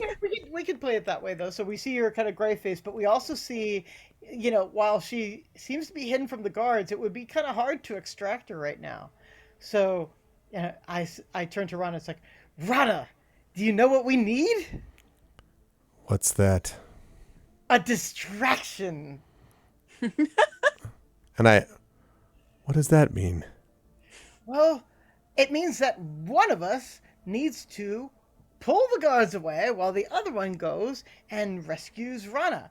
And Peony. Or Peony, yes. And no offense, Rana, but we both know I'm the one with the gentler heart. You're certainly more of a distraction. Well, I was thinking you have certain abilities that might be helpful to distract guards. And so I kind of, I think about it a little bit. Did you say there's a fountain outside this when you set this scene, Claire? Or was it inside? There's a fountain in the office, but this is the Church of Callan. I would say there are fountains everywhere and fruit trees. I'm very happy to hear that. I am going to then sort of sigh and say, wait here. Don't attract their attention. And kind of move off carefully, very quietly in the direction of the fountain. And then when I get to this, because there's a fountain, in front of the guards, large one, get behind the fountain and then take the hammer symbol from around my neck and touch it to the water, because the water is quite noisy, it's a fountain.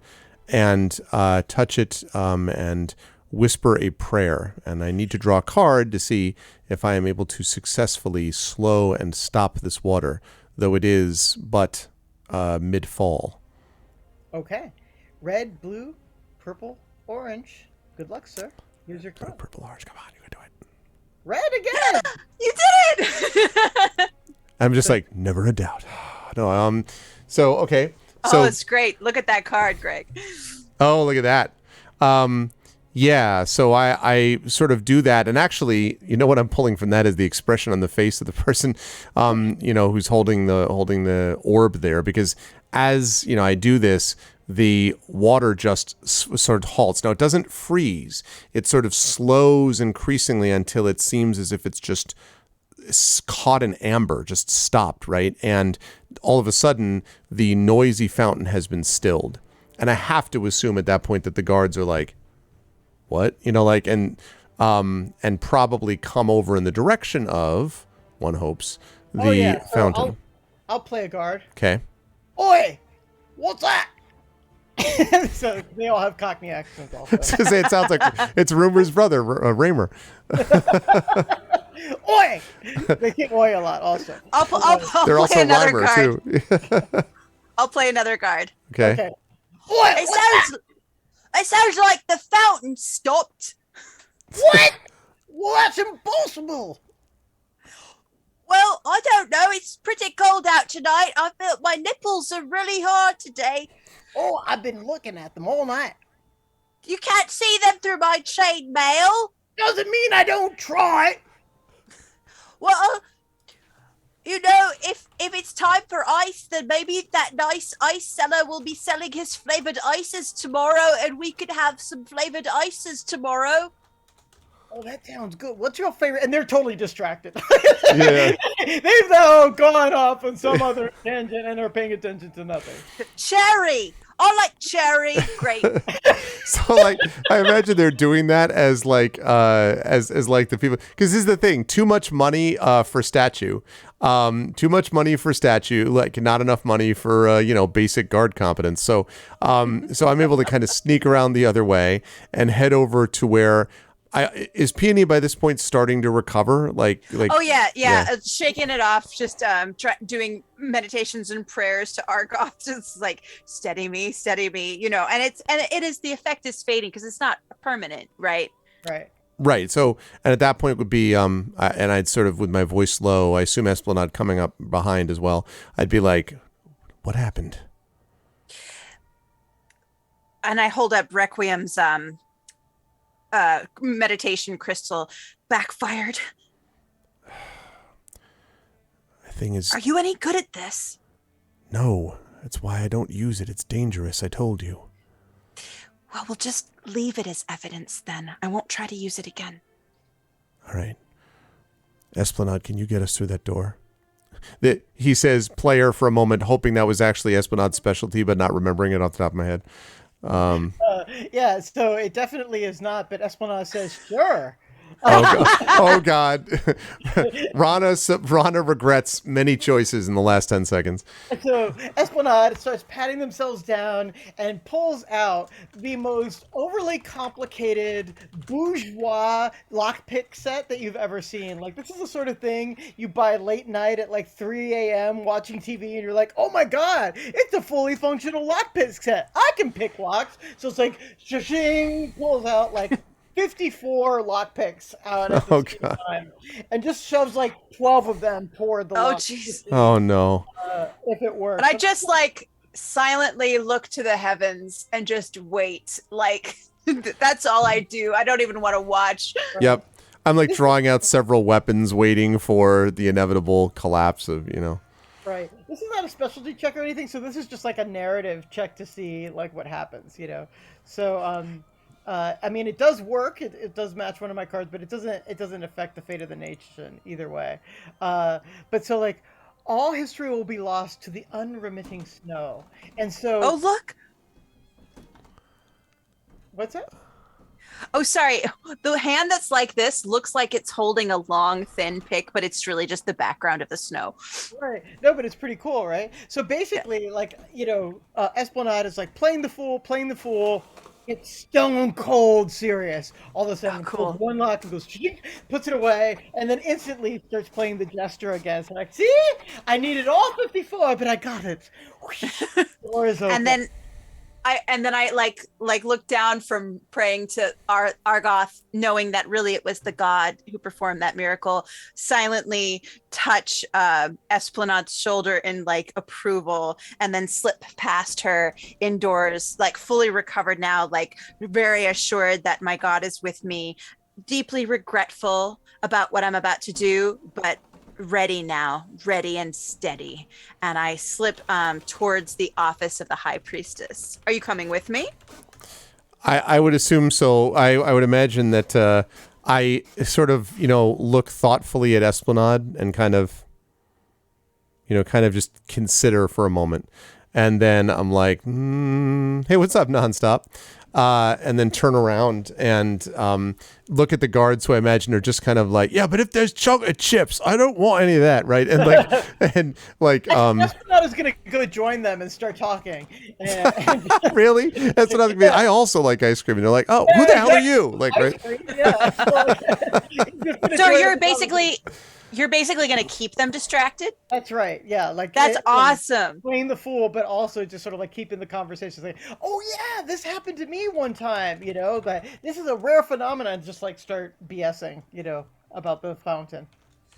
So as I'm heading toward the office, I'm going to very casually let the meditation crystal fall, as if by accident, somewhere on the ground. I don't even look where it goes. It'll be just there if somebody's looking for it. Dig it. And then and then I'm aware of you behind me and with me as like the shadow and the breath to my left shoulder, but I'm singularly focused. The prelate has given me a task, and I sort of, the room is blazingly lit with all of these beautiful lamps with like different colored shades and stained glass and silk, and in the middle of it all is the high priestess of Callan at worship with her hummingbirds of noses and mouths swirling around her, and without wanting to disturb her, I want her to end her life in prayer to this goddess of beauty.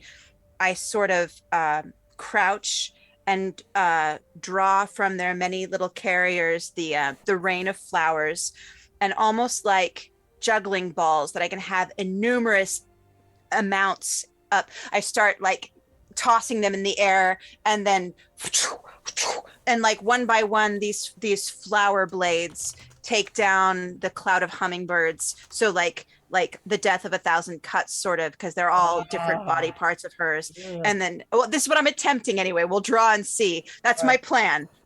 So that is my plan. Let's see if it works. That's the Ocean's 11 logic. Now let's see if it actually goes there. By the way, we have hit 70 backers, 54.75. Thank you, Nonstop. Bravo, so we will get your story after this is over. Good stuff. Yeah, thank you. Oh my goodness! So that's a success. And it is a success. Is your purpose to be someone else's meal? Oh my The heavens. high priestess who fed me meat and bread from her hands, who is beloved of her god, her goddess, the goddess of beauty and plenty, and who will die for a good cause in the service of Argot, as we all are. Like one by one, cloud of hummingbird senses fall, and then every eye, every mouth, every nose, like just singular, like super laser focused. And when the rain of flowers has fallen, I just turn away and walk out the door without even looking at Rana, and just kind of like just head out, and maybe head out not the front door where the guards are, but head out one of the secret doors in the offices that lead into the cathedral, and out the nave and a side door, just kind of. I love you. Also, we're just starting to robot out at the end of that, so we got a lot of the no, it's fine. It was funny because it was part like as you were taking this stuff down. I like the image of Esplanad's out with the guards, you're out doing that thing, and I can imagine Rana sitting there and watching as this rain of flowers just nose, eye, mouth, nose, and they just drop until you're just dealing with like the body that's left. And as the priestess drops down and you're walking away, I probably would go over. I know I've already used my specialty, but I guess I'm allowed to use it a second time maybe. And go over and just sort of silently mutter a spell of binding. And then I kind of look down at this bizarre creature and I sort of whisper quietly, "That was different," and stand up and then leave just this pile of parts on the floor. I have to retcon something really quickly, because if it's going to look like Requiem did it, I probably shouldn't leave my signature weapon. So before I just like turn and walk away, as soon as everybody's dropped, I go pick up.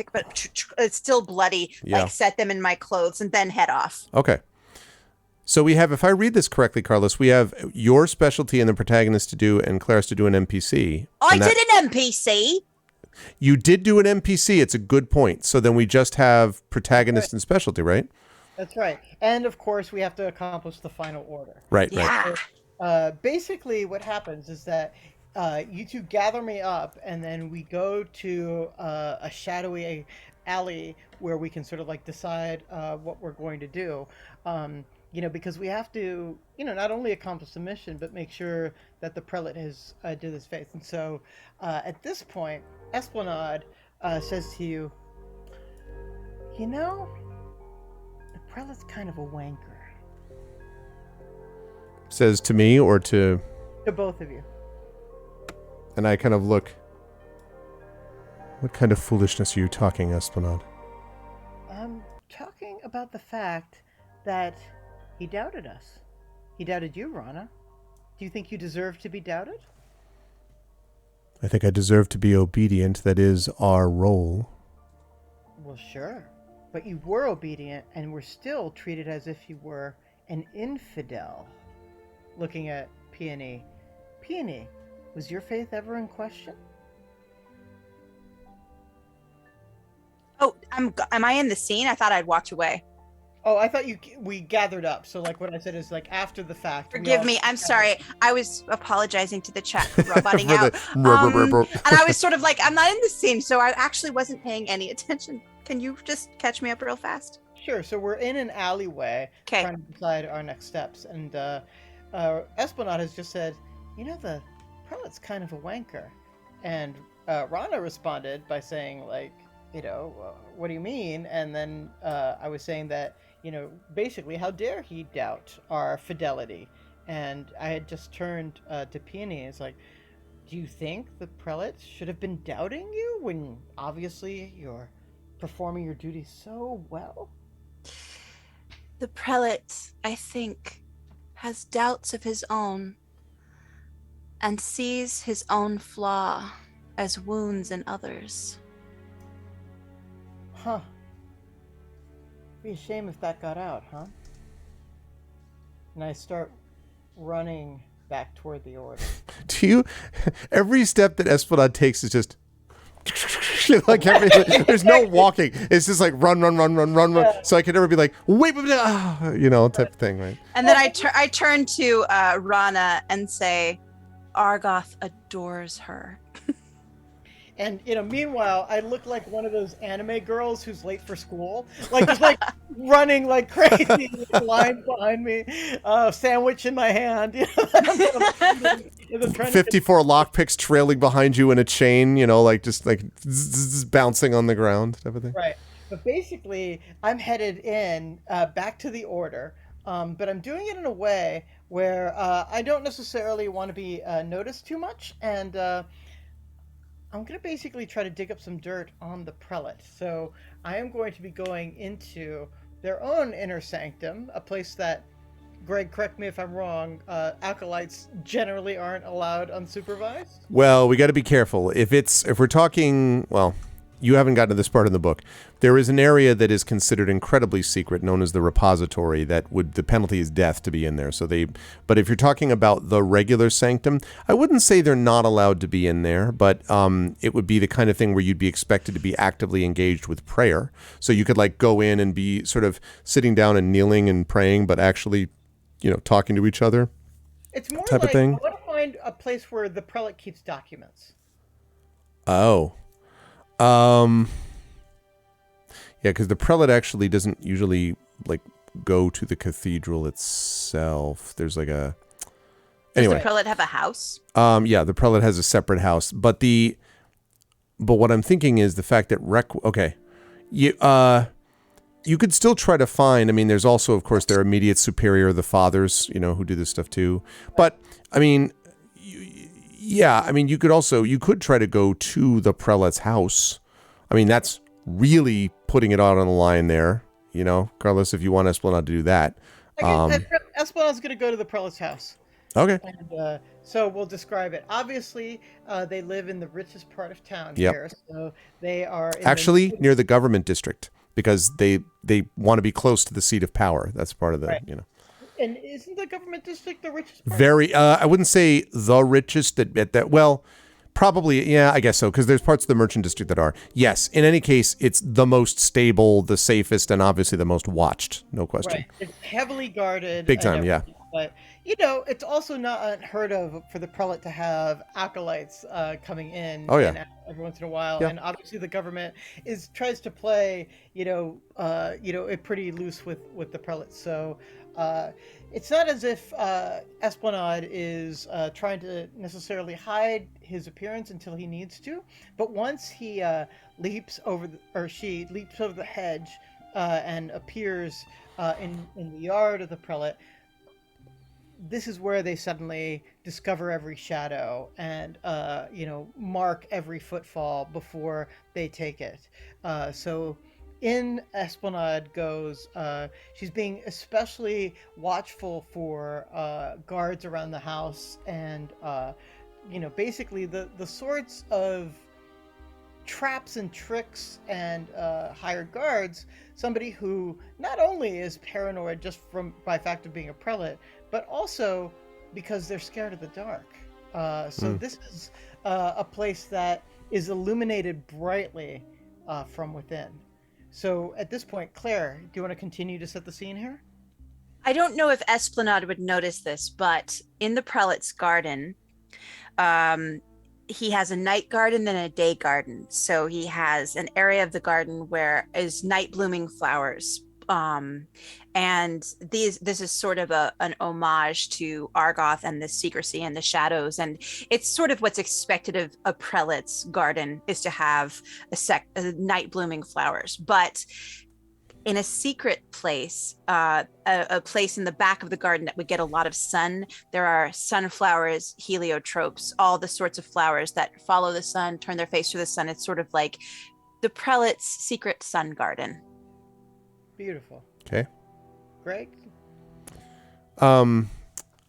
So I think as you're sort of like taking all this in, probably, I don't know if you want to draw a card for this, Carlos, but so Requiem is there. And the question is whether we notice, any of us, I suppose, that Requiem is there or not. So here's a card to see if we notice Requiem. And is this if Esplanade noticed? Esplanade's the only one there right now, right? I guess that's right. It has arrived before we do. So yeah, I suppose this would be if Esplanade notices that Requiem is there. I do not. Yeah. Will you die at once or by degrees? Yeah, make this nice and big so chat can see the ominous fact that I do not see this. Wow, that's something. So that would mean, I think, that for the scene setting, you'd be able to walk up, because you're not trying to are you trying to sneak into the prelate's home, or are you just going to the prelate's home to speak to them? Or are you trying to sneak? Yeah, so basically I'm casing the joint right now, so I haven't quite decided my action. Okay. All right, so Requiem sees you, but you don't see them, I would assume. Right. Okay. Right. Okay. So I would say, the prelate, of course, does have guards, other acolytes, but of course the acolytes are not visible. Order of Argoth, Service of Argoth, right? So certainly Esplanade would know that, and would see the various gardens night and day that have been discussed, and of course the light pouring out from within. And at this point, given the hours of the night, probably this is now close to where we are right now, actually, closing in on like 11 o'clock, basically one bell before midnight, I suppose. And so it's gotten, quite dark outside, but it is well lit in those areas. So if Esplanade wants to get in, Esplanade would have to, there are two entrances, one front, one back.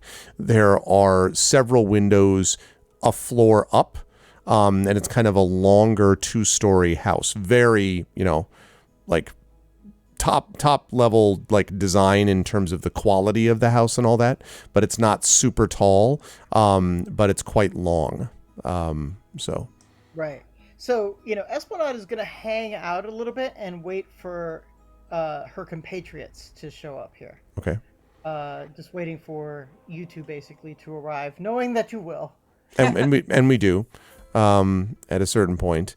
And, I just kind of am shaking my head as I get there, and I say, "What are you doing?" So, you know what we need right now, Rana? What? A distraction. And I say, before you go and do a distraction, why are we trying to break into the prelate's house? Oh, well, it's very simple. The prelate, as Peony has informed us, has lost faith. They are no longer fit to lead us. All I want to do is let everybody know. Get a new prelate. Somebody who actually believes in Argoth. But you can't make that decision on your own. Oh, I haven't. Argoth is inspiring me. He is? I stare over at Peony, just like, because I was about to say, like, look at Peony, can you believe? And then you say he is, and I'm like, and I'm just Did he speak to you directly or in a dream? Oh, both. I kind of walk around in a walking dream. So, basically... So do I. So I stand. So I stand like I stand up, and I'm just like, and I in a nightmare, and I walk directly towards the front door, and as I get to the front door, guards are gonna sort of leap down, and I kind of put a hand up, and I say, I have news, and I have news that must be dealt with, but you will not find it here. Come to that side. And I kind of point to this one area. I'm sure I'll have to draw a card to check and see if this works. But I basically want to draw them away to one side of the garden. Okay. By the way, just mechanically, Claire, you needed to get rid of your extra Sangre card because you had a successful check. So that's true. That's true. Oh, so when you have a successful check, you lose that card. I forgot about that. Or lose one of the cards, or just the extra cards that you've acquired from failures. Okay. And when I click on it, you should be able to drag it back onto the board, and then I can just drag it. Okay, great, got it. So I'll get rid of it now. But Greg, we're gonna make a check to see if your wits are with you and you are able to succeed here. Okay, and again, that's a success, I think, for you. Orange. Yeah, it is. Can I? And I am angry, so that's perfect. You're pretty angry right now. Yeah. But somehow you're able to. Yeah. So as one of the guards goes, you're an acolyte of Argoth, aren't you? Yes, obviously. What sort of information? Like, as he's questioning you, he's already following you and going with you. Right. Is the prelate in danger? Well, the prelate will be in danger if you don't come with me faster. How long have you been with the order? And I'm kind of like looking over my shoulder as we go. Right, and we're basically like we're just twinkle toesing our ways back to the closest available window that we can get. I'm a veteran, not of the order. I was in service to a merchant family for 30 years. The prelate said he wanted a mix of acolytes and I fall under the other category. Family man. This is the problem when the prelate hires other people. They don't understand how things work. That means, I assume, that you haven't covered all exits and entrances. What about the windows? And at this point, like, I've, gotten far enough towards the night garden, I guess, because I think you said day in the night garden, that, like, we're away from the obvious lights. Oh, there are other guards around to cover the other entrances and exits. Or there should be, and I kind of look around. I'm sure that there are. But you were able to be just, at this point, taken from where you were. What were to happen if, let's say, right now, because I know at this point that that Peony and Esplanade have gotten inside, or at least I'm just going to assume it. So at that point, I'd be like, yeah, just because, this is all sort of like happening at the same time. So let's go ahead and cut to Peony and Esplanade to do that because, basically you're filling time while... Yeah. Yep. So we are able to sort of like pop into the window using our, fabulous acolyte skills to get in. You can pop, like you can use me as a ladder to climb. Right, and then, put a hand down to hoist you up. Yeah. Basically what I say, like, now Argoth told me that there are secrets here that must be brought to light. And I'm just the gal to do it. So what I do is I'm going to be using my powers of being able to uncover and manipulate people based on discovering their secrets. And I'm going to basically use that to do a targeted search for the place where I will find the secret almost right away. So like basically, I know about, safes under planks and moving pictures aside, but next level sort of stuff too, basically how to break combinations and stuff. So what I'm doing here... Or like sound pulse too. Yeah, some sound pulsing to feel for hollows in the walls and stuff. Okay. And I've assigned, since you are now the like spokesperson of Argoth, I've assigned myself as your personal bodyguard. So I am just like with flowers at the ready, standing and like watching your back while you search. Okay. Right.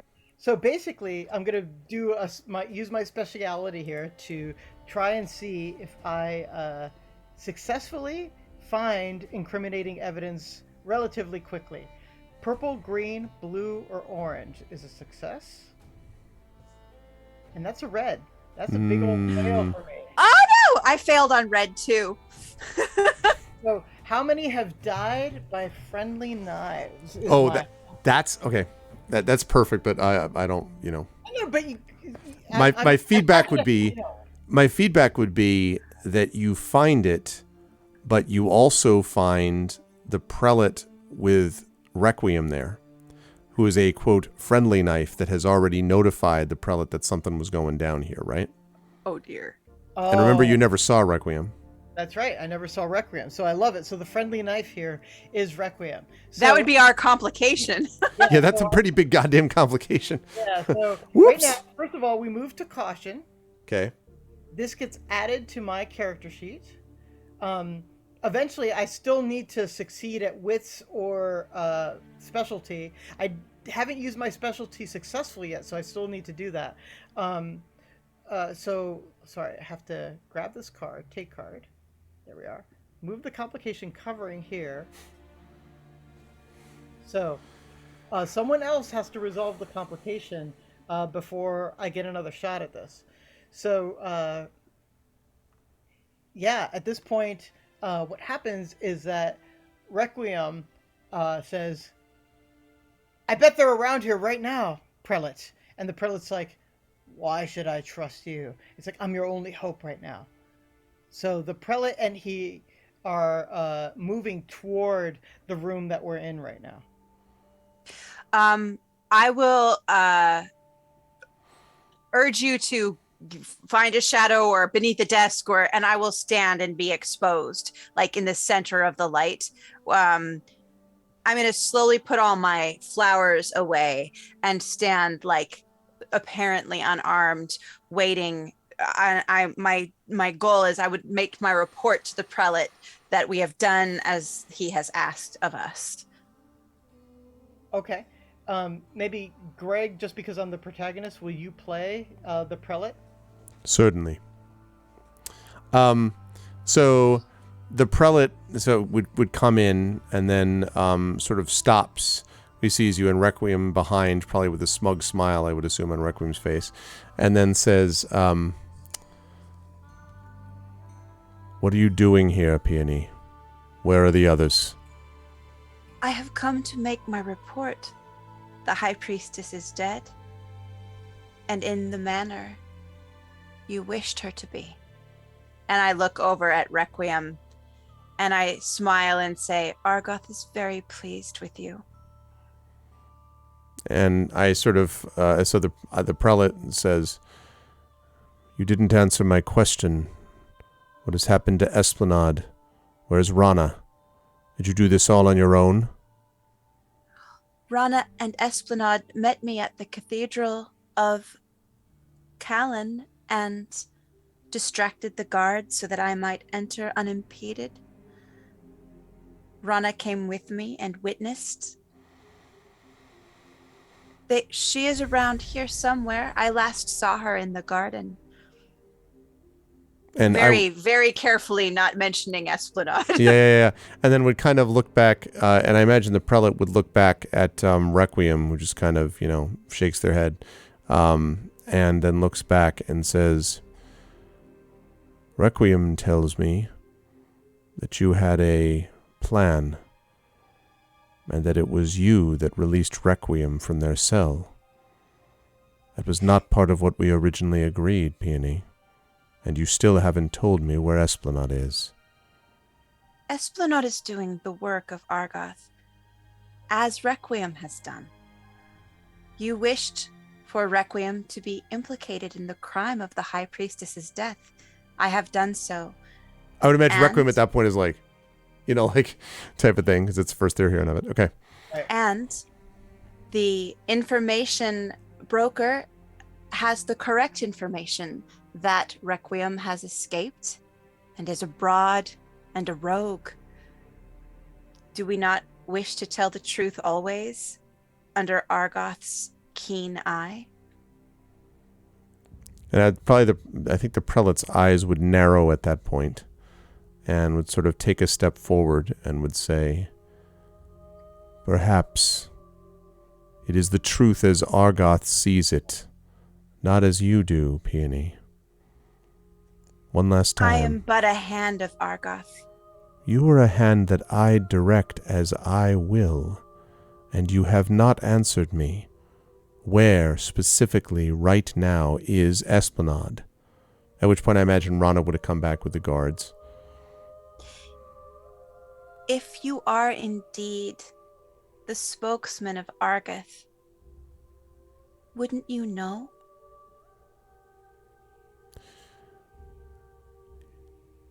You push your luck, Peony. I am firm in my faith, Prelate.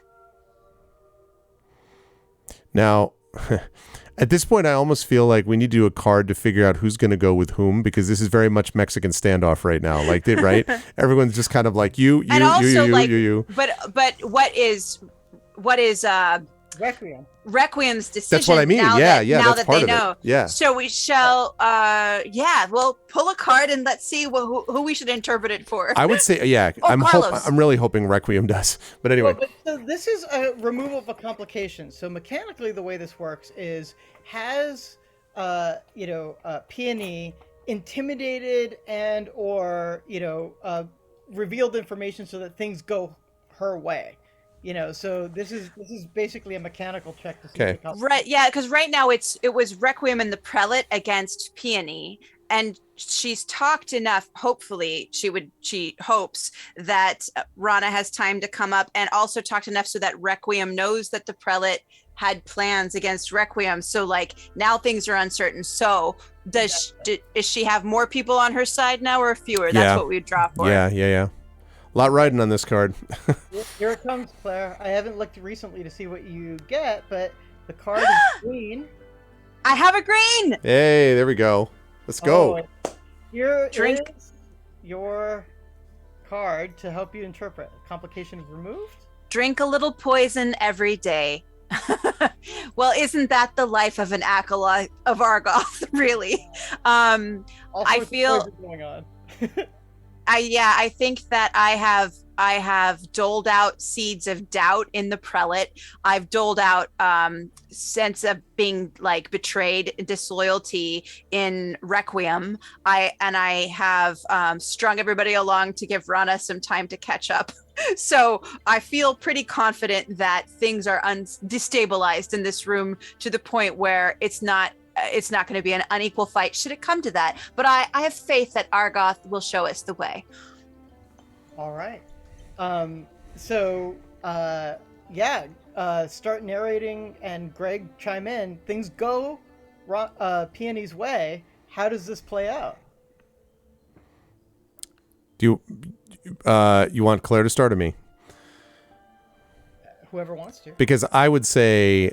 At that point, what would probably happen is that Requiem would probably pause and then grin and then basically stab the Prelate. And while the Prelate is stabbed, Rana, seeing the guard, sort of takes out the guard, because there's probably a moment where Rana's looking back and forth and then takes out the guard before the guard can get to Requiem. And then I don't know what Peony and Esplanade are doing at that point. I mean, there's probably another guard at least. Right.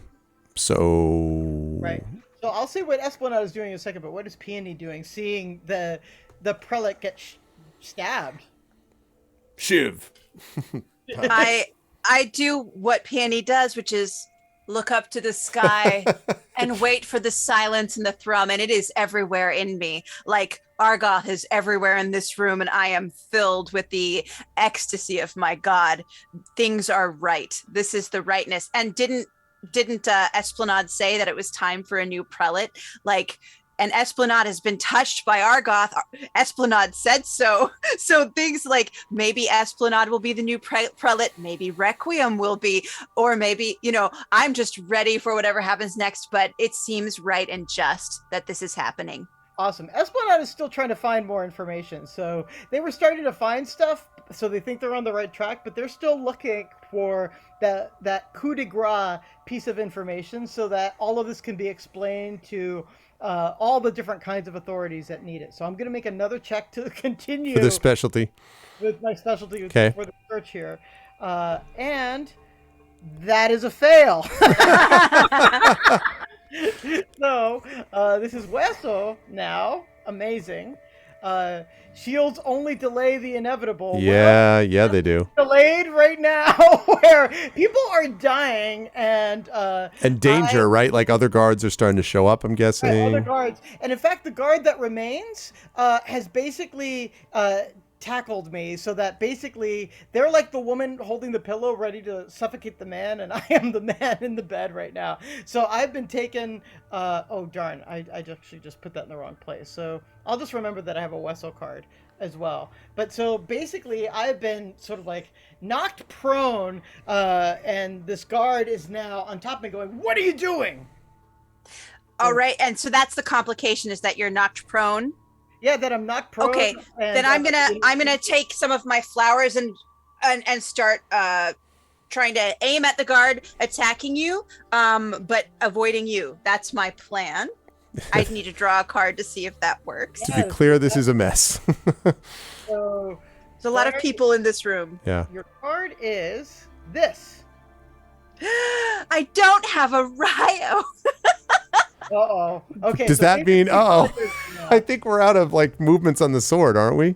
Well, so here's the thing. We all have our fatal flaws. One of us can activate our fatal flaw. It means we basically surrender that card, but we get another shot at trying to fix this scene. Well, I would say that my fatal flaw, I desire some dance of change. So at that point, I would probably overexpose myself combat-wise. That I would probably leap forward, do something way out of my comfort zone in an attempt to engage. And I mean, I'm good, right? But I'm not, like, who knows if I can handle this many guards at once. Basically, and the guard I attacked, like the negative effect was that guard was an acolyte, and she can dodge every one of them. And so that's what happened on mine. Okay. Right. But so now you're sort of like in this battle lust, right? Oh, did somebody take that card? I did, because that was my failure card. Got it. Yeah. Okay. So you now have that failure card. Greg, you had 4 cards there. Do you remember which one was associated with your fatal flaw? Yes. Let me just look at it again and I'll remember. It Flowers. was... Yeah, it was flowers. Yeah, that's right. Flowers and rain. Yeah. So it's this yellow one. Flowers fear the storm, but crave the rain. If you will kindly put that on there, we have to actually remove that card from you right now because you've activated your fatal flaw. So checks are going to be a little harder from you from now on. Yep. But we actually get another chance to resolve the scene now. So Greg has become sort of like this whirling dervish of combat over exploding. Yeah.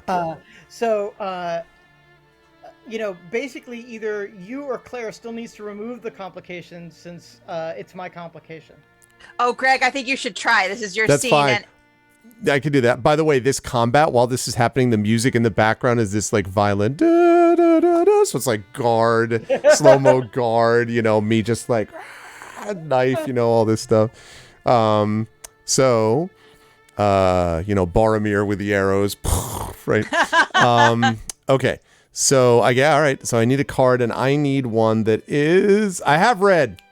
You succeed again. Congratulations. You've succeeded on 3 reds, I think, by my count. We both failed on reds, and oh my gosh, look at it. The choice is fear or any other action. Basically, that's it, actually. So I duck beneath one. The sword goes overhead, slash up into the middle. Sword comes down. I take the risk, but I remember Esplanade's sort of like a drunken master method, and I kind of limbo underneath the one, like this, and slice a couple more times, and sort of abandon myself to my training and to a certain degree my faith, but not my fear. And eventually the guards are lying dead, I would say. And I'm sort of covered in blood looking over at Requiem, kind of breathing heavily. And I sort of, and then I bind one of my wounds and I say, Esplanade, get this information you need. Let's get out of here. And, Esplanade at that point draws another red card, but you know what? It succeeds this time because I have it. And I say, oh, the artist would possess you. So basically, I move painting aside. It's like, why didn't I just check behind the painting in the first place? It's the first place that everybody always hides this information. Got it! Got it! All right, let's get out of here. And so at this point, I go over to Requiem and I say, friend, you're safe. We've now uncovered the corruptness of our prelate. He was a non-believer. You put your faith in the wrong person, but all of us did. It's kind of what we're trained to do. But now we can actually follow Argoth's will rather than the will of a madman. And so I have the Twilight Zone ending in my head, but I had this image of Requiem just being like, do you think it was Argoth's will? You know, and like hold up like the double cross. But anyway, we don't know. Maybe not. I also don't know if that's true. But you used your specialty there. Finally, we got the specialty used. So not only is the specialty used, but things go our way. So it would be great if somebody would narrate how it is that Requiem responds. Maybe the chat can tell us what they think. Yes. What would Requiem chat? What would Requiem do here? WWRD. WWRD. Word. What would Requiem do? So we'll wait a second there.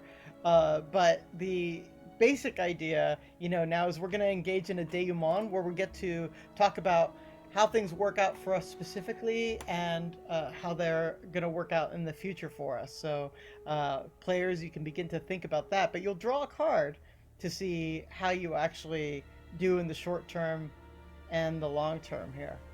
Okay. Do I still keep my failure card from the last time? That's right, because you didn't use it, so you have it, but I had to give up mine. Right. And I had to give up my fatal flaw for the one, Right, so things might not be looking so good, but Requiem is their own person, relative who says. That's clear.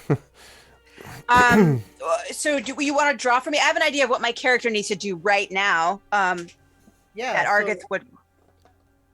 Let me go ahead and draw for you so you can start thinking about that to see if you have a success or not. It is a Wessel card. I do have a success.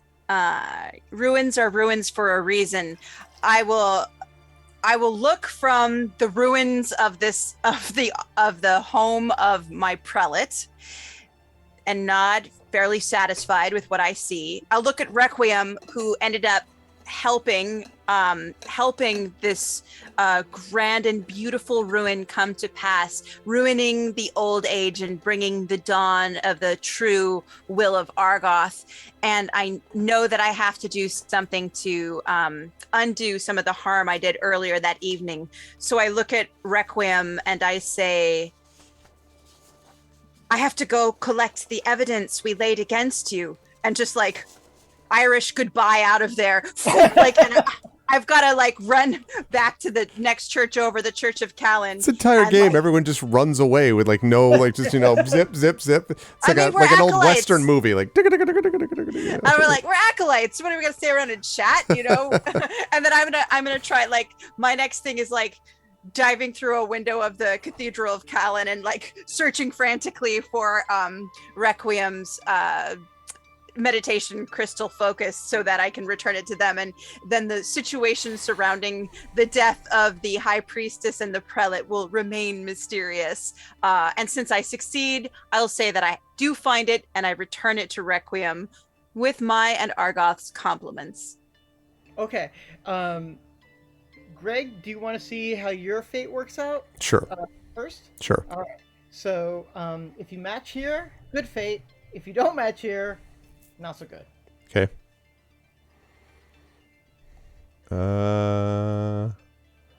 Brown. I don't have that. So. Unless that's red. That's me. That's not. You don't that's own that card. Yeah. It's meat. Yep.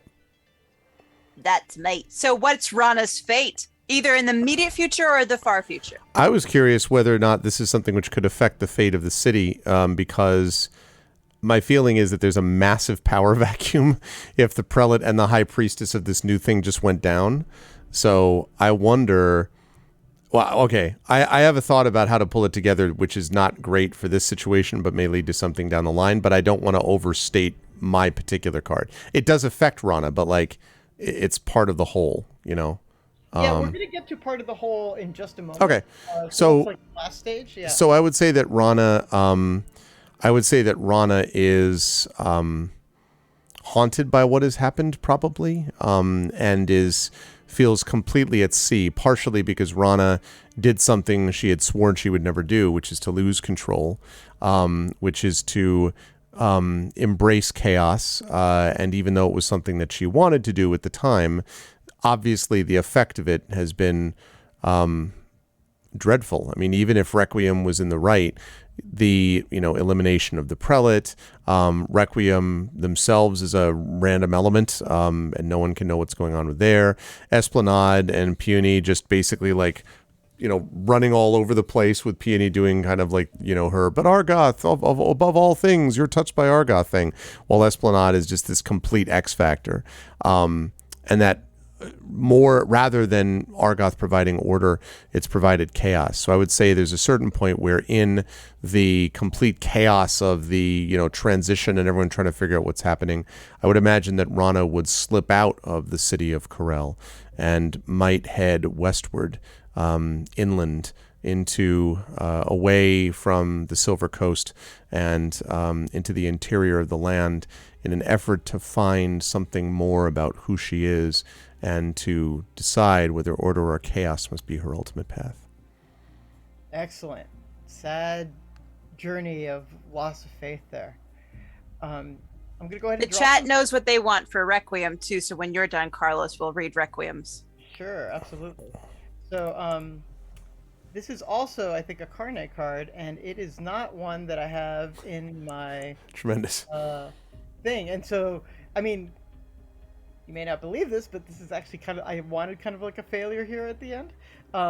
So at this point, I'm right with Requiem, and I gave the speech to Requiem where I was like, we removed this person, who was terrible, and, you killed them and everything, but it's all right, we'll be okay. And at this point, Requiem plunges a knife into the gut of Esplanade.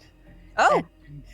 And, Requiem, who is maybe feeling like they just want to get out of the city and maybe, let the power vacuum continue, takes the opportunity of Peony running off and Rana slipping out to stick a knife in Esplanade and basically let Esplanade's life just leak out of them. And Esplanade, kind of like looks up at them and goes, I honestly didn't see that coming. And dies. I love it. Could you draw one last card for Requiem to see because I have their 4 colors and we'll see something. I have an idea. Yeah. So we don't. Oh, we do. We can see whether Requiem succeeds or not. So yeah, I just wanted to see succeeds in overall, like in life. Yeah. So, we have 4 cards for Requiem, though, so we can do it. We have orange, green, brown, and purple is what Trippet maps. Success. Desire is the reason. On fire. On fire. So wow. The chat really wanted wow. The chat really wanted Requiem to burn down the prelate's house as well. Wow. So I would love to say that the chat burns down the prelate's house, the Cathedral of Callan, and like destroys all of the evidence and all of the bodies. Hashtag scripted. And presents themselves to the fathers of Argoth as a candidate to be the new prelate. That's what I propose. Amazing. Yeah. That card draw. I mean, when we tell you the deck knows, it's because of that right there. Like, that's pretty sick. Oh my God. That's pretty sick. Chat was saying, that Requiem knows who they are. They're their own person. They knew who to follow, and they had their faith in their own heart. And then, whammo! Wow. Let the arson begin. And Greg, like you said, when they look over and say, "Are you sure it was Argoth's will?" I think Requiem is Argoth's will as much as there's any Argoth or a will. Yeah. So now we move to the prelate's epilogue with our new prelate? Dead. No, we have a new prelate. Oh, we do have a new prelate. Yeah. So my character did die. So like generally speaking, just mechanically, so you know, characters can't die until the very last scene in the role-playing part. But since I had a bad end and we had a general victory, I thought it was a good time to do that. So I'm not actually in the epilogue, but you two are. And so Carlos, we can do your funerary rites. Yeah, exactly. This is what we would do. So I'm just trying to explain how this works here. I'm sorry, I just have to like clean one thing up. But just so like normally in our game, we have what's called the alien epilogue, where the aliens review how their wizards performed, after they gave them all these powers. Now it's going to be sort of like the new prelate reviewing how the acolytes did on their mission and trying to have the order here. So, we basically go to this place where we will be drawing cards, and I'll be happy to play the prelate as an NPC here, discussing each of your characters, just sort of like as an NPC. But, basically you will each be playing fathers who will present the case for each of your acolytes here. So, who would like to start? Yeah, go ahead. So, Claire, you can draw an inspiration, but basically you're playing a father who's trying to plead for Peony's case here. Sure. And I pleading to Prelate Requiem? Yeah. Okay. Could you draw me a card, please? I will. Card isn't required, but this is I just like an inspiration. Yeah. Interesting. Prelate Requiem. I am here to plead the case of Acolyte Peony. She had done everything asked of her by the previous prelate, now deceased. She went and took care of the problem of the High Priestess of Callan. She, yes, did frame you for that murder, but also cleaned up after that evidence she planted when that was no longer a viable option. Prelate, I would beg not only for the continued life of Peony, a very useful acolyte, but also for promotion among the ranks and to be given a place of trust and honor in the Cathedral of Argoth. Requiem, who's playing with matches, listening to this, sort of like leans back in their very prelate-y chair and says, "You kind of like Peony. She was deceptive in all the right ways and honest in ways that were more disconcerting than useful. We probably have a use for someone as distracting and as faithful as she is." Yes! What? I live another day! What about Rana? And turns to Greg, the character you're playing, who is a father pleading Rana's case. And I guess I would say, what I'm pleading is for them not to find her because she's left, right? She's bailed. So I would say we have not seen Prelate Rana. She has disappeared and we think left the city completely. There was, after all, a great deal of chaos in the wake of what happened. And I don't know. In that chaos, she disappeared. We could send those after her, but we also have our own problems here in the city. Perhaps she's better left on her own in the wilds beyond her training. I'm going to draw a card to see what Okay. Requiem says here. Interesting. We've been Sangre card. This was a very Sangre game. Blood game. Surrender with care. Requiem, blows out a match, says, find her and bring her back. Ha! Doesn't like the idea of leaving that Loose end. Yeah, that loose Yeah. end. And then the third father says, like, well, we still need to figure out what we want to do about Esplanade, whom you killed. And I'll draw a card for that. Can I be the prelate? Yeah, you can be the prelate, and it's another Sangre card, and we drew like every one. Oh my god. So there you go. And then like a fond smile crosses Requiem's face for Esplanade, and the manner of her death and life, and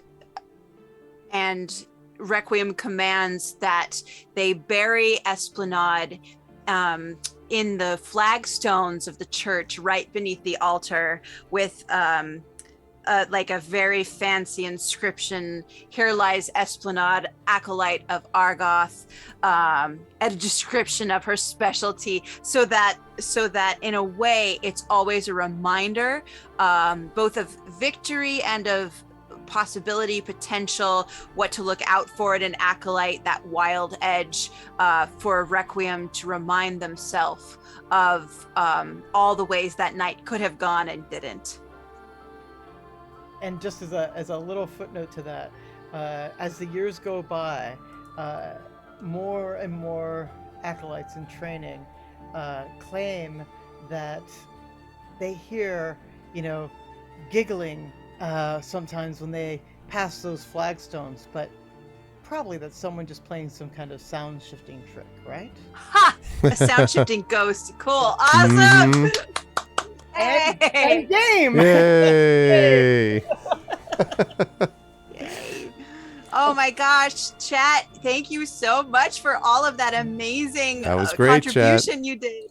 Yeah, chat, you were incredible. Players, you were incredible. That was amazing to listen to. That was incredible. I mean, I feel bad because we kept you here for an extra hour over what we had planned, but That always happens. it did get a chance. It did get a chance to kind of really show off, I think, even what a reskin Negocios could do. I mean, it's funny because I was thinking about as we were going through it, I'm like, this is definitely the kind of Suicide Squad version of the Prelate and Grayshade. Like, I don't know that there'd be this much like woo, like let it all hang out. But I mean, I think it was a really nice blend in a way of both, and we did get a lot of things that sort of reflected elements of what was going on in the city, and elements of the sort of all of these ones working together. And the idea of these ones, and Requiem became this like chaos agent that was just not, Chat's character became arguably like the linchpin, right? Like everything in a way really like hinged on Requiem. So yeah. And this is also in a different part of the timeline, like it could be 150 years. There could have been like a brief weird spike of, that like one class that generation of a classroom that they were all You're just kind of a mess. Edgy. Yeah. I mean, a city is not the same from one generation to another. So it's a possibility.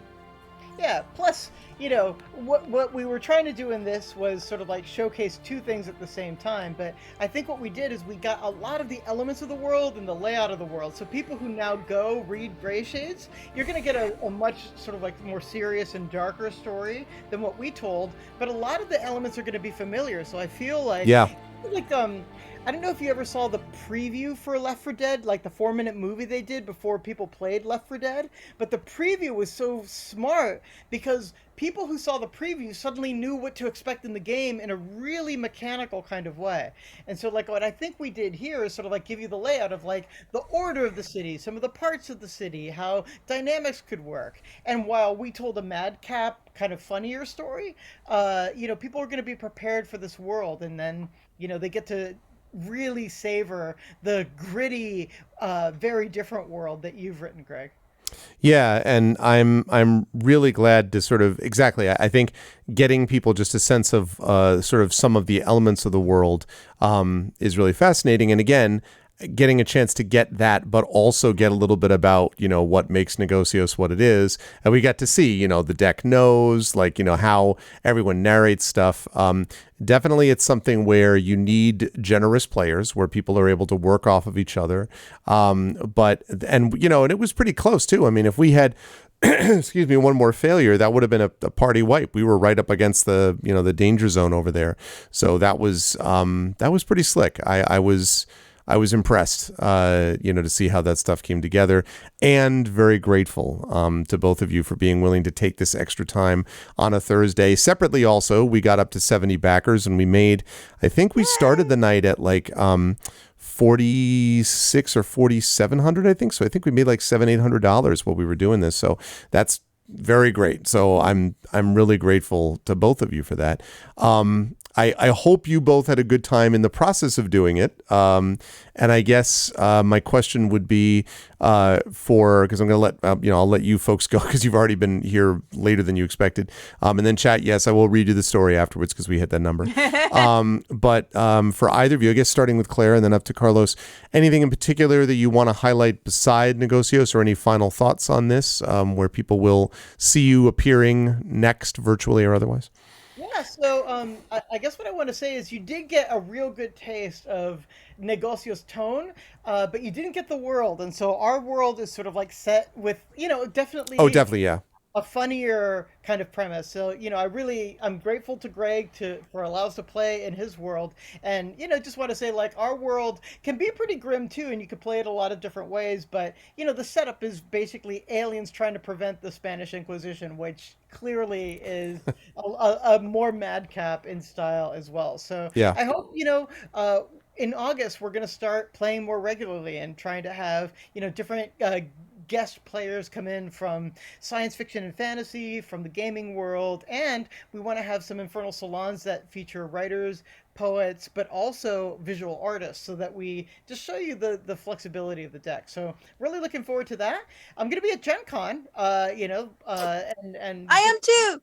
Really looking forward to those of you in chat who I know are going to be there, so that I can we can play some stuff in person, and I get to see you and stuff. So that's going to be great. All three of us are going to be at Gen Con, where we get to have more and more fun. And July, I am basically locking myself at home and writing 20,000 words on the novel, at least. So don't expect to see me in July. July, Carlos will not be present. Claire, what about you? Do you have anything in particular besides that? Yes, indeed. These are my books, Dark Breakers. Why do I keep holding this upside down? Oh, because I'm looking at a mirror version. Dark Breakers and Saint Death's Daughter. In July, I'll be locking myself in and writing some of book 2 of this one, which is exciting. Well, we'll be at Gen Con. We're planning, Carlos loves to go PAX Unplugged. So if any of you do that, PAX Unpub. And I am a judge for the World Fantasy Award this year. So we will be at the World Fantasy Convention. And this year it's in New Orleans, which I've never been to before. So those are sort of our public appearances, pandemic allowing. And I'm so pleased to have played this game in its full. Now the rule book is complete, just sort of, and then to be able to skin it and play in another world was just mind blowing to me. I hope that this shows you some of the RPG potential of the game itself, but also of the character creation and world building potential separate from the game, that if you were writers or GMs yourself, you might be able to take and use some of those mechanics. Thank you, Claire. The robot returned appropriately just at the end of it. Was, man, it always happened right after it starts, so I didn't want to be like, wait, and like interrupt. I wish you would. I don't know even if all was heard or not. Yeah, no, I think most of it was. I think we did catch it. And yes, and the mechanics I think did come through. You're right about having the rule book, and there were even some elements here that were slightly different from what I remembered. So I think it is in its final, like fully operational battle station mode, that we got here. So I think that was great. And yeah, it definitely shows again the flexibility of this game, that it can be skinned this way. I think that's something else that's cool, that it's something you could, with some, without too much difficulty, although obviously they did have to prepare some things, but without too much difficulty, could put together in another world as well, though obviously the focus is on the world of Negocios specifically, but it's got a lot of different options. And obviously the fact that the Infernal Salons are just drawing the cards and getting inspiration for them, it's all about, the card. So that makes a big difference. So again, I'm very grateful to you both. Thank you for doing this. Thank you for staying late and doing it. And rest well. and thank you. And everyone should go buy all their books. And of course, you're also going to see, as we said, you're going to see back in August, you will start seeing regular Negocio stuff. But next month, they are going to be locked in rooms writing novels. So good luck on that. Thank you so much to Carlos Hernandez and to CSE Cooney for this wonderful display of the game, and for helping me out with the Grayshade Kickstarter. Thank you both very much again. Best of luck, Greg. Thank you, chat. You were wonderful. Thank you, chat. Thank you, Greg. You guys are awesome. Thank you both. Bye for now. All right. So that's it. I'm going to head to bed. No, I'm just kidding. I wouldn't do that to you. I promised. All right, chat. So that was really a lot of fun. And the music ended just towards the end there as well. I also note that my Celtics have also lost, so they will not win the NBA Finals. Congratulations to the Golden State Warriors. Oh, well. But we have one more thing to do tonight, as promised. And that is we are here with this. We are here with some rogue artists. And I think we should change the music up. And then we should see how things go. All right. There's that.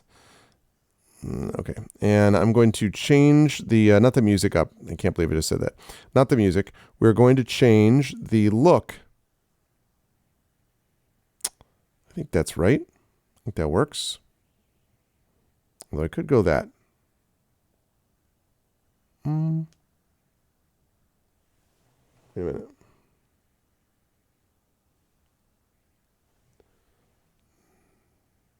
Yeah, it's not bad. All right, let me just switch this up in the back.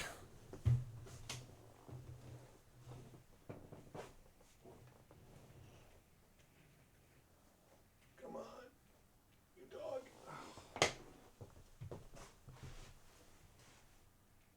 There we go. Okay. And I saw that Final Fantasy VII Remake is too, the second Final Fantasy VII Remake, which is even cooler news. All right, Chad, here we go. So thanks to getting to 5475 with 70 backers. And remember, Grayshade Kickstarter, please continue to support and back that. We still have a long way to go, but this was a good night. So thank you for that. But Rogue Artists, this is presented by, of course, Athos Arts. Garlic Tofu edited this collection. And so we're going to read my story. Which is Theft and Memory. This is the first time that this has been read in public, actually. No, that's awesome. So there is my story. You can see it. And here we go.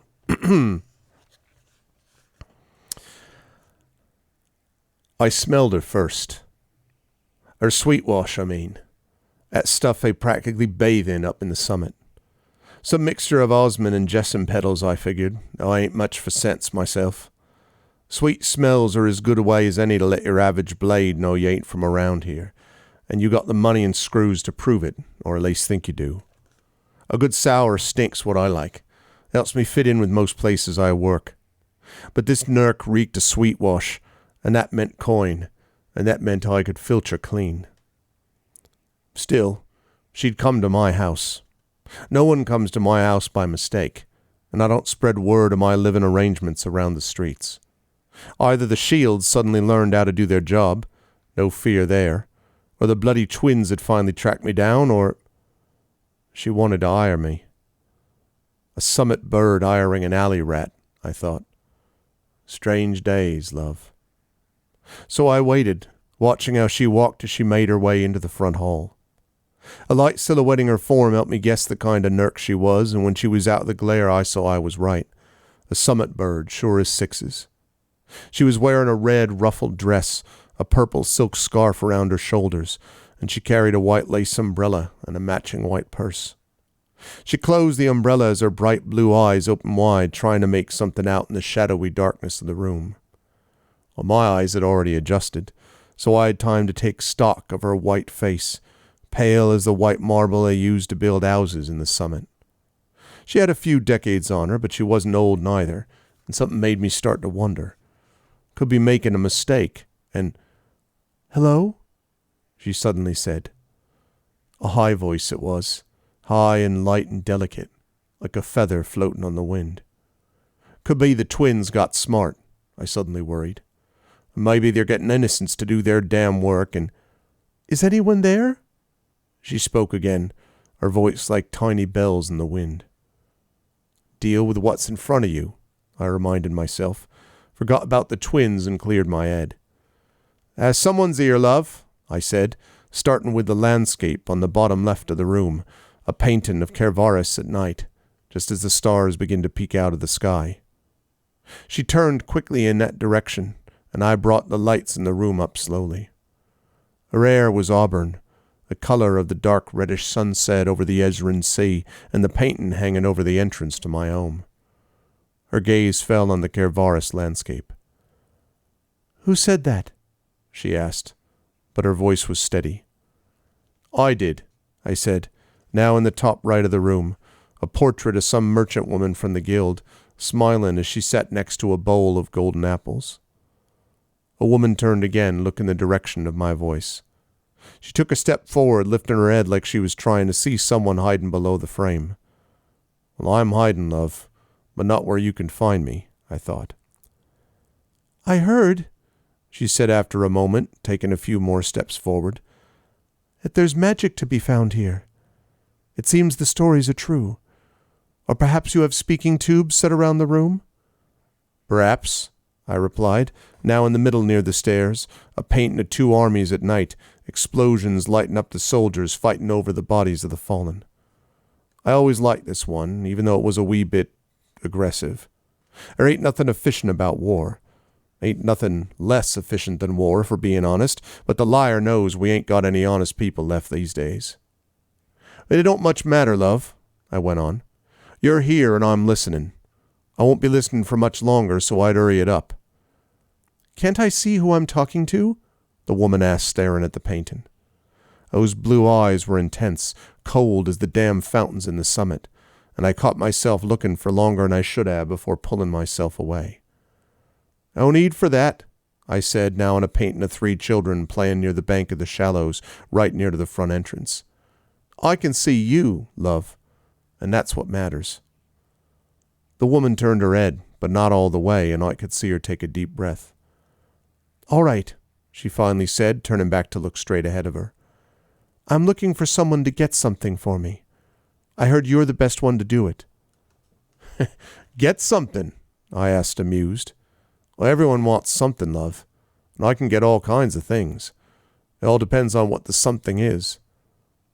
"It's a memento," she said after a moment. "Something very important to me. It's been taken from me, and I need it back." "Ah," I said, slipping into a small black and white drawing on the rear wall of the room, a sketch of a wedding in the top room of a tower, the bride and groom with perpetually fixed smiles as they stared at a 3-level cake. "Taken from you, you say? Supposing I find this thing, will the nurk who has it think they took it from you? Will they send their own after me next for taking something they still think is theirs?" "He has it because he thinks he has the right to have everything," she replied. "And whether they'll send anyone after you..." She shrugged. "Is that my problem? Aren't you supposed to be the best at not only stealing, but at protecting yourself afterwards? You got some guts, but point taken, I thought. Part of protecting myself's knowing what I'm protecting myself from, love, I said aloud. The other part's not taking stupid chances. If this is too risky, shield business or like, I need to know before I agree to take on any part of it. I don't know what you've read, but it ain't just as easy as saying, all right, I'm yours, and letting it go at that. She nodded slowly and gracefully. Yes, I imagine it isn't. She sighed. But nothing is easy these days, it seems. That's as may be, I replied. But it don't change the need to know. What's this memento of yours, and who has it? A woman ran a hand through her hair and sighed again. It's a... Hold on a second.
Okay, sorry about that.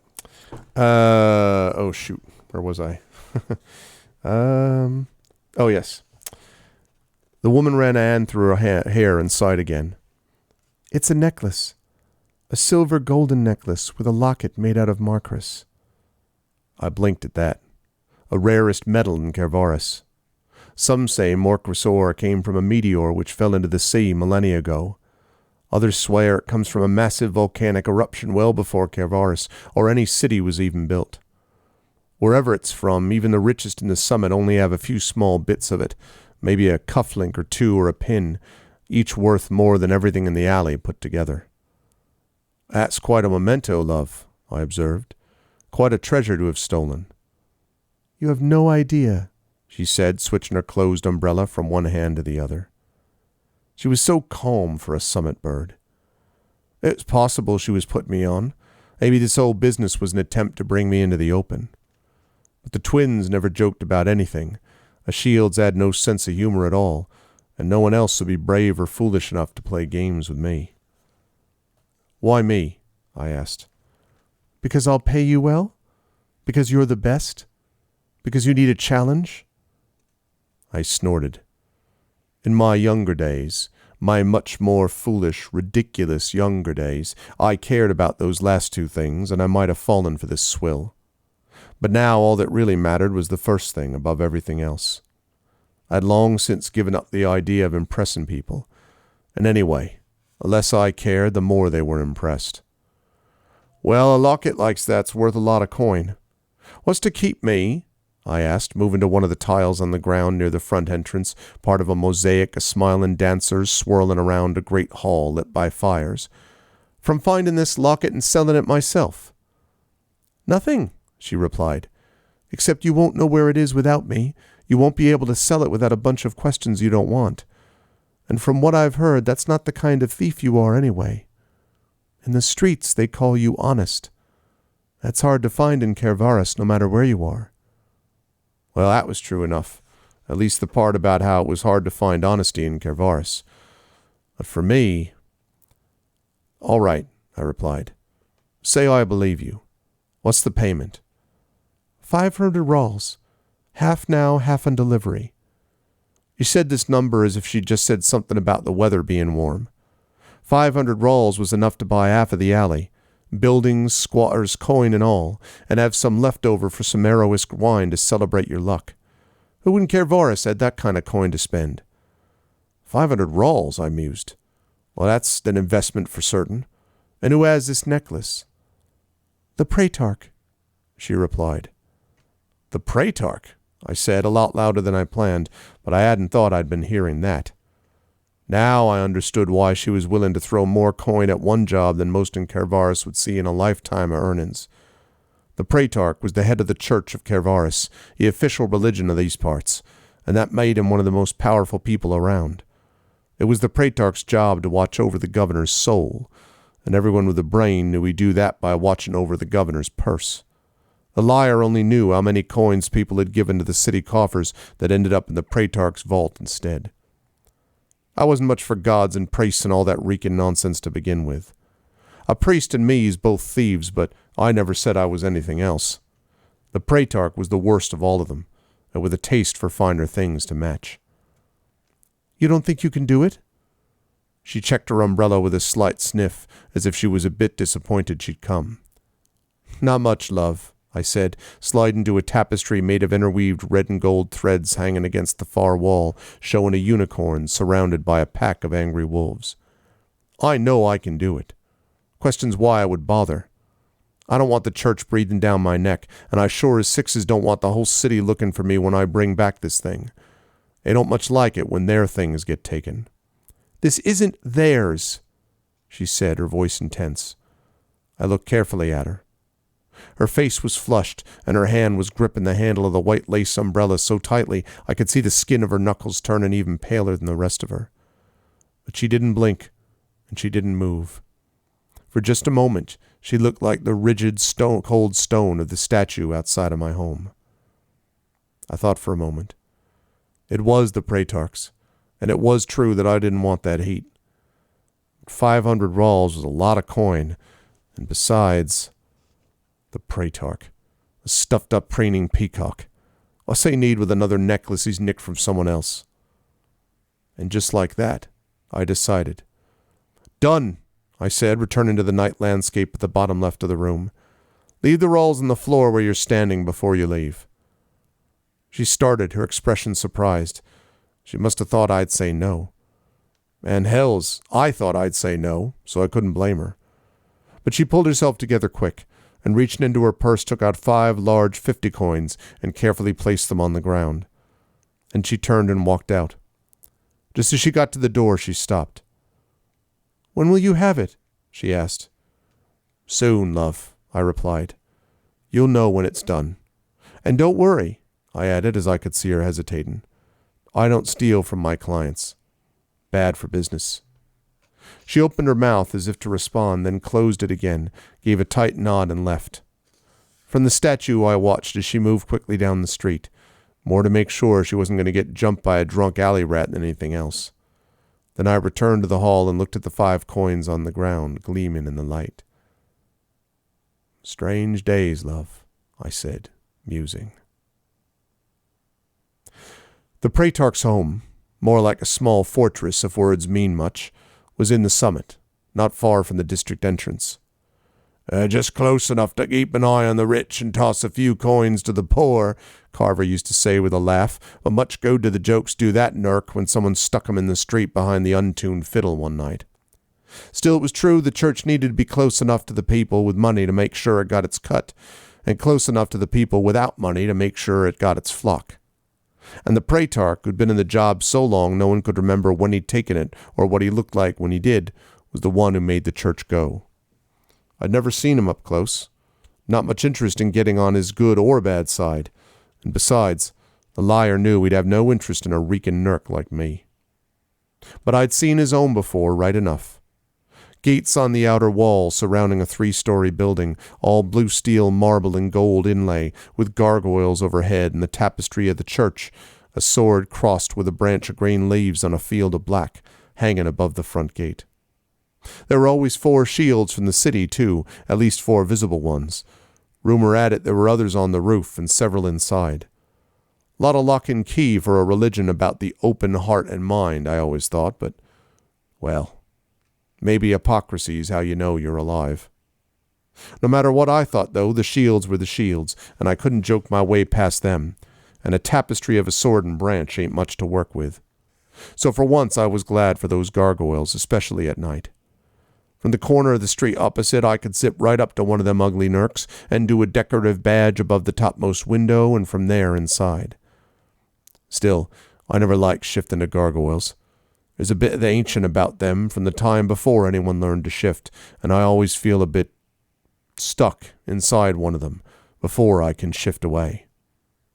Stories say that a few shifted into the wrong sculpture never got out again. Could be a few dead ones still lingering inside some of those gargoyles. It's all reeking nonsense, of course.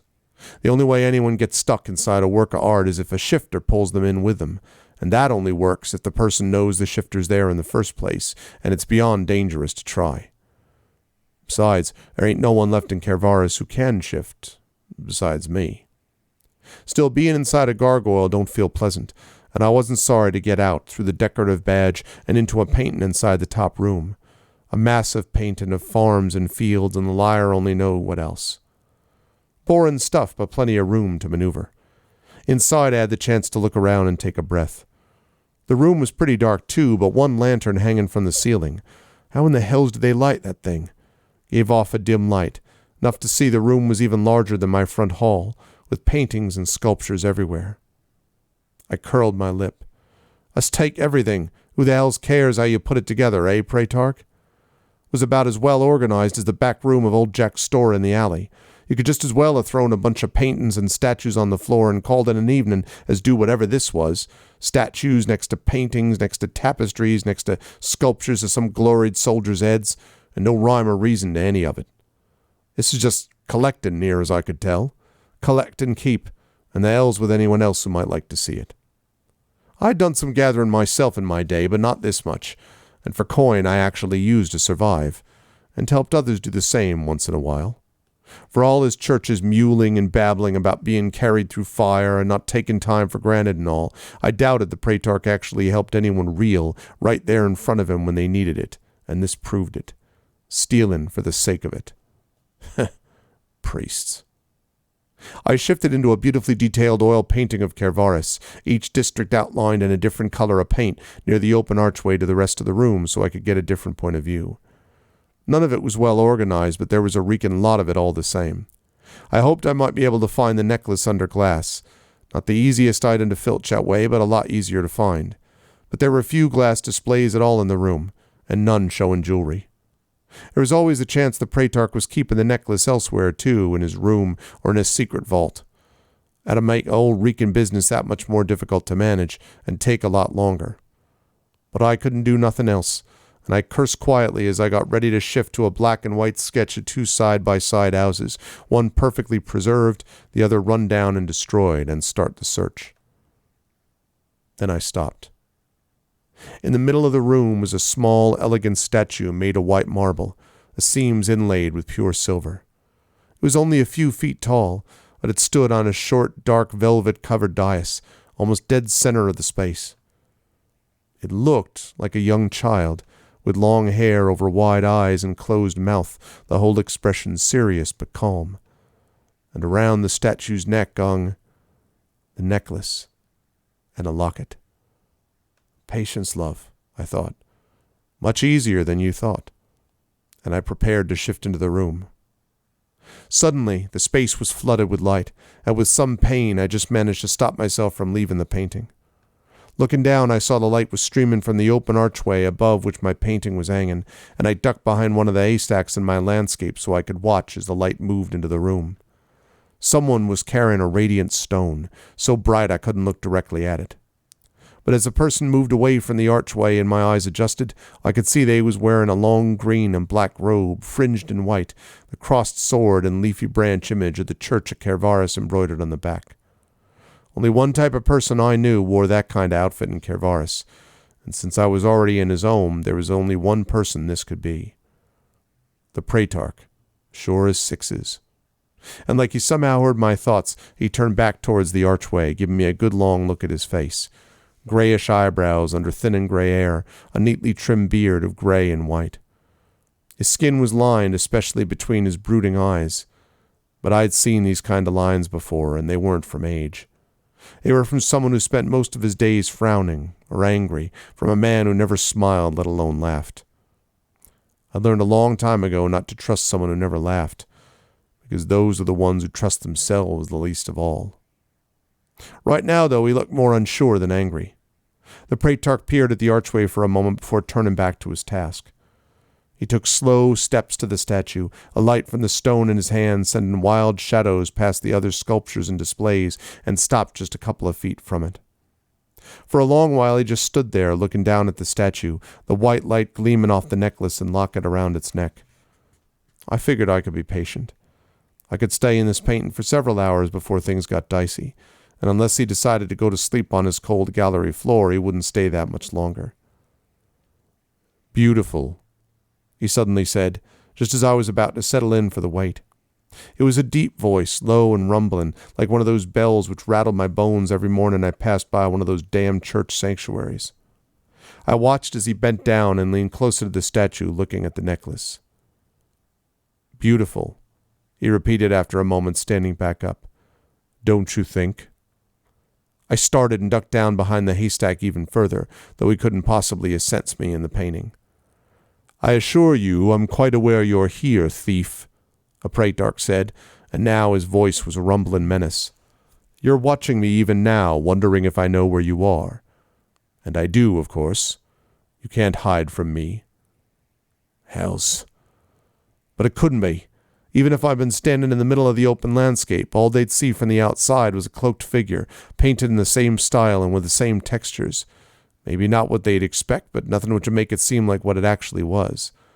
And I was out of sight. "But then," the Praetork went on, that reeking voice as dark as the shadows dancing among the rays of light coming from the stone he held. "You probably think I'm just baiting you, yes? Waiting for you to make some sound, betray your presence, cry out." I leaned just far enough around the haystack to see that he turned slightly away from the statue, so I could see the side of his face, sharp and hard. I thought about shifting to the other side of the room.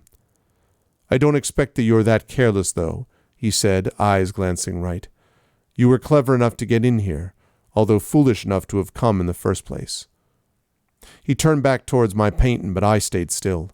He'd be more likely to notice something moving than an extra bump to the haystack. "I don't know why you'd bother to steal my art in any case," he said, frown deepening. "You won't be able to sell it. Any art dealer or museum curator in Kervaris will know it belongs to me. And alley thieves don't want goods they can't sell." His face looked like he was searching, almost hungry. "Unless a collector hired you. Or maybe you're a collector yourself?" he mused. "But I know all of the collectors in this city. And coming into Kervaris just to steal art, you'd have to transport hundreds of miles over land just to get to the next nearest city, and... No, you have to be from Kervaris." Suddenly the Praetork straightened up, stood tall as he could get. "And Kervaris is my city," he said. He lifted the radiant ball high in the air, and it flared into light so intense the haystack in my painting glowed red and then white. Behind it, my body would show like a shadow against a white wall, and I knew I had to get out, even if he noticed me leaving.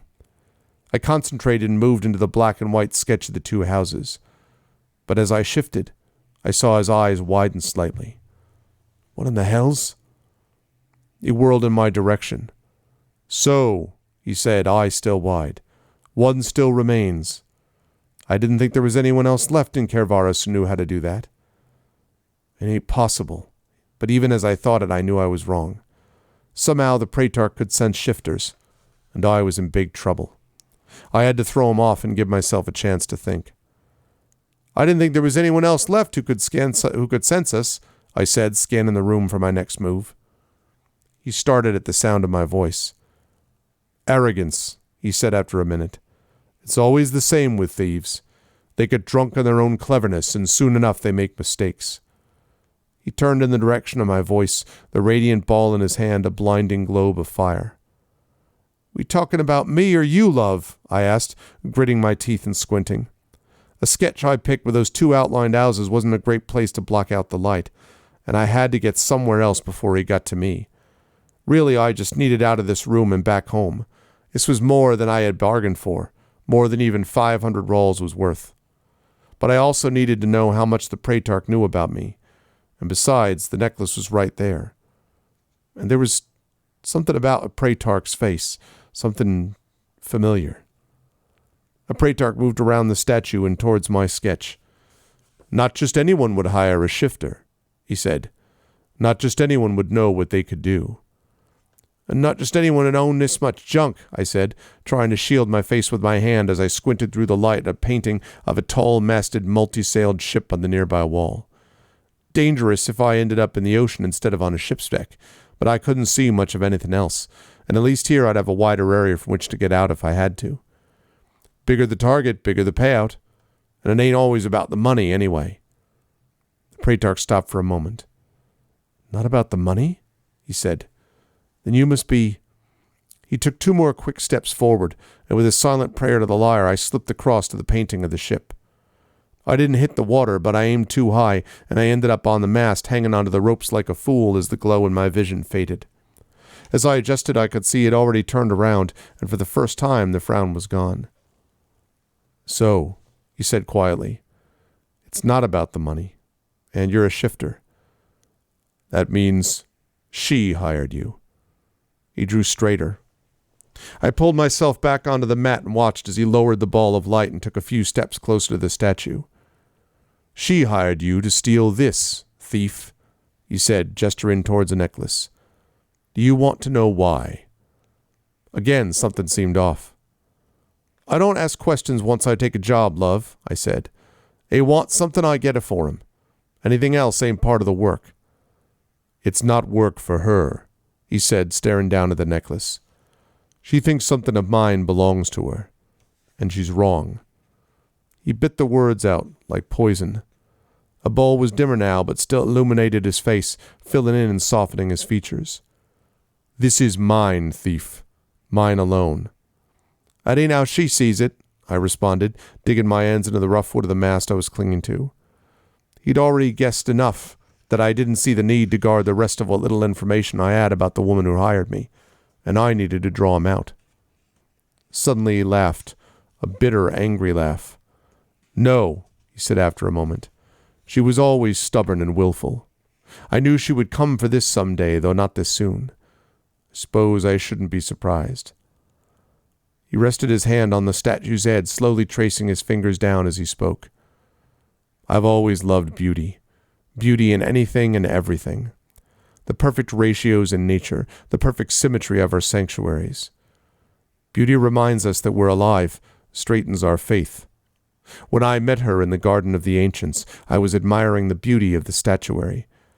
And she was so beautiful, so perfect, that for a moment I thought she was one of them. When she spoke, it was like smooth paint over canvas, crystal blue seas and sparkling skies and endless rolling hills, all in one person. We spoke the same language, she and I. And when we were together, though it was forbidden, we were art and artist. We shaped each other, made each other, filled each other. Beauty. His eyes were narrow, almost closed, and I watched him as I made my way down the mast to the deck of the ship. His eyes opened again. We made beauty together, he said, taking his hand from the statue. Right here with this. You can see it for yourself. She had eyes as blue as the Kalachish Sea and hair brighter than the sun. We made this necklace and locket for her, because this child was all of us in one creature, all of our hopes, fears, doubts, passions. There was nothing else to wish for. Suddenly I saw it on his face. The statue had the same angular cheekbones, the same angled brows, although what looked like anger and cruelty on his face was vibrant joy on the statue's. The Praetork frowned again. But as she grew older, I learned she was like her mother in other things too. Stubborn, willful, disobedient. I tried to teach her the lessons of the church, show her discipline, order, judgment. But she wanted none of these. She wanted freedom and play and randomness. Chaos. Anarchy. His lip curled. She needed control, but her mother wouldn't listen. She argued with me, told me I was too strict. As if letting a child grow wild, grow to waste and indolence like a weed, was a better fate for my daughter. I crouched down on the deck, still scanning the room. I had a feeling this wasn't going to end up pleasant, and I could feel my heart beginning to race.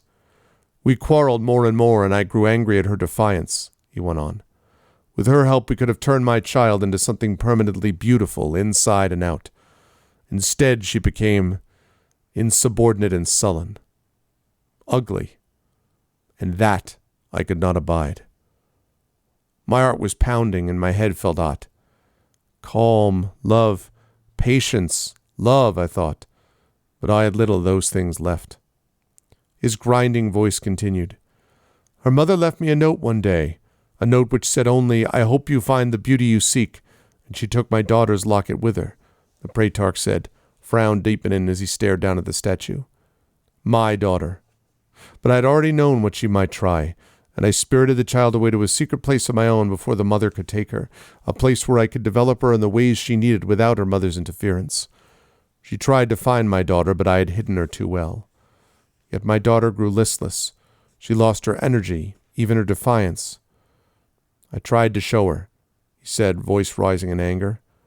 I tried to show her what her life could be if she cultivated herself properly. But she ignored me, turned away from me, refused to eat or drink. He stopped and shook his head angrily, though I could barely see him through the haze of red in my vision. I had this statue made in the likeness of what she was and what she could have been. Just pure beauty captured here for all time.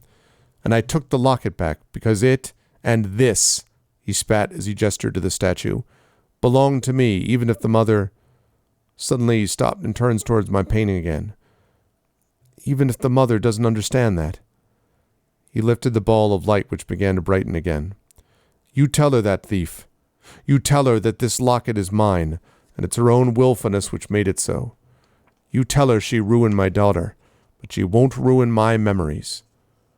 Sagging as if I'd been pressed down, I put my hands down on the deck of the ship, feeling the planks shifting beneath my weight, the warmth of my hands flowing into the wood, the pounding in my head and heart. I ain't telling her nothing, Nurk, except that memories ain't for sale or stealing, I hissed. You stole your child's life. You don't get to keep anything else. The Praetork's expression darkened. Then I'll send her the message myself with your filthy corpse, he snarled, and lifted the ball high as the light flared into intolerable brightness.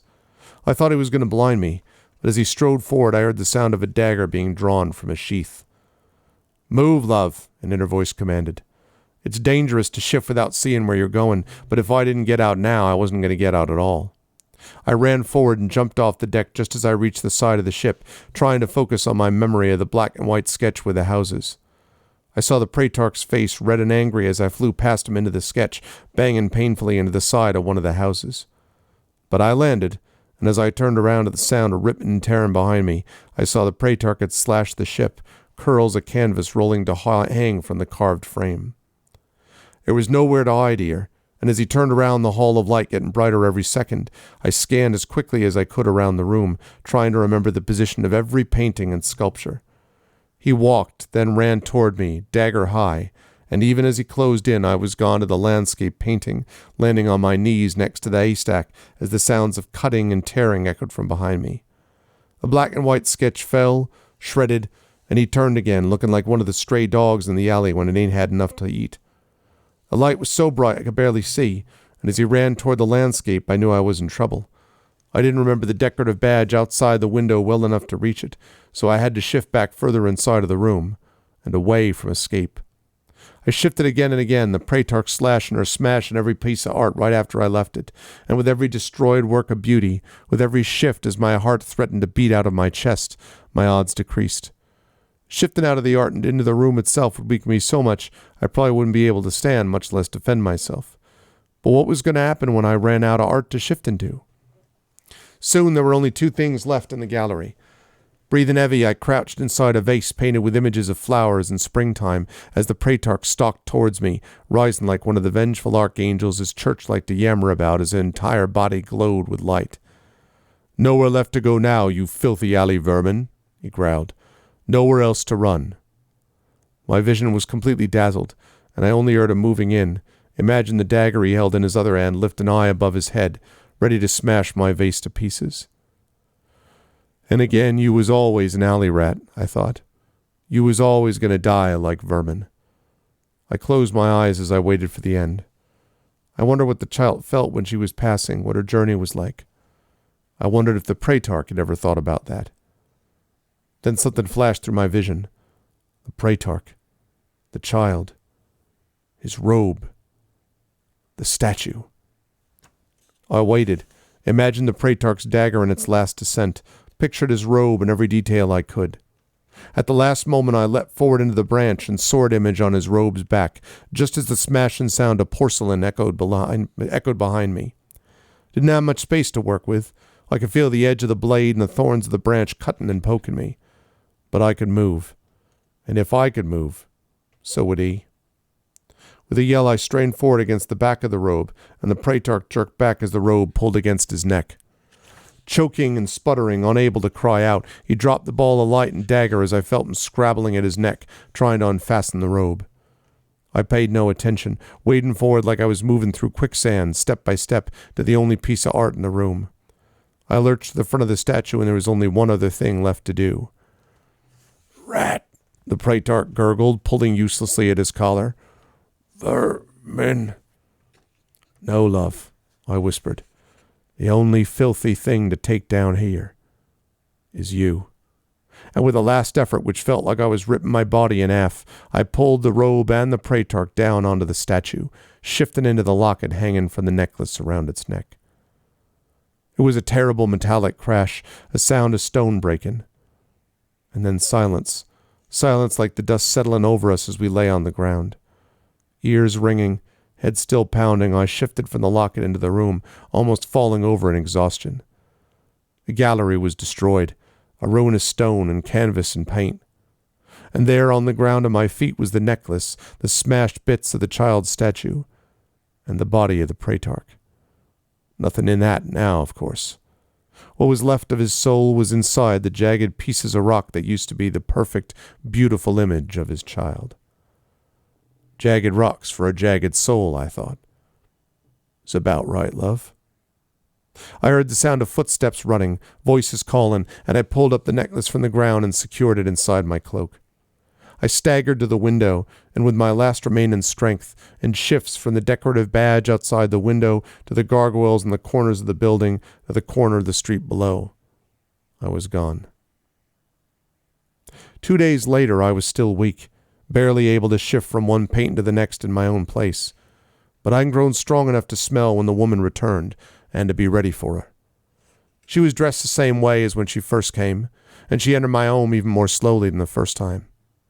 She reached the center of the room, squinting in the dim light, and waited for a moment. "I've come back," she called out, voice sounding strained and ragged. I figured she'd heard at least some of the news. "I've come back, even though there may not be a reason." She took a deep breath. "You killed him, didn't you? I didn't tell you to do that. I didn't tell you to hurt him at all." "No, you didn't, love," I said from the comfortable night landscape, trying to keep the hoarse tiredness out of my voice.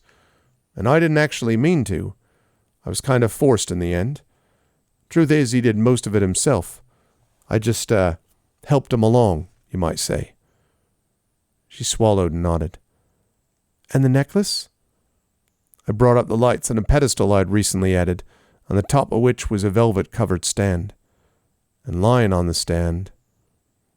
She took a quick, shallow breath, and in a moment she was next to it. There she stood, staring down at the stand as minutes passed. "This is real?" she finally asked, her question a prayer. I snorted. "It better be. There ain't nothing else to find at the Praetork's now, and I ain't going back there again for love nor coin." Slowly she reached down, and picking up the necklace she gazed into the locket hanging from it. With her other hand she squeezed its sides and looked at the picture inside. But I was looking at her face. After a moment she closed her eyes completely, tears spilling from them and down her cheeks. A minute of her silent weeping passed before she opened her eyes again. She started. "Thank you. I am so grateful. You know what this is? Why I wanted it?" "Yeah," I replied. "Now I know." I hesitated. Thoughts were still slow in coming, like they would be for a while longer while I recovered. "I would have done the same thing for mine," I said, "if I'd ever had the chance." The woman took a deep, broken breath. "The rest of your money," she suddenly said, fumbling for her purse. I have it. And never mind, love, I said, thinking of landscapes and beauty and wild gardens. Consider it paid. But don't spread that around in Carvaris, mind, or I'll come and steal whatever you got left, sure as sixes. She nodded, turned, and walked slowly but gracefully back to the entrance of the room, clutching the necklace. Right as she reached the door, she stopped and turned around. Would you like to see it? She asked, holding up the locket. Would you like to see her? I thought about that for a long while. No, love, I finally answered, remembering. I know exactly what she's like. And I brought the lights down in the room and leaned back in my painting, watching the twinkling stars in the perpetually dark indigo sky.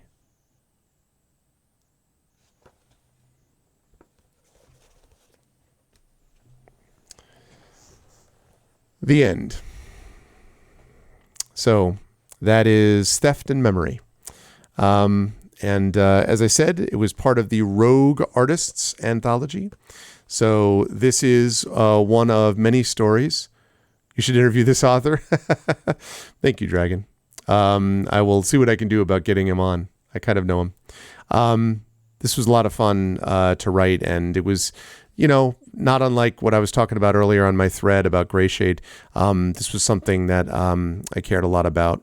Thank you, Configuration. Yeah, thank you, CQ. I had some ideas about this, and I thought when we were rogue artists, I was like, all right, I'm going to give you a rogue person working in art, and the image of like the Praetarch sort of like slashing a bunch of paintings as he's jumping around from, she is jumping around from painting to painting was I liked that image, and it was honestly that combat, that scene that I first thought about that was kind of setting up for it. So yeah, Rogue Artists, I think it's a very consistent, coherent anthology with a lot of really good stories in it. And I was proud of that story, and very well edited, of course, by Garlic Tofu, I think by now has gone to bed. But I hope you enjoyed this chat, and I am really appreciative of the fact that you made it possible for us. Yeah, I know.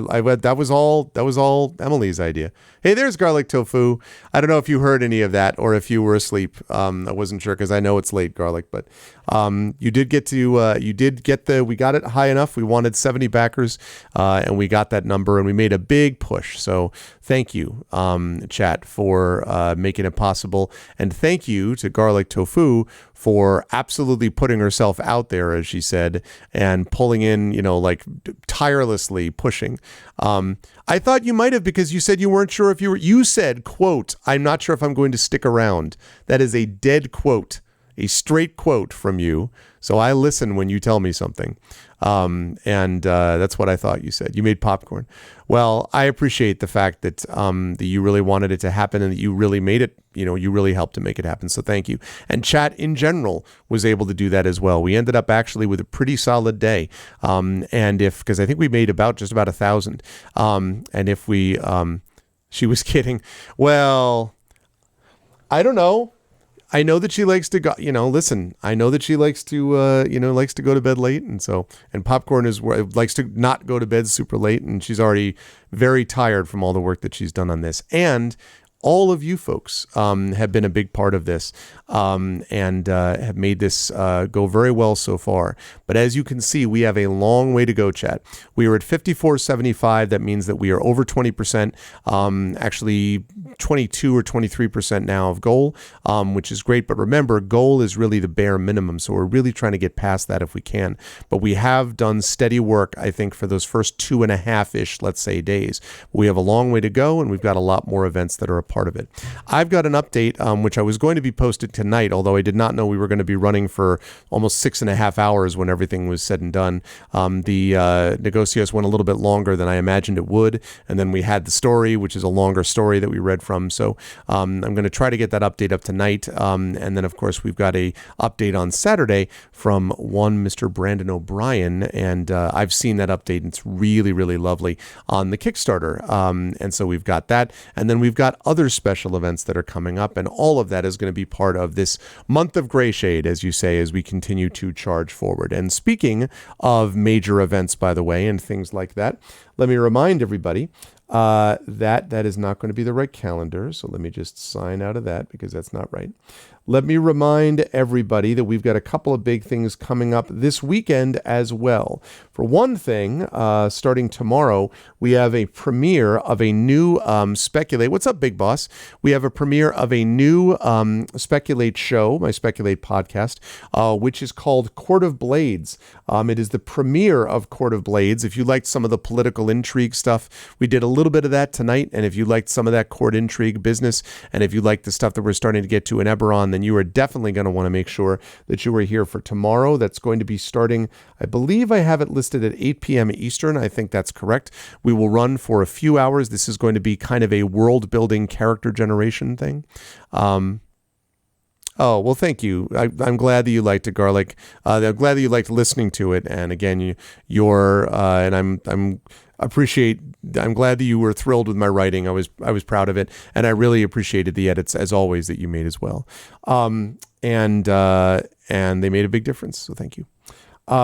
So yes, Court of Blades is going to be Friday night. And then on Saturday night, we have got, at 7 p.m. Eastern, the second session of the month of Eberron Oracle of War. So you're going to want to make sure that you are there for that. And then Sunday, we've got Sound Clash, the Clampdown with Brandon O'Brien and company. Then on Monday, we've got Bag of Giving. We actually have an event called Gandalf, the Ring Bearer AU. This is the second edition of the One Ring with Brandon Crilly as the GM to benefit Max Ottawa and Trans Texas. And then Tuesday, we have Adventures in Middle Earth at noon Eastern. And at 4:15 p.m. Eastern, we have got Pen and Pixels with Talisman Adventures. Now, we have the Arvocalis scheduled, but I don't for that Tuesday night. But that may end up getting pushed back because we have voice actor schedule issues for this month. And so I'm not 100% sure we're going to have the Arvocalis on Tuesday night. Either way, even if we don't have that, there will be at least 6 consecutive days of content. So I'm pretty happy about that. We'll be off Wednesday, Thursday. Then Friday, the 24th, we have D&D with viewers Into the Unknown, which should be a good time. And on Saturday, the 25th, if all goes well, again, still waiting a little bit of confirmation, we have the premiere of Expedition from the Mysterious Peaks. I have assembled, I think, my group of players. I need to confirm a couple of things. We also have video stuff that's coming in, but this is basically going to be like a session 0, which is going to be happening. So I think that's happening on Saturday the 25th, but not 100% sure. And then Tuesday the 28th, we have the Patreon-fueled Chat Chosen Game of the Month. And then we've got Pen and Pixels with some D&D with GOG Ghosts of Saltmarsh. And speaking of that, by the way, I'm going to need to make sure that I get the Patreon nominations done, but I can't do that today. I've got to get to bed. I got a lot of stuff I got to get done, so I can't stick around for that. But please, chat, remind me if you're going to be here tomorrow during Eberron that I do need to do those nominations after that session is over. So please, we're going to do that. On Monday, yes, we have the ArvCon short story posting to the Kickstarter, which is really cool. That is a fulfillment for both ArvCon and also something which will be really great for the Kickstarter. So I am excited about that. I'm excited to see that and see that update. We have a lot of updates for the Kickstarter that are going to be running almost every other day. So that's going to be big. And so I'm really excited about that. So that is going to do it for us for tonight. Really enjoyable night with a lot of role play and a little bit of reading there at the end and a lot of good stuff for the Kickstarter.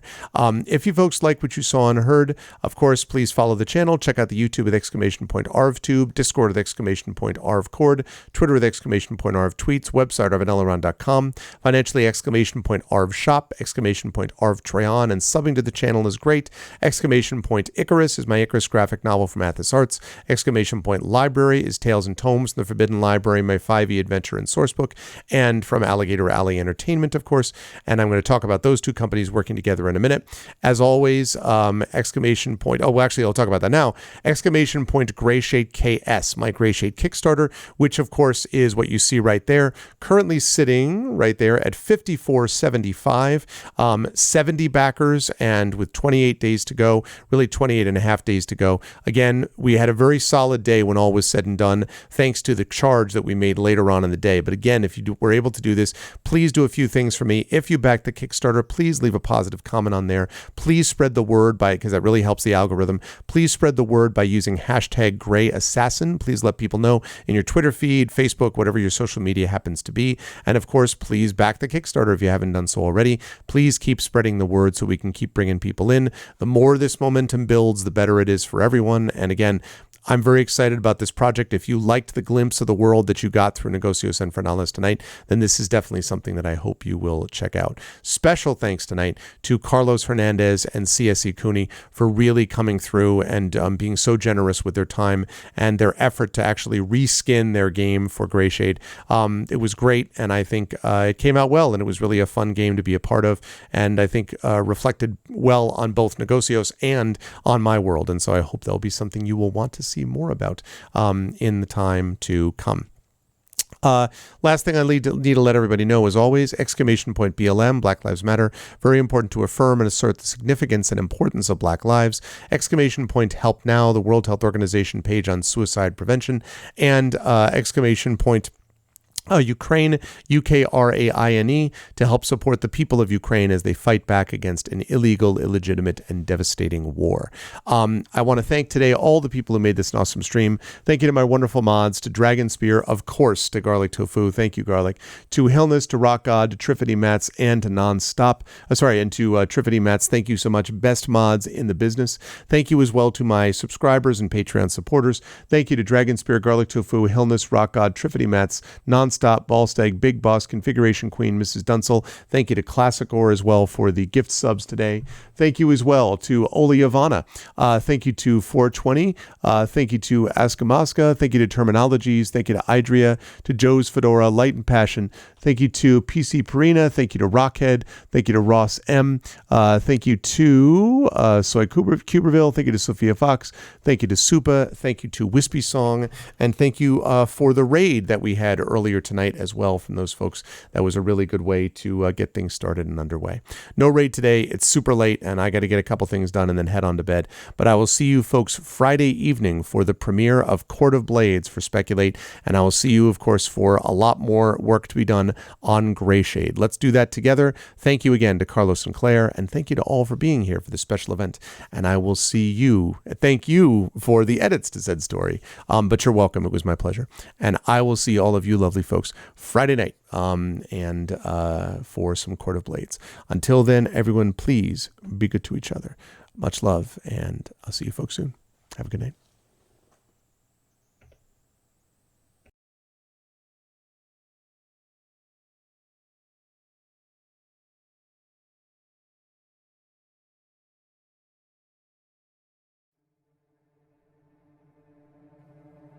By hating death, you become its servant. By loving it, you become its master. You must always choose love, the first rite of devotion. A dark faith for a darkening city. Justice is balance. Within the towering walls of Corel, all bow to the Order's authority. Grayshade is the supreme executor of the Order's edicts, until he does the most dangerous thing an acolyte of Argoth can do. He begins to ask questions and search for answers. Now, you can join his search. Independent publisher Athos Arts has just published the novel Grayshade, a dark fantasy by award-winning author Gregory A. Wilson. Now the world expands. Alligator Alley Entertainment, publishers of Tales and Tomes from the Forbidden Library and Expedition from the Mysterious Peaks, is pleased to announce its Kickstarter for the Grayshade universe, supporting two major product lines. First, Athos Arts' publication of books 2 and 3 in the Grey Assassin trilogy, Renegade and Heretic, and second, Alligator Alley's publication of a brand new Grayshade tabletop role-playing game, powered by the 5th edition of the world's greatest role-playing game and designed by writers Aaron Rosenberg and Rich Lescouflair. This game will give you the chance to explore the streets of Corel for yourselves, with detailed city maps, secret histories, unique starting classes, custom magic systems and mechanics, and more. The acclaimed gaming accessory maker Norse Foundry will be producing a limited edition, individually numbered Founders coin for founding backers based on the Grayshade world, featuring an illustration by artist Tallytoons. Years of work have gone into this project, from concept to design to execution, and we've assembled a team of experts dedicated to launching this new world with some of the best speculative fiction and tabletop role-playing experiences possible. But to truly realize our vision, one final component remains: you. Join Gregory A. Wilson, Alligator Alley, Athos Arts, Norse Foundry, and our team of dedicated creatives by supporting the project and spreading the word. Thank you. Together, we will bring the world of the Grey Assassin to full and vibrant life. You must always choose love.